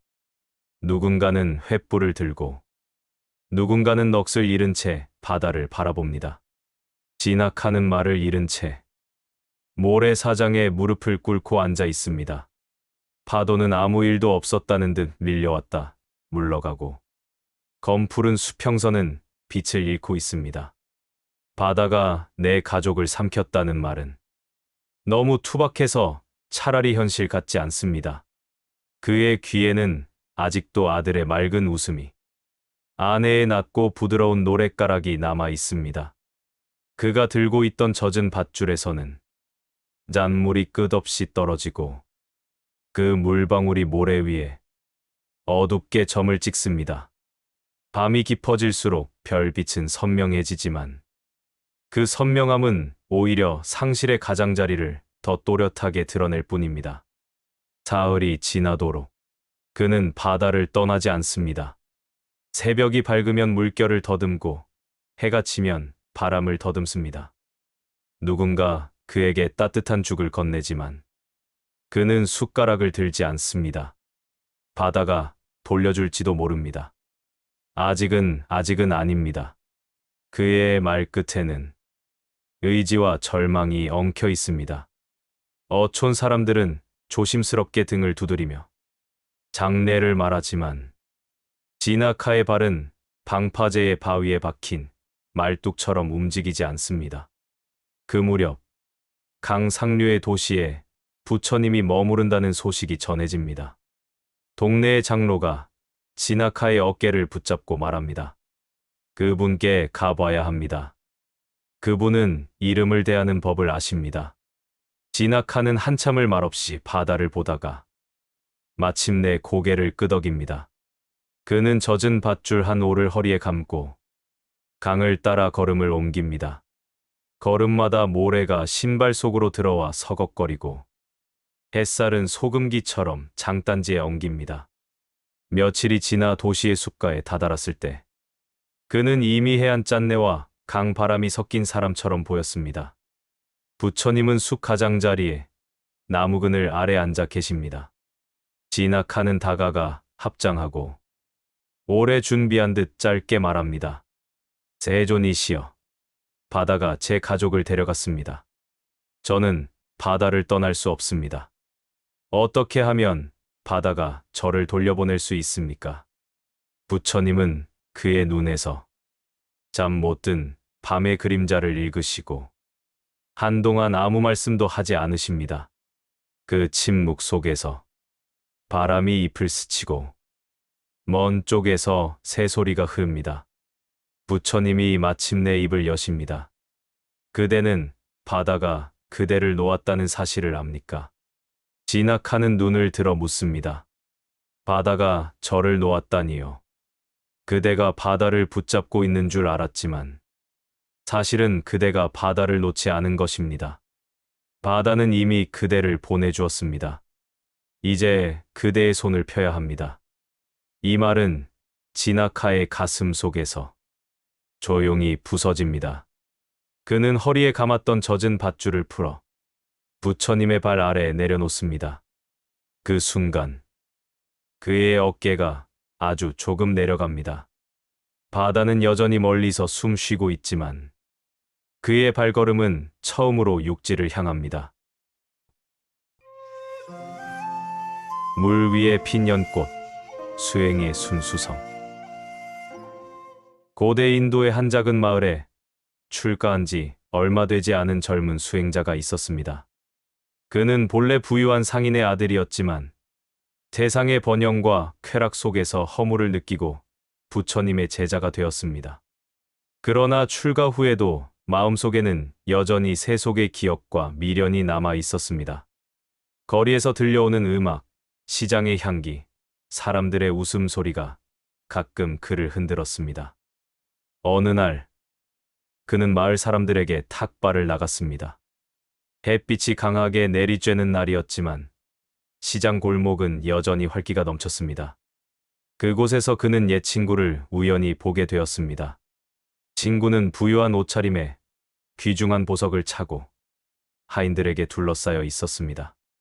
친구는 그를 반갑게 맞이하며 말했습니다. 너처럼 젊은 나이에 왜 이렇게 고생을 사서 하느냐? 다시 집으로 돌아와라. 원한다면 내가 필요한 것은 무엇이든 줄 수 있다. 수행자는 순간 마음이 흔들렸습니다. 사람들의 시선이 그를 스쳤고 속으로 이런 생각이 일어났습니다. 정말 돌아가면 편안하겠지.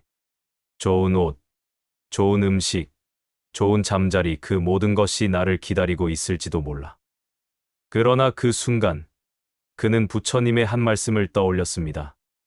연꽃은 진흙 속에서 자라지만 그 잎과 꽃은 물에 젖지 않는다.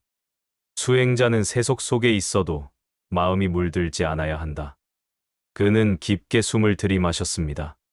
그리고 친구에게 조용히 말했습니다. 내 마음 씀씀이에 고맙다. 하지만 나는 이미 길을 정했다. 진흙 속의 연꽃이 진흙을 버리는 것이 아니라 그 안에서 피어나는 것처럼 나는 세속 속에서 마음을 청정히 지키려 한다.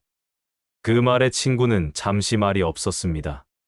그는 고개를 끄덕이며 수행자에게 공양을 올렸습니다. 수행자는 합장하고 걸음을 돌려 탁발을 이어갔습니다. 그의 발걸음은 아까보다 한결 가벼웠습니다. 며칠 후, 이 젊은 수행자는 부처님께 이 일을 이야기했습니다. 부처님은 미소 지으며 말씀하셨습니다. 그대가 본 세속은 연꽃이 자라는 진흙과 같다. 진흙은 연꽃을 더럽히지 않는다. 오히려 그것을 자라게 하는 양분이 된다. 그러나 연꽃이 물에 젖어 무너지면 그 향기는 사라지고 만다. 그대는 세속 속에서 수행하지만 그 마음이 물들지 않도록 해야 한다. 부처님은 제자들에게 자주 연꽃의 비유를 말씀하셨습니다. 진흙탕 같은 세상에서도 청정한 마음을 지니면 그 마음이 연꽃처럼 세상의 향기를 전한다고 하셨습니다. 세속을 버리는 것이 아니라 세속 속에서 물들지 않는 것, 그것이 진정한 수행의 길이라는 것입니다. 이 젊은 수행자는 이후로도 시장과 마을 속에서 탁발을 이어갔습니다. 시끄러운 소리와 유혹이 가득한 곳에서도 그는 자신의 호흡과 발걸음에 집중했습니다. 사람들이 그를 불러도 그 마음이 흐려지지 않도록 지켜보았습니다. 그는 마치 물 위에 핀 연꽃처럼 주위의 파도와 물결 속에서도 청정함을 유지했습니다. 세월이 흘러 그는 노승이 되었습니다. 그의 제자들은 종종 물었습니다.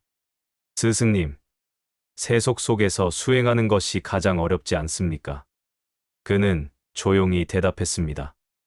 세속이 어려운 것이 아니라 내 마음이 쉽게 물드는 것이 어렵다. 마음을 지키면 그 어떤 더러운 물도 나를 적실 수 없다. 그의 삶은 마을 사람들에게 깊은 감동을 주었습니다. 그가 걸어가는 길에는 고요함이 있었고 그가 머무는 곳에는 향기가 번졌습니다. 사람들은 그를 물 위의 연꽃이라 불렀습니다. 그것은 단순한 별명이 아니라 그의 삶과 수행을 그대로 담은 이름이었습니다. 어느 날, 한 젊은이가 찾아왔습니다. 그는 세속의 번뇌와 욕망 때문에 마음이 괴롭다며 출가를 원했습니다. 그러나 노승은 미소 지으며 말했습니다. 출가만이 길은 아니다. 그대가 어디에 있든 그 마음이 물들지 않게 지키면 된다. 마치 연꽃이 진흙 속에서도 향기를 잃지 않듯이. 젊은이는 그 말을 듣고 눈시울이 붉어졌습니다. 그는 그 자리에서 마음을 다잡고 돌아갔습니다. 세속 속에서도 수행을 이어가겠다고 다짐했습니다. 이 이야기는 초기 불교 경전에 등장하는 연꽃의 비유를 바탕으로 전해집니다. 부처님은 연꽃을 수행자의 삶에 비유하시며 청정한 마음을 지키는 법을 강조하셨습니다. 세상은 진흙과 같습니다. 그 안에 사는 우리는 피할 수 없습니다. 그러나 그 진흙 속에서도 피어나는 연꽃처럼 마음을 물들이지 않고 향기를 전할 수 있는 삶이 가능합니다. 청정은 장소가 아니라 마음에서 시작됩니다. 우리가 어디에 있든 어떤 환경에 있든 물 위에 핀 연꽃처럼 살 수 있는 것입니다. 세상에서 가장 큰 보시, 자신을 내어준 보살.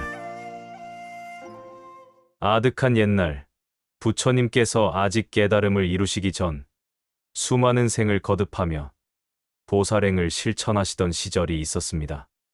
그때 보살은 한 작은 왕국의 왕자로 태어났습니다. 그는 지혜로웠고 자비로웠으며 어릴 적부터 다른 생명들의 고통에 민감한 마음을 지니고 있었습니다. 어느 날 왕자는 산속으로 사냥을 나갔습니다. 사냥이 목적이 아니라 깊은 숲속에서 마음을 가라앉히고 명상하기 위해서였습니다. 숲길을 걷던 중 그는 한 절벽 아래에서 기이한 소리를 들었습니다. 가까이 다가가 보니 한 어미 호랑이가 6마리의 새끼와 함께 있었습니다. 그런데 상황이 심상치 않았습니다. 어미 호랑이는 뼈만 앙상하게 드러난 모습이었고 힘없이 숨을 몰아쉬고 있었습니다. 새끼들은 어미 품에 파고들었지만 젖 한 방울 나오지 않는 상황이었습니다. 어미의 눈은 이미 사냥감을 향한 본능과 굶주림으로 붉게 빛나고 있었습니다. 왕자는 그 장면을 보자 곧 깨달았습니다.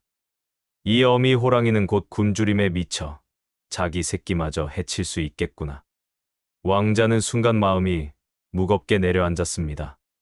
그는 주머니 속의 음식을 찾았지만 사냥을 나오면서 아무것도 챙기지 않았다는 것을 깨달았습니다. 호랑이에게 다른 먹이를 구해다 주자니 산 아래까지 다녀오는 동안 어미는 버티지 못할 것입니다. 그때 왕자의 마음속에서 아주 조용한 생각이 일어났습니다.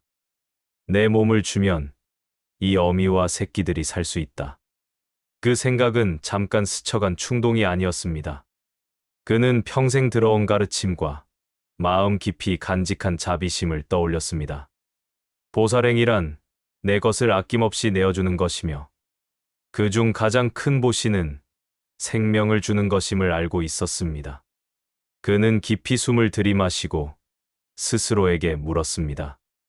내가 가진 것 중 지금 이들을 살릴 수 있는 것은 무엇인가? 대답은 하나였습니다. 그 자신이었습니다. 왕자는 절벽 위로 천천히 걸어 올라갔습니다. 그리고 조용히 땅에 무릎을 꿇고 부처님께서 될 먼 훗날의 자신에게 서원을 올렸습니다. 나는 이 몸을 버림으로써 모든 중생을 위한 길을 닦겠습니다. 이 생의 희생이 언젠가 더 큰 깨달음으로 이어져 무수한 생명을 건지는 씨앗이 되게 하옵소서. 그는 마지막으로 어미 호랑이와 새끼들을 바라보았습니다.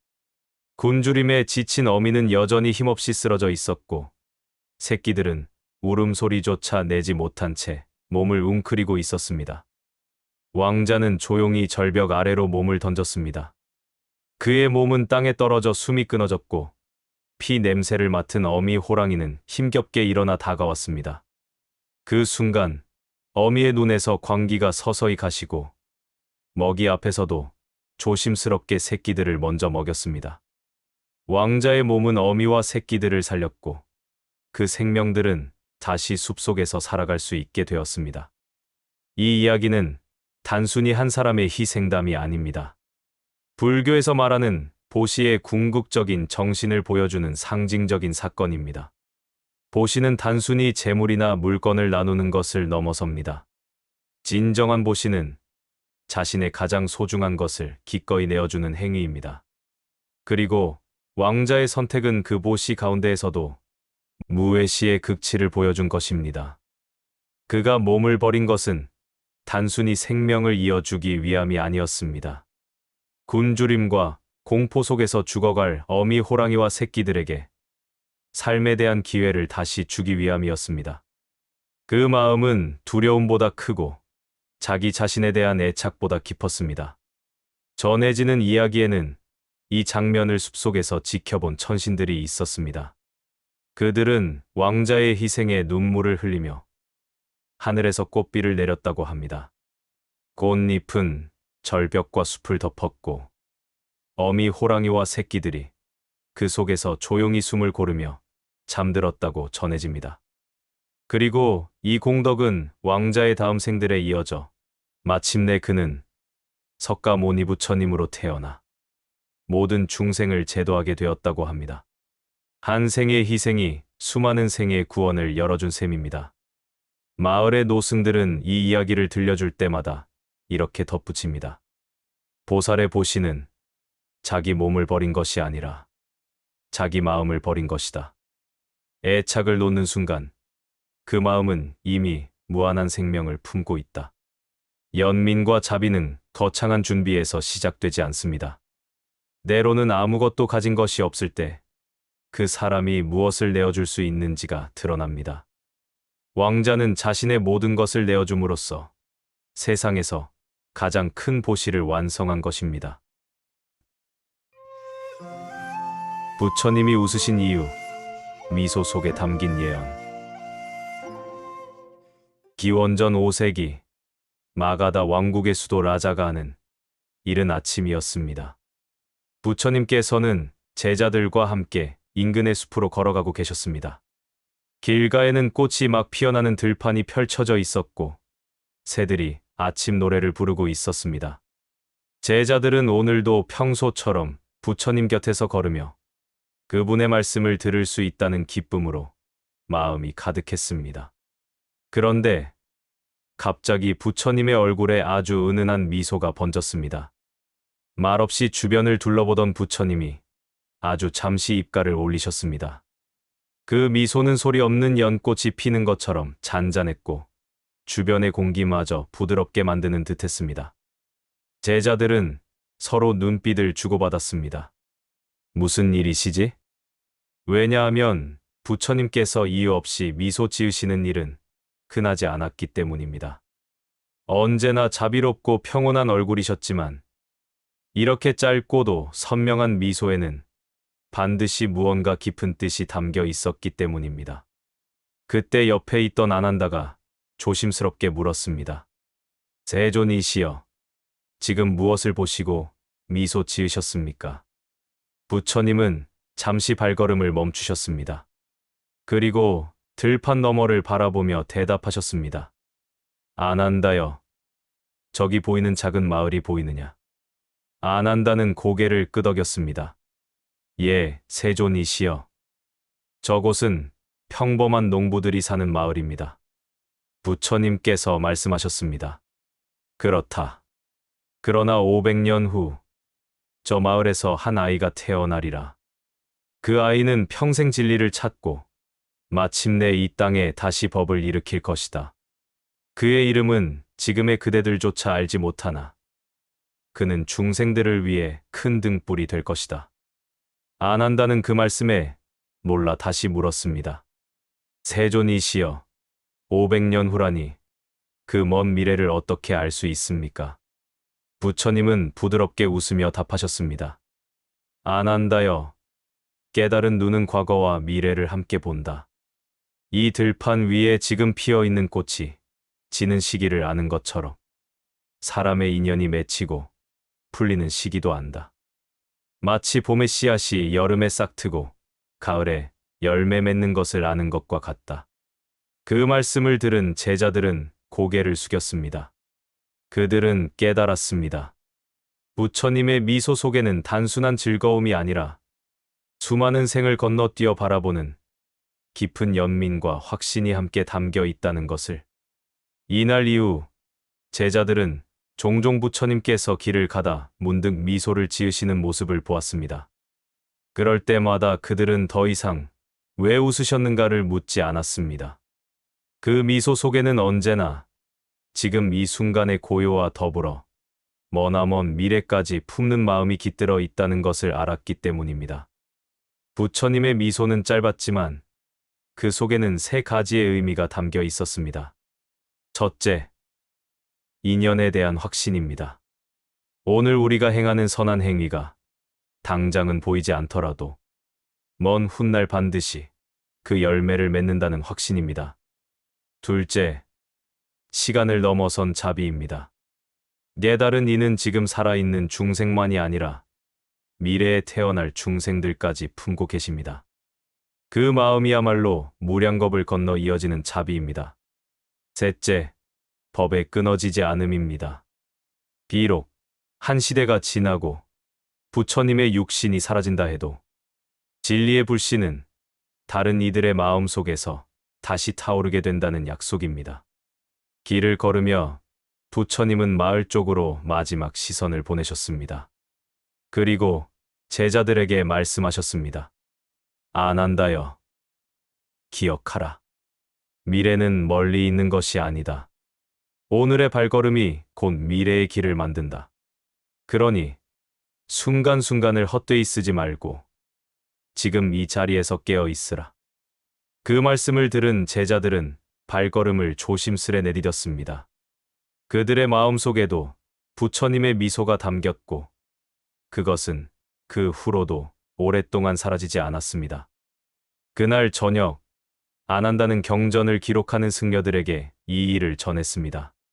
그는 이렇게 덧붙였습니다. 세존의 미소는 결코 가벼운 것이 아니었다. 그것은 천년을 건너 인연을 보는 눈에서 나온 것이었다.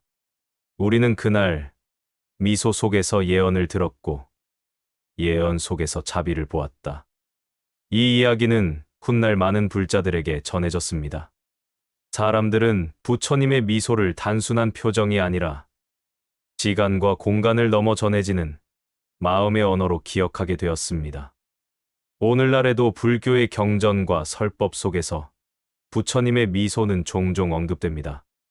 그 미소는 화려하지 않지만 듣는 이로 하여금 멀리 보고 깊이 생각하게 합니다.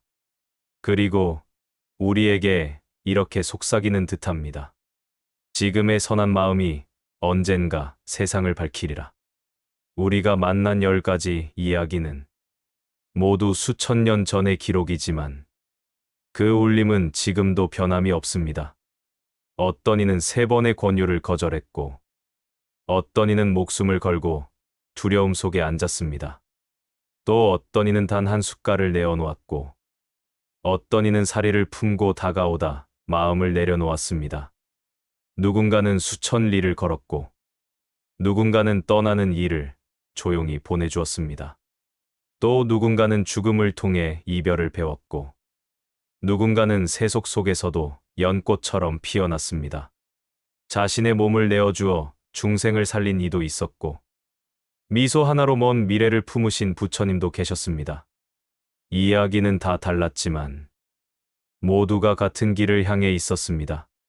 그 길은 바로 집착을 내려놓고 마음을 맑히고 세상과 자신을 함께 이롭게 하는 길입니다. 부처님은 말씀하셨습니다. 한 생각의 청정함이 한 생을 건너 중생을 이롭게 한다. 오늘 들은 이야기 중 하나라도 마음속에 남았다면 그것이 곧 당신의 길이 될 것입니다. 조용히 그러나 확고하게 당신의 걸음이 곧 법이 되고 그 법이 또 누군가의 길이 되기를 바랍니다.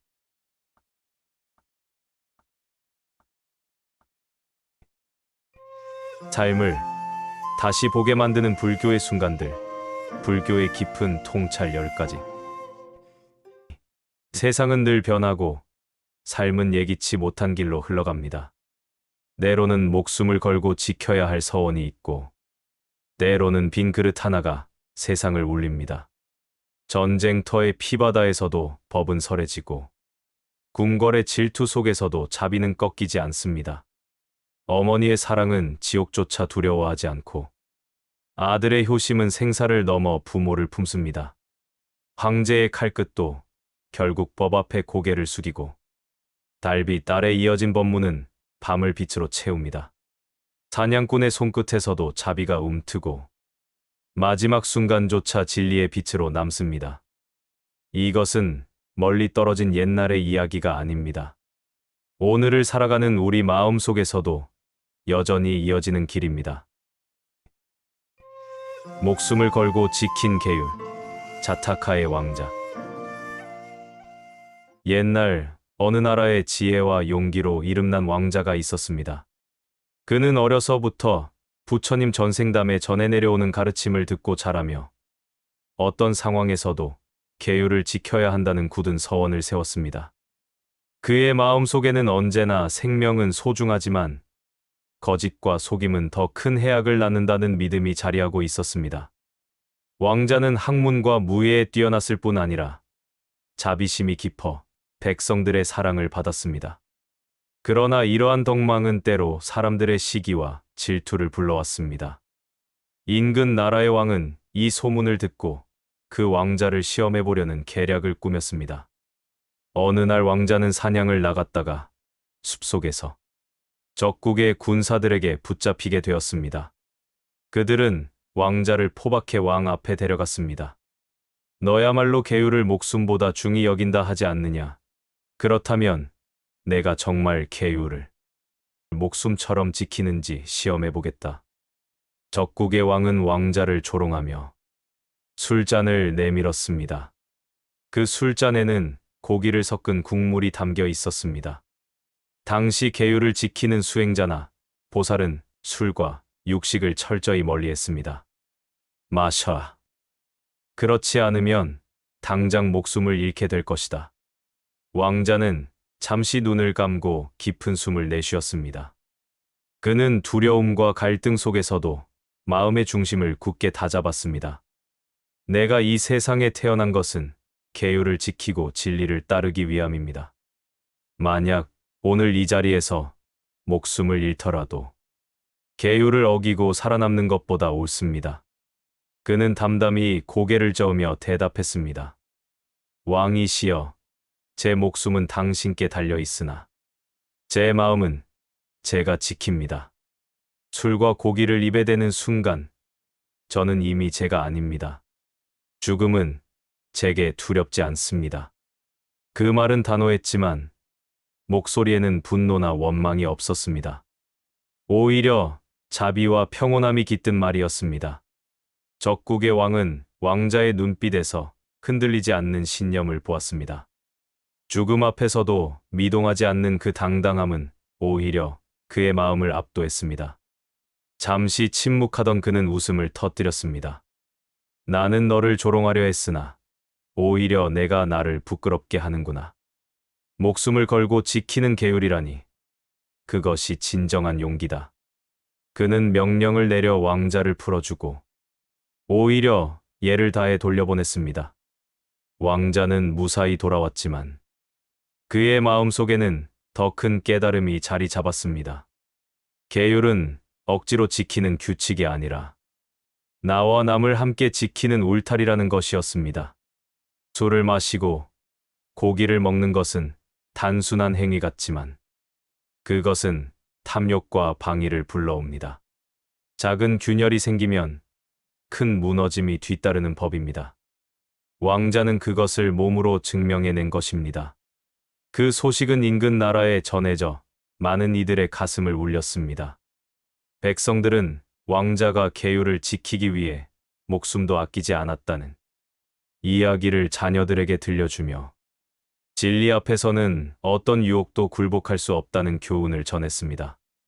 이 이야기는 부처님 전생담 중 하나로 훗날 부처님께서 깨달음을 이루시기 이전 보살의 삶을 살아가던 때의 한 장면이라고 전해집니다. 그때의 서원과 실천이 쌓이고 쌓여 마침내 완전한 깨달음에 도달할 수 있었던 것입니다. 왕자의 굳건한 마음은 말합니다. 계율은 억압이 아니라 자유입니다. 욕망에 끌려다니는 삶이 아니라 스스로를 다스리는 힘이 바로 계율입니다. 죽음 앞에서도 그 믿음을 굽히지 않았던 왕자의 서원은 오늘을 사는 우리에게도 잔잔한 울림을 전해주고 있습니다. 빈 그릇의 가르침, 가난한 여인의 공약. 옛날 어느 마을에 하루하루 겨우 연명하며 살아가던 한 여인이 있었습니다.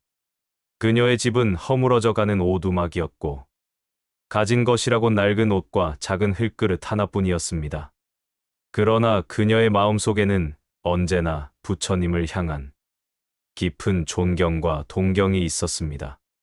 부처님께서 인근 마을에 오셔서 설법을 하신다는 소식이 전해지자 마을 사람들은 너나 없이 준비에 나섰습니다. 부유한 상인들은 향과 기름을 준비했고 장자들은 황금과 은을 바쳤습니다. 심지어 평소에는 근검하게 살던 이들도 부처님을 뵙는 기회라며 기꺼이 집안에 있던 곡식과 음식을 내놓았습니다. 그러나 여인에게는 그럴 만한 여유가 없었습니다. 집안에는 먹을 쌀 한 톨, 곡식 한 줌도 남아있지 않았습니다. 그럼에도 그녀는 마음속에서 간절히 기도했습니다.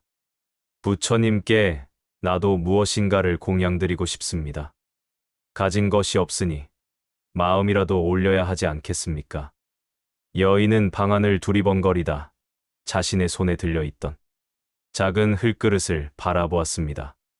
그릇 안에는 아무것도 없었습니다. 그러나 그녀는 그 빈 그릇마저 깨끗이 씻고 두 손으로 소중히 감싸 쥐었습니다. 내 마음이 곧 이 그릇 속에 담겨 있습니다. 공양은 음식이나 보물이 아니라 정성에서 비롯되는 것이니 부처님께서는 이 마음을 받아주실 것입니다. 그렇게 여인은 부처님께 나아갔습니다.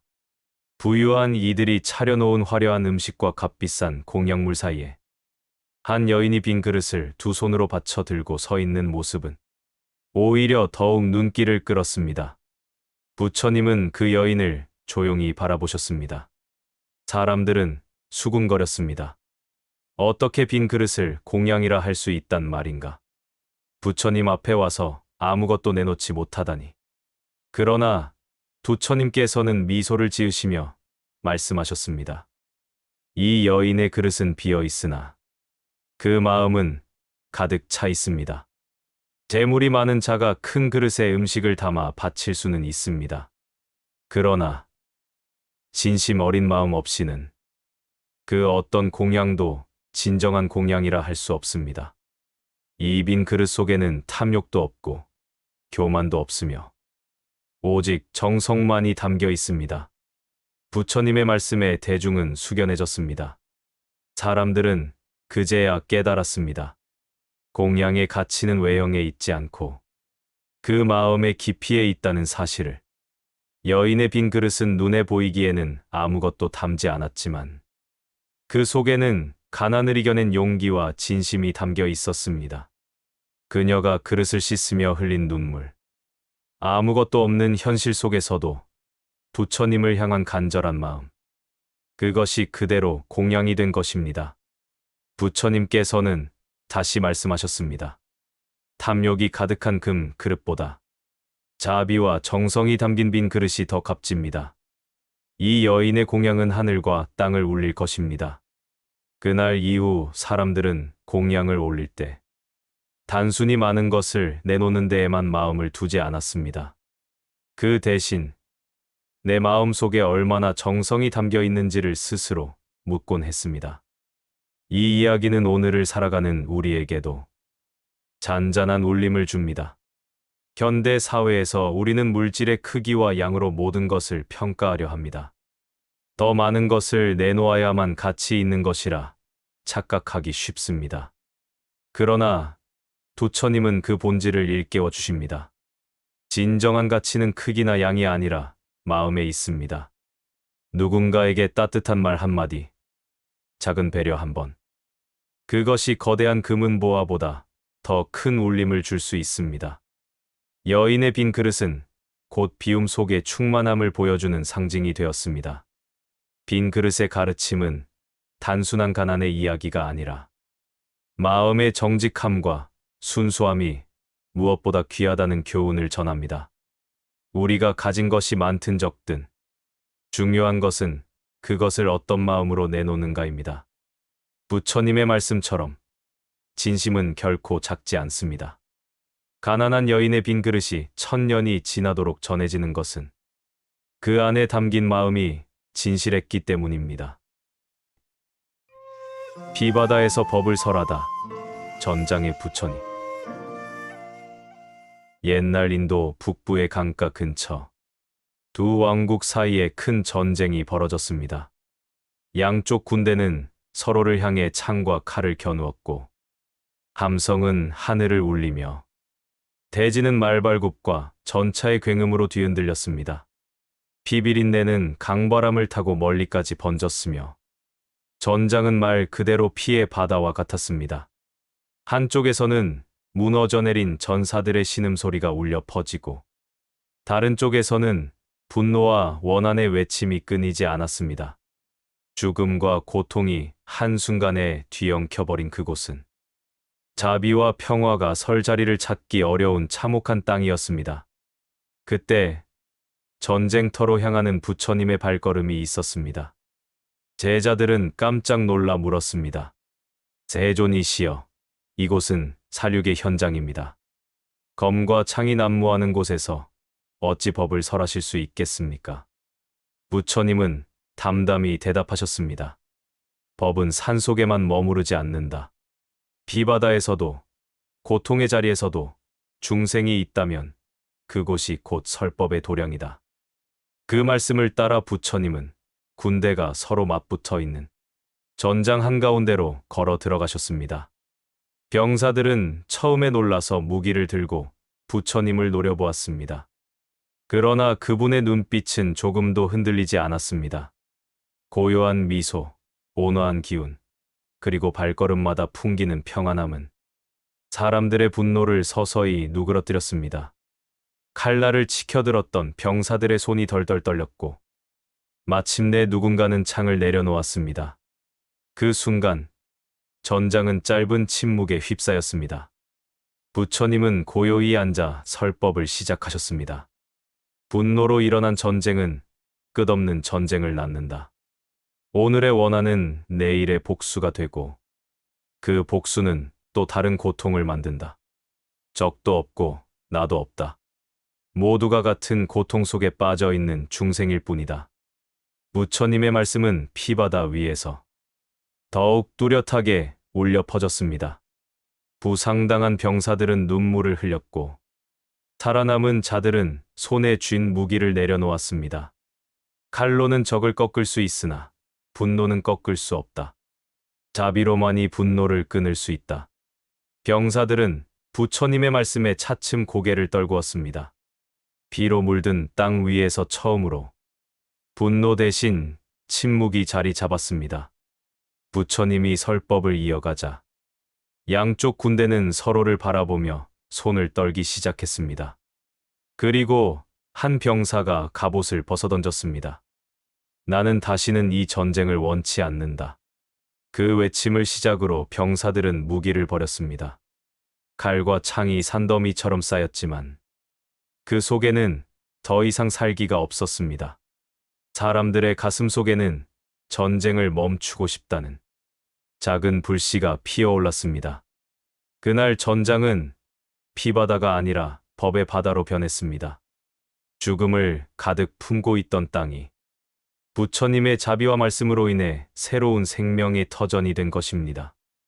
부처님은 마지막으로 말씀하셨습니다. 법은 고요한 산속에만 있지 않다. 삶과 죽음이 교차하는 이 전장에도 있고 분노와 원한이 가득한 마음속에도 있다. 법은 모든 중생이 고통받는 그곳에서 가장 빛난다. 제자들은 그제야 깨달았습니다. 부처님의 가르침은 특정한 장소에 갇히는 것이 아니라 삶과 죽음의 현장 어디에서나 울려 퍼져야 한다는 것을. 오늘 이 이야기는 전쟁이라는 큰 주제를 넘어 우리 삶 속의 갈등과 다툼을 돌아보게 합니다. 우리는 매일 작은 전쟁터를 지나고 있습니다. 직장에서, 가정에서, 인간관계 속에서 분노와 다툼은 끊임없이 일어납니다. 그럴 때마다 우리는 칼과 창으로 맞서려 합니다. 말로, 행동으로, 또는 마음속 원한으로. 그러나 그 어떤 싸움도 진정한 승리를 주지 못합니다. 부처님께서 피바다에서 설하신 가르침은 명확합니다. 분노는 분노로 이길 수 없다. 오직 자비로만 멈출 수 있다. 피바다에서 법을 설하다는 단순히 옛 전쟁터의 기적이 아니라 오늘을 사는 우리에게 보내는 메시지입니다. 내 마음속 작은 전쟁을 멈추고 갈등을 자비로 바꿀 때 그곳이 곧 부처님의 도량이 됩니다. 피로 물든 전장조차 법의 도량이 될 수 있었듯 우리의 삶 또한 언제든 자비와 지혜로 새로워질 수 있습니다. 부처님의 미소와 말씀은 오늘도 우리 안에서 메아리 치고 있습니다. 여왕의 질투, 비구니의 눈물, 계율이 세워진 순간. 부처님께서 중도를 설하시고 많은 제자들이 출가하여 승단을 이루자 세상에는 새로운 바람이 불기 시작했습니다. 그동안 수행의 길은 오직 남성들의 영역으로 여겨졌습니다. 하지만 부처님의 가르침은 성별의 차별을 넘어 모든 중생에게 열려 있었기에 여성들 또한 법을 향한 간절한 갈망을 품었습니다. 그 중심에 있었던 인물이 바로 마하파자파티 고탐이었습니다. 그녀는 부처님의 양어머니로 어린 시절 부처님을 품어 길러낸 분이었습니다. 세속을 떠난 부처님의 길을 누구보다 잘 이해했기에 그녀 역시 출가를 원했습니다. 그러나 세상은 그녀의 뜻을 곱게 보지 않았습니다. 특히 당시의 여왕과 궁중 여성들은 한 나라의 왕비가 머리를 깎고 수행자의 길을 걷는다는 것을 이해하지 못했습니다. 이것은 곧 질투와 비난, 조롱을 불러일으켰습니다. 마하파자파티는 여러 차례 부처님께 출가를 허락해달라고 간청했습니다. 그러나 부처님은 조용히 말씀하셨습니다. 고탐이여, 출가의 길은 험난하다. 세속의 삶을 내려놓고 계율을 지킨다는 것은 남성에게도 어려운 일이다. 여성들에게는 더욱 많은 시련이 따를 것이다. 그 뜻은 거절이 아니었지만 3번이나 반복된 대답은 곧 단호한 불어처럼 느껴졌습니다. 마하파자파티는 눈물을 삼키며 물러나야 했습니다. 그 소식을 들은 여왕과 궁중의 다른 이들은 오히려 안도했습니다. 보십시오. 부처님조차 여인을 제자로 받지 않으신다. 수행은 남자들의 길일 뿐이다. 그 말에는 은근한 질투와 조롱이 섞여 있었습니다. 마하파자파티는 그날 밤 깊은 고뇌에 잠겼습니다. 하지만 그녀의 서원은 꺾이지 않았습니다. 부처님의 길이 남자만의 길이라면 그 법은 완전하지 못하다. 나는 반드시 여성 또한 법을 따를 수 있음을 증명하리라. 마침내 마하파자파티는 뜻을 함께한 수백 명의 여성과 함께 머리를 깎고 황색 가사를 입었습니다. 그들은 발에 피가 날 정도로 먼 길을 걸어 부처님이 계신 곳으로 향했습니다. 그 모습은 장엄하면서도 눈물겨웠습니다. 궁중의 화려한 장식은 사라지고 남은 것은 청빈과 서원의 빛뿐이었습니다. 사람들은 놀라움과 비난을 동시에 보냈습니다. 그러나 그녀들은 걸음을 멈추지 않았습니다. 부처님의 제자 아난다가 이 장면을 보았습니다. 그는 눈물 젖은 목소리로 부처님께 간청했습니다. 세존이시여, 마하파자파티는 그 누구보다도 당신을 사랑하고 길러주신 분입니다. 그녀의 서원이 진심이라는 것을 아시지 않습니까? 여성이라도 법을 배워 깨달음을 얻을 수 있지 않습니까? 부처님은 잠시 침묵하셨습니다. 그리고 마침내 고요히 말씀하셨습니다. 여성 또한 깨달음을 얻을 수 있다. 그러나 승단의 조화와 질서를 위해 계율이 필요하다. 여성 출가자는 남성 승가보다 더 엄격한 계율을 지켜야 할 것이다. 이는 차별이 아니라 승단이 혼란에 빠지지 않기 위한 보호 장치이다. 이리하여 비구니 승단이 세워졌습니다. 마하파자파티와 그를 따른 여성들은 계율을 받아들이며 기꺼이 무릎을 꿇었습니다. 눈물 속에서도 미소가 번졌습니다. 마침내 여성도 법의 길 위에 설 수 있게 된 순간이었습니다. 여왕과 궁중의 일부는 여전히 비난했습니다. 계율로 묶어두었으니 그들의 자유는 더 줄어든 것이 아니냐. 그러나 마하파자파티는 조용히 말했습니다. 계율은 족쇄가 아니라 지팡이다. 우리가 쓰러질 때 기대어 다시 일어날 수 있도록 돕는 것이다. 이 계율은 우리를 묶는 것이 아니라 우리를 지켜주는 것이다. 그 말은 비구니 승단의 출발을 더욱 굳건하게 했습니다.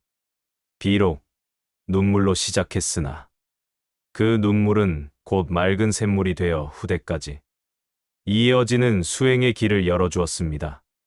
오늘 이 이야기는 우리에게 묻습니다. 당신이 지키고 있는 계율은 무엇입니까? 우리는 때로 규칙과 약속을 무겁게 여깁니다. 하지만 그것이 없으면 삶은 쉽게 무너지고 방황합니다. 계율은 억압이 아니라 자유를 지키기 위한 울타리입니다. 마하파자파티가 피눈물을 흘리며 받아들였던 계율은 결국 모든 여성 수행자들의 길을 열어주었습니다. 오늘날 우리는 그 울타리 덕분에 더 깊은 자유를 누리고 있는지도 모릅니다. 여왕의 질투, 비구니의 눈물은 단순한 과거의 이야기가 아닙니다. 질투와 조롱 속에서도 꺾이지 않은 서원, 계율을 받아들이며 피운 눈물의 미소는 지금도 우리에게 울림을 줍니다. 삶에서 마주하는 제약과 규칙을 무겁게 느낄 때 우리는 마하파자파티의 이야기를 떠올릴 수 있습니다. 그 순간 제약은 짐이 아니라 지팡이가 됩니다. 우리의 길을 더 멀리, 더 단단하게 이어주는 힘이 됩니다. 그날 세워진 계율 위에서 비구니 승단은 꽃을 피웠습니다. 그리고 그 꽃은 지금도 세상 곳곳에서 정정한 향기를 퍼뜨리고 있습니다. 아들을 위해 지옥에 간 어머니, 무차별한 자애. 부처님의 가르침은 언제나 자애를 강조했습니다. 자애는 특정한 사람만을 향한 사랑이 아니라 차별 없는 마음으로 모든 존재를 품는 것입니다. 그러나 인간의 본능적인 사랑은 대부분 내 자식, 내 가족에서 출발합니다. 이 이야기는 그 본능적인 사랑이 어떻게 무차별한 자애로 확장되는지를 보여주는 감동적인 일화입니다. 주인공은 한 어머니였습니다. 그녀는 평생을 자식 하나에 모든 정성을 쏟아부으며 살아왔습니다. 그러나 인연의 법칙 속에서 아들은 방탕한 삶을 살다가 결국 무거운 죄업을 지었습니다. 아들은 세속에서 술과 욕망에 빠져 살았고 분노와 탐욕으로 많은 이들을 해쳤습니다. 그 죄업은 쌓이고 쌓여 결국 생을 마친 뒤 지옥에 떨어지게 되었습니다. 아들이 숨을 거두는 순간 어머니는 비통에 휩싸였습니다. 내 아들아, 내가 어떤 잘못을 했든 나는 너를 버릴 수 없다. 그러나 죽음의 경계를 넘어간 아들을 더는 볼 수 없었습니다. 그녀는 절망 속에서 부처님께 달려갔습니다. 세존이시여, 제 아들은 잘못을 많이 저질렀습니다. 그 죄로 인해 지옥에 떨어졌다고 합니다. 제가 가진 모든 공덕을 내어줄 테니 제 아들을 구해 주십시오. 부처님은 자비로우셨지만 진실을 말씀하셨습니다. 고탐이여, 업은 누구도 대신할 수 없다. 아들은 자신의 업으로 지옥에 태어났고 그것을 벗어날 길은 없다. 그러나 그대를 따르는 깊은 자애의 마음은 결코 헛되지 않을 것이다. 어머니는 울부짖었습니다. 그러하다면 제가 그 지옥에 함께 가겠습니다. 제 아들이 혼자 고통받는 것을 참아두고 볼 수 없습니다. 차라리 저의 몸과 마음을 내어 그 고통을 함께 짊어지겠습니다. 그 순간 신통으로 그녀의 마음은 지옥의 세계와 통했습니다. 어머니는 환영처럼 지옥의 광경을 보게 되었습니다. 지옥은 불길과 고통으로 가득 차 있었습니다. 아들은 불꽃 속에서 괴로워하며 몸부림치고 있었습니다. 그 모습은 차마 눈뜨고 볼 수 없을 만큼 처참했습니다. 어머니는 손을 뻗으며 울부짖었습니다. 내 아들아, 내가 어떤 죄를 지었든 나는 너를 사랑한다. 내가 가진 모든 선행의 공덕을 내게 준다. 내가 베푼 작은 자비, 내가 행한 작은 선행, 그것이 있다면 모두 내 업의 굴레를 풀어주기를 바란다. 그 순간 놀라운 일이 일어났습니다. 지옥의 불길이 잠시 잦아들며 아들은 고통 속에서 잠시 한숨을 돌릴 수 있었습니다. 지옥의 관리들은 놀라며 말했습니다. 이것이 어머니의 힘이로다. 피로 이어진 모자의 정이 아니라 무차별한 자애가 지옥의 불길마저 누그러뜨린 것이다. 그러나 어머니는 멈추지 않았습니다. 이 공덕은 아들에게만 주는 것이 아니다. 이 지옥에 갇힌 모든 존재에게도 회양한다. 이 고통받는 자들이 잠시라도 편안하기를 원한다. 그 순간 지옥의 수많은 중생들이 잠시 고통에서 벗어나 숨을 고를 수 있었습니다. 그 눈물 어린 자의 마음이 업의 세계조차 흔들어 놓은 것입니다. 부처님께서는 그 광경을 제자들에게 보여주시며 말씀하셨습니다. 보라, 어머니의 사랑은 깊고도 강하다. 그러나 그 사랑이 자기 자식에게만 머문다면 집착이 된다. 그 사랑이 모든 존재에게 흘러갈 때 그것은 자애가 된다. 지옥을 무너뜨린 것은 업이 아니라 자애의 힘이었다. 자애는 어떤 무기보다 강하고 어떤 불길보다 넓으며 어떤 원함보다 깊다. 그러므로 수행자는 자애심을 기르고 그 마음을 차별 없이 모든 존재에게 나누어야 한다. 제자들은 감동하여 고개를 숙였습니다. 그날 이후 자애경을 읊조리며 마음을 닦는 수행이 더욱 널리 퍼졌습니다. 이 이야기는 우리에게 두 가지를 가르쳐 줍니다. 첫째, 어머니의 사랑은 집착을 넘어 자애로 확장될 수 있다는 점입니다.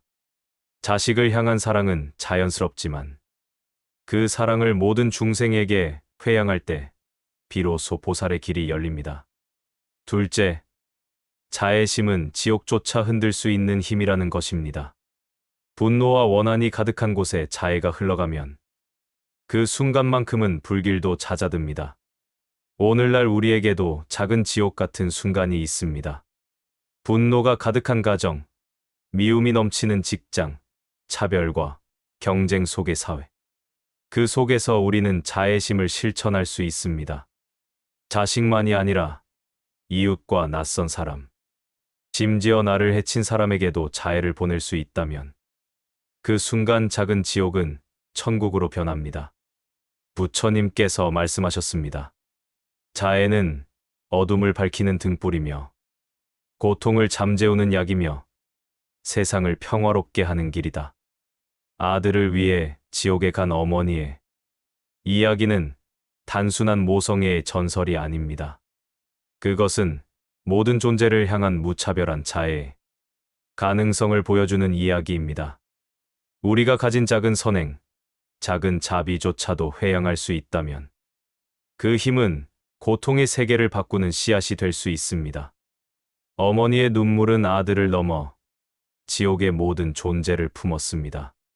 그 무차별한 자애가 오늘날 우리에게도 살아 숨쉬고 있습니다.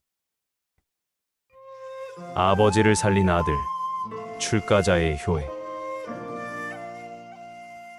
불교의 가르침 가운데 특별히 강조되는 것은 효행입니다. 세속의 효는 부모를 공경하고 봉양하는 데 머물지만 출가자의 효는 부모를 근본적인 괴로움에서 벗어나게 하는 데 있습니다. 이 이야기는 출가한 아들이 세속의 의무를 버린 것이 아니라 오히려 부모를 더 깊은 차원에서 구제했다는 일화를 보여줍니다. 마가다국에 한 노부자가 있었습니다. 그는 부유했으나 탐욕과 집착이 가득했고 자신의 재산을 늘리기 위해 수많은 잘못을 저질렀습니다. 젊은 시절 그는 상인으로 온갖 술책을 쓰며 돈을 모았고 늙어서는 그 부를 지키기 위해 가족과 이웃을 괴롭혔습니다. 나이가 들면서 병약해지자 그는 극심한 두려움에 휩싸였습니다. 내가 죽으면 내가 모은 이 재산은 누구의 것이 되는가? 내 생은 어디로 흘러가는가? 혹여 지옥에 떨어지는 것은 아닐까? 그러나 그의 마음은 여전히 욕심과 집착으로 가득 차 있었습니다. 노부자의 아들 가운데 한 명은 어릴 적부터 부처님의 가르침에 깊이 감동받았습니다. 그는 탐욕으로 가득한 집안을 떠나 출가하여 비구가 되었습니다. 아버지는 크게 분노했습니다. 불효자식아, 너는 아버지의 재산을 지켜야 할 몸인데 어찌 삭발하고 승려가 되느냐. 너는 내 가슴에 대못을 박았다. 그러나 아들은 담담하게 대답했습니다. 아버지, 저는 아버지를 위해서 출가했습니다. 아버지를 세속의 제물로 봉양할 수는 없지만 아버지를 괴로움에서 벗어나게 하고 싶습니다. 세월이 흘러 아버지는 병상에 누워 마지막을 기다리게 되었습니다. 몸은 쇠약해지고 정신은 혼미했으나 탐욕과 두려움만은 더욱 강해졌습니다. 그는 침대에서 몸부림치며 외쳤습니다. 나는 죽기 싫다. 내 금과 은, 내 집과 밭을 두고 어떻게 눈을 감는단 말이냐. 나를 지옥에서 구해줄 자가 어디 있느냐. 집안은 슬픔과 두려움으로 가득 찼습니다. 그때 출가한 아들이 아버지 곁에 다가왔습니다. 아들은 조용히 아버지의 손을 잡았습니다. 그리고 부드럽게 말했습니다. 아버지, 이제 재산은 의미가 없습니다. 금과 은은 저승까지 따라오지 않습니다. 그러나 마음은 함께 갑니다. 아버지, 제 말을 따라 해주십시오. 나는 지금까지 많은 잘못을 저질렀다. 그러나 이제 부처님께 귀의한다. 나는 부처님, 법, 승가에 귀의한다. 처음에는 아버지가 듣지 않으려 했습니다. 그러나 아들의 간절한 눈빛에 차츰 마음이 흔들렸습니다. 아들은 계속해서 자애로운 음성으로 법문을 들려주었습니다. 아버지, 이 세상에서 가장 큰 복은 깨끗한 마음입니다. 그 마음은 지옥의 문을 닫고 천상의 문을 엽니다. 아버지 부처님을 기억하십시오. 아버지 자애와 선행을 떠올리십시오. 마침내 아버지는 흐느끼며 중얼거렸습니다. 나는 부처님께 귀의한다. 나는 법에 귀의한다. 나는 승가에 귀의한다. 그 순간 그의 마음속에 가득하던 두려움이 잦아들고 얼굴에는 잔잔한 평화가 스며들었습니다. 그는 그렇게 숨을 거두었습니다. 아들은 슬픔 속에서도 부처님을 찾아가 모든 일을 말씀드렸습니다. 부처님께서는 고요히 들으신 뒤 말씀하셨습니다. 비구여, 그대는 참으로 효행을 다하였다. 부모에게 의식과 재물을 바치는 것은 세속의 효에 불과하다.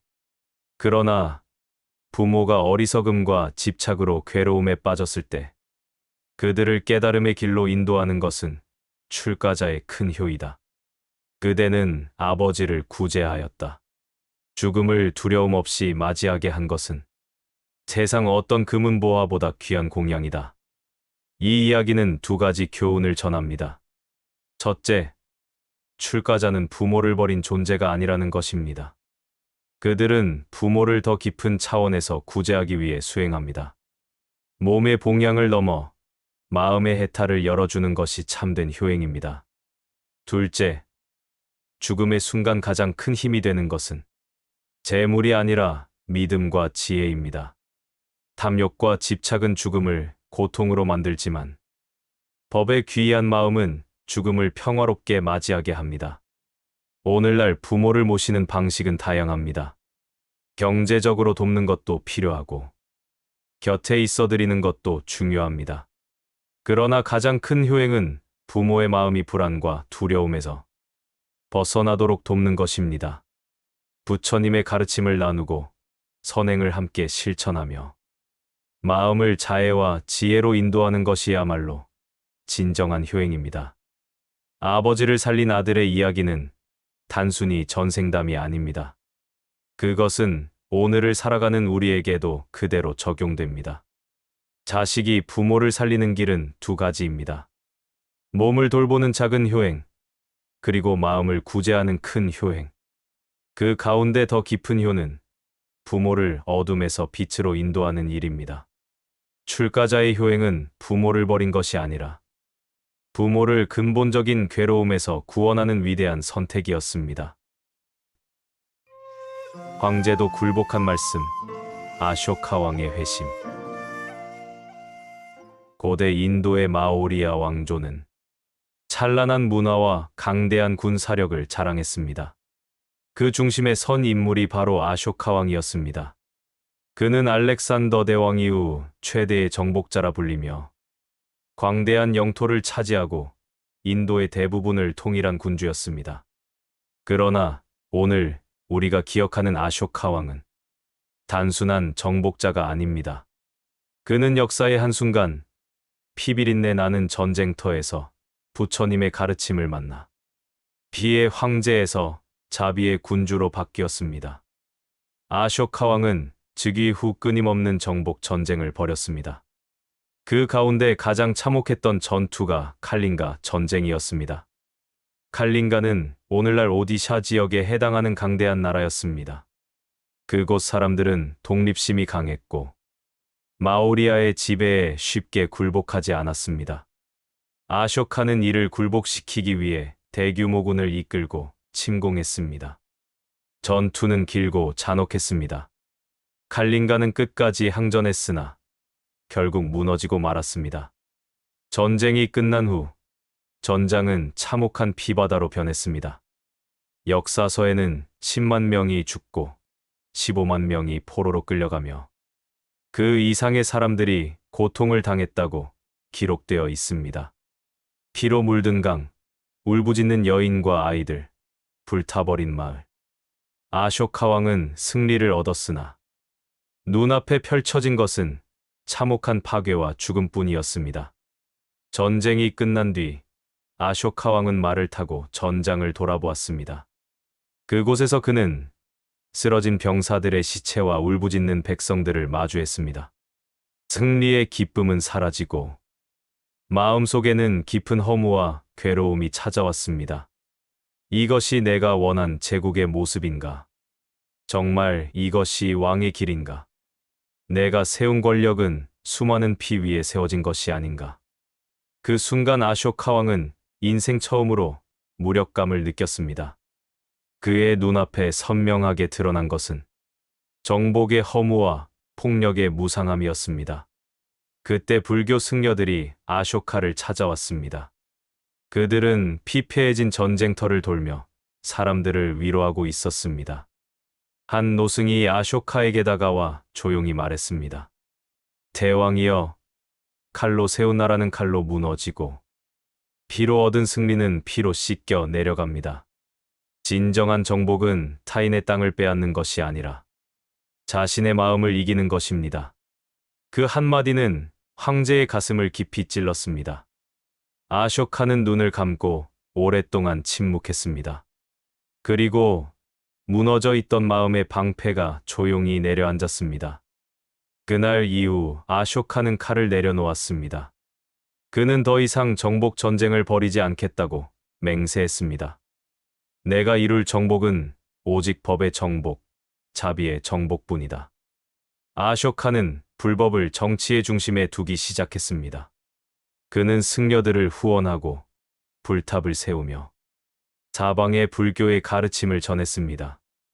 또한 법칙을 새긴 석주를 세워 백성들에게 도덕과 자비를 권했습니다. 그의 정치 목표는 단순한 통치가 아니라 백성이 평화롭고 자비롭게 사는 세상을 만드는 것이었습니다. 아쇼카 왕은 나라 곳곳에 법령 석주를 세웠습니다. 그 돌기둥에는 이렇게 새겨져 있었습니다. 나는 모든 생명을 사랑한다.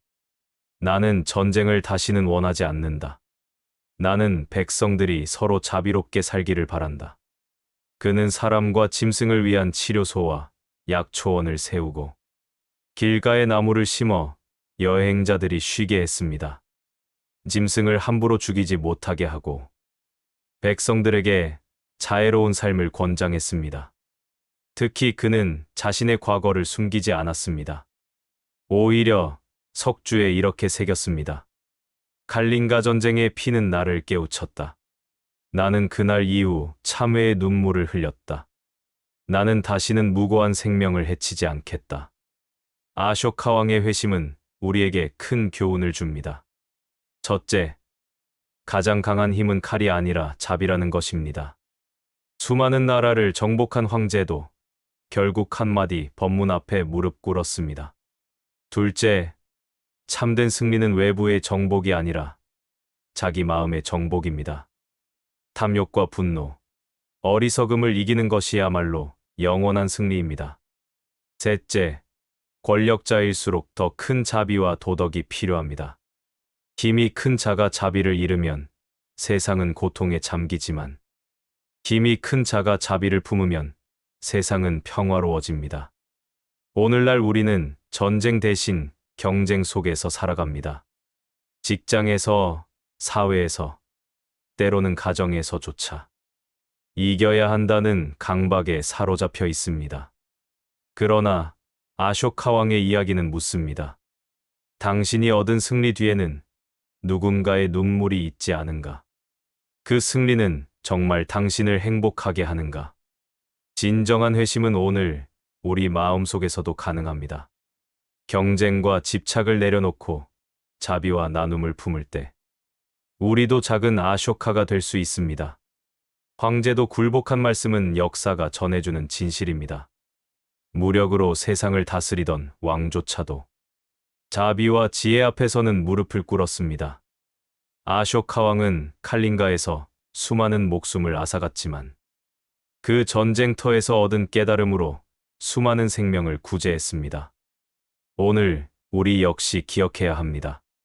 세상을 변화시키는 힘은 칼이 아니라 자비와 진리의 말씀이라는 것을.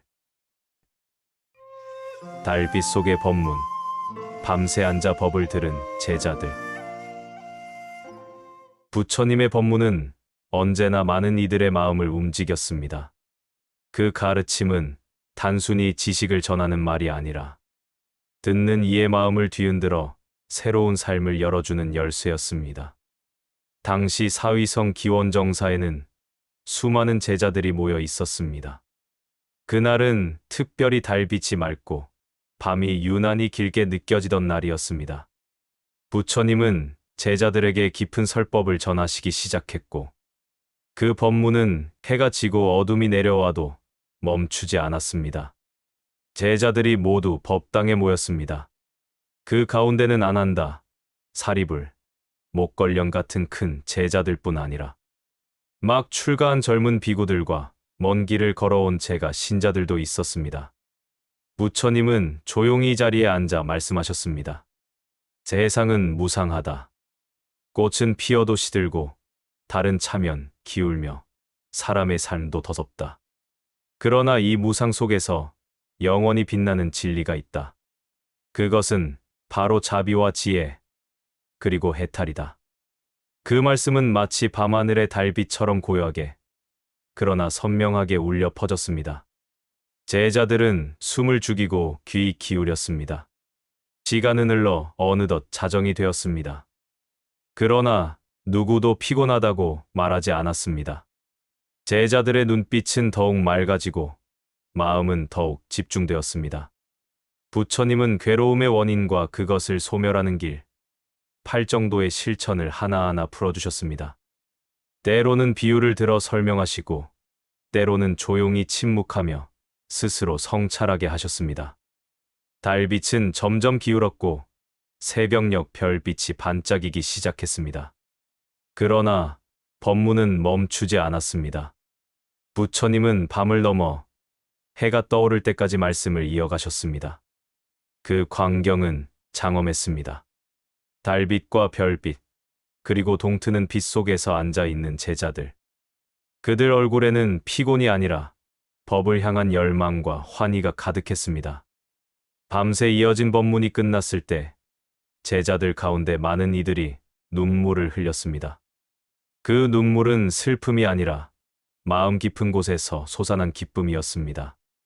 어떤 이는 탐욕의 굴레를 끊고 자유로워졌고, 어떤 이는 분노를 다스릴 길을 찾았으며, 또 어떤 이는 어리석음을 깨뜨리고 지혜를 얻었습니다. 특히 아난다는 부처님의 곁에서 법문을 듣고는 이렇게 말했습니다. 세상에 이런 진리가 있다는 것을 알게 된 것만으로도 저는 다시 태어난 듯합니다. 이 장면은 우리에게 큰 교훈을 줍니다. 첫째, 법을 듣는 마음가짐이 얼마나 중요한가 하는 점입니다. 밤이 새고 몸이 고단해도 진리를 향한 갈망은 그 모든 피곤을 넘어섭니다. 둘째, 진정한 빛은 태양이나 달빛이 아니라 마음을 밝히는 법의 빛이라는 것입니다. 그 빛은 어둠을 몰아내고 길을 잃은 영혼을 인도합니다. 셋째, 법을 나누는 순간 자체가 이미 수행이라는 사실입니다. 부처님은 말씀하시고 제자들은 경청했습니다. 그 자리는 가르치는 자와 배우는 자가 따로 없고 모두가 함께 법의 바다에 잠기는 순간이었습니다. 오늘날 우리는 바쁘다는 이유로 진리와 마음의 평화를 뒤로 미루며 살아갑니다. 그러나 부처님 시대의 제자들은 밤을 새우면서도 법을 들었습니다. 그들은 진리를 만나는 시간이 인생에서 가장 값진 순간임을 알았기 때문입니다. 우리 역시 마음을 조금 멈추고 법의 말씀을 귀 기울여 듣는 시간을 가져야 합니다. 그것이 삶을 지탱하는 힘이 되고 혼란한 세상을 밝히는 등불이 되기 때문입니다. 달빛 속의 법문은 단순한 설법의 장면이 아닙니다. 그것은 법의 힘이 시간과 공간을 넘어서는 순간을 보여줍니다. 부처님의 말씀은 달빛처럼 고요했으나 그 속에는 산을 흔드는 울림이 있었습니다. 밤새 앉아 법을 들은 제자들처럼 우리도 때때로 마음을 내려놓고 진리의 목소리에 귀 기울일 수 있기를 바랍니다. 짐승에게도 전한 자비, 사냥꾼과 사슴. 숲은 고요했지만 그 고요 속에는 언제나 죽음의 그림자가 도사리고 있었습니다. 풀을 뜯던 사슴의 귀는 언제나 바람 소리에 곤두서 있었고 작은 낌새에도 달아날 준비가 되어 있었습니다. 왜냐하면 인간의 발소리가 들려오는 순간 그것은 곧 생사의 갈림길이 되기 때문이었습니다. 그날도 한 사냥꾼이 활을 들고 숲을 헤매고 있었습니다. 그의 눈은 굶주린 듯 날카로웠고 마음은 오래된 습관처럼 살생에 물들어 있었습니다. 그는 사냥을 업으로 삼았기에 동물의 울음소리를 연민으로 듣지 않았습니다.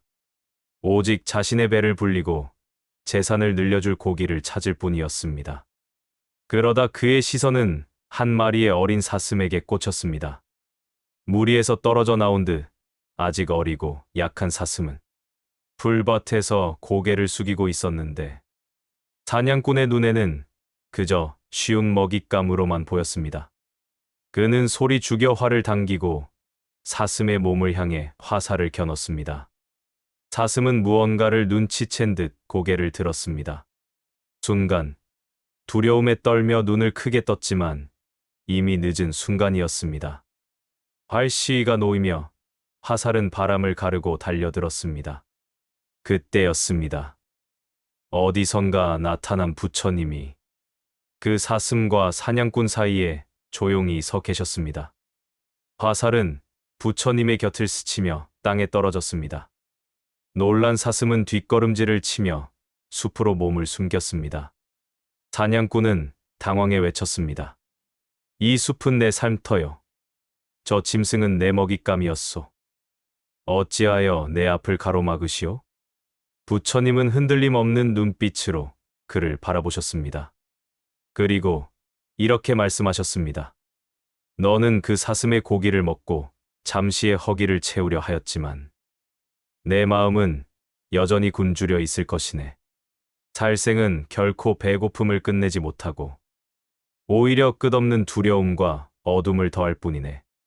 사냥꾼은 고개를 저으며 더 거칠게 말했습니다. 내가 먹지 않으면 굶어 죽을 것이오. 내가 사냥을 하지 않으면 가족이 굶을 것이오. 나는 짐승을 잡지 않으면 살 수 없는 몸이오. 부처님은 잠시 침묵하셨다가 사냥꾼의 손에 쥔 활을 가만히 바라보셨습니다. 그대의 손에 들린 것은 단순한 활이 아니라 그대의 업을 끊임없이 이어가는 굴레일 뿐이네. 지금 그대가 굶주림을 해결하려 사냥을 하지만 내일도 그대는 또 다른 굶주림 속에 있을 것이네. 그것은 끝없는 고통의 윤회와 같네. 사냥꾼은 부처님의 말을 이해하지 못했습니다. 그는 여전히 거친 호흡으로 화살을 다시 꺼내들려 했습니다. 그러나 부처님의 눈빛과 고요한 자비의 기운 앞에서 그 손은 쉽게 움직이지 않았습니다. 부처님은 다시 말씀하셨습니다. 짐승도 목숨을 귀히 여기고 두려움 속에서 살아가네. 내가 그 생명을 빼앗는 순간 내 안에도 두려움이 자라나게 되네. 자비는 사람에게만 전하는 것이 아니네. 새도, 짐승도, 풀잎도 모두 그 대상이 되네. 그대가 지금 사슴을 살려준다면 단지 사슴 하나를 살리는 것이 아니네. 그것은 곧 그대 마음속에 씨앗 하나를 심는 일이네. 그 씨앗이 자라 언젠가는 그대 스스로를 구원할 것이네. 사냥꾼은 무언가 가슴을 찌르는 듯한 울림을 느꼈습니다. 그동안 자신이 잡아온 수많은 짐승의 눈빛이 떠올랐습니다. 두려움과 고통, 그리고 마지막 순간의 울부짖음. 그는 그 모든 것이 단지 짐승의 것이 아니라 결국 자신의 마음에 새겨져 있음을 깨닫기 시작했습니다. 사냥꾼은 마침내 활을 내려놓았습니다. 그리고 부처님 앞에 무릎을 꿇었습니다. 저는 오늘 처음으로 짐승이 아닌 저 자신을 본 것 같습니다. 그들의 고통이 결국 제 고통이었다는 것을 알았습니다. 부처님은 부드럽게 미소 지으셨습니다. 그대가 이제 활을 내려놓았으니 그대 마음도 가벼워질 것이네. 굶주림은 언제나 올 것이지만 그것을 짐승의 목숨으로 채우지 않아도 길은 열려 있네.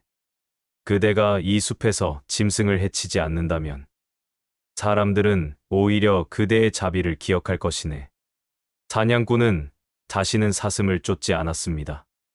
대신 숲에서 열매를 모으고 작은 일을 하며 살아갔습니다.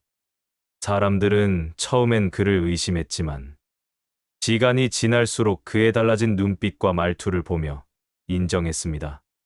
그는 어느 날 이렇게 말하곤 했습니다. 나는 부처님 앞에서 사슴을 보았지만 사실은 내 마음속에 짐승을 본 것이었다. 내가 사슴을 살린 것이 아니라 사슴이 나를 살린 것이다. 숲은 여전히 고요했고 사슴은 여전히 두려움 속에서 살아갔습니다. 그러나 그날 이후 한 가지가 달라졌습니다.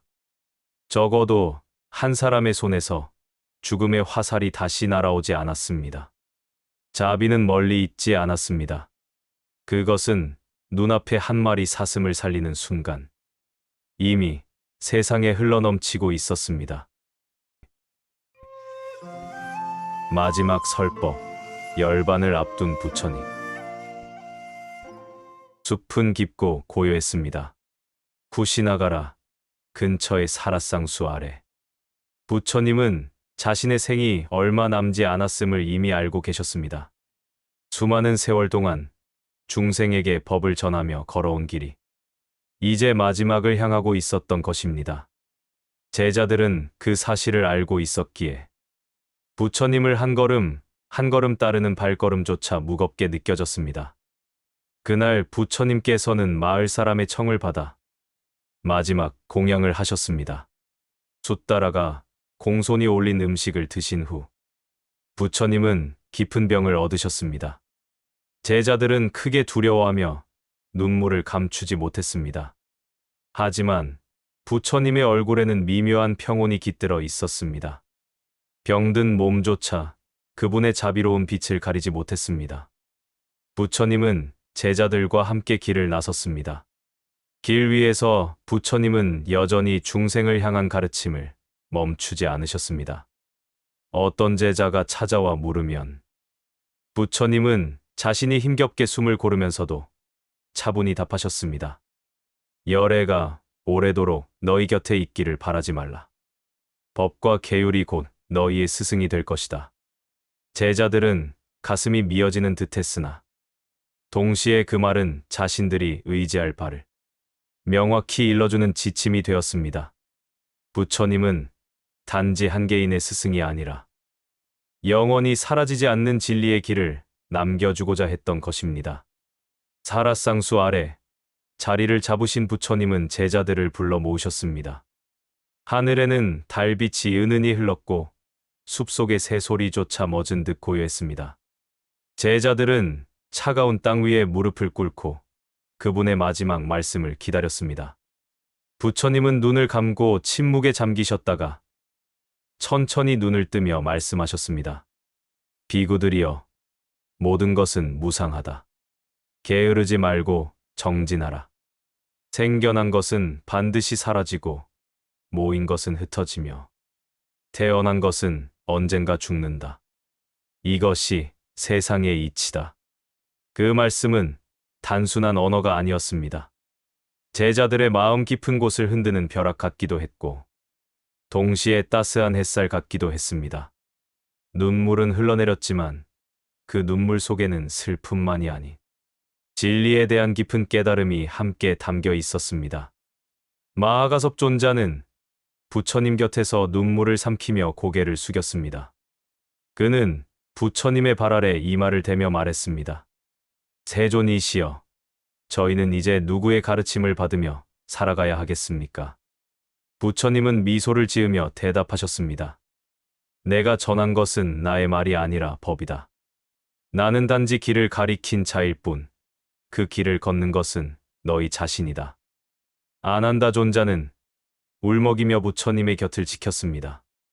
그는 누구보다 오래 곁에서 법을 들은 제자였지만 여전히 배움에 목말라 있었습니다.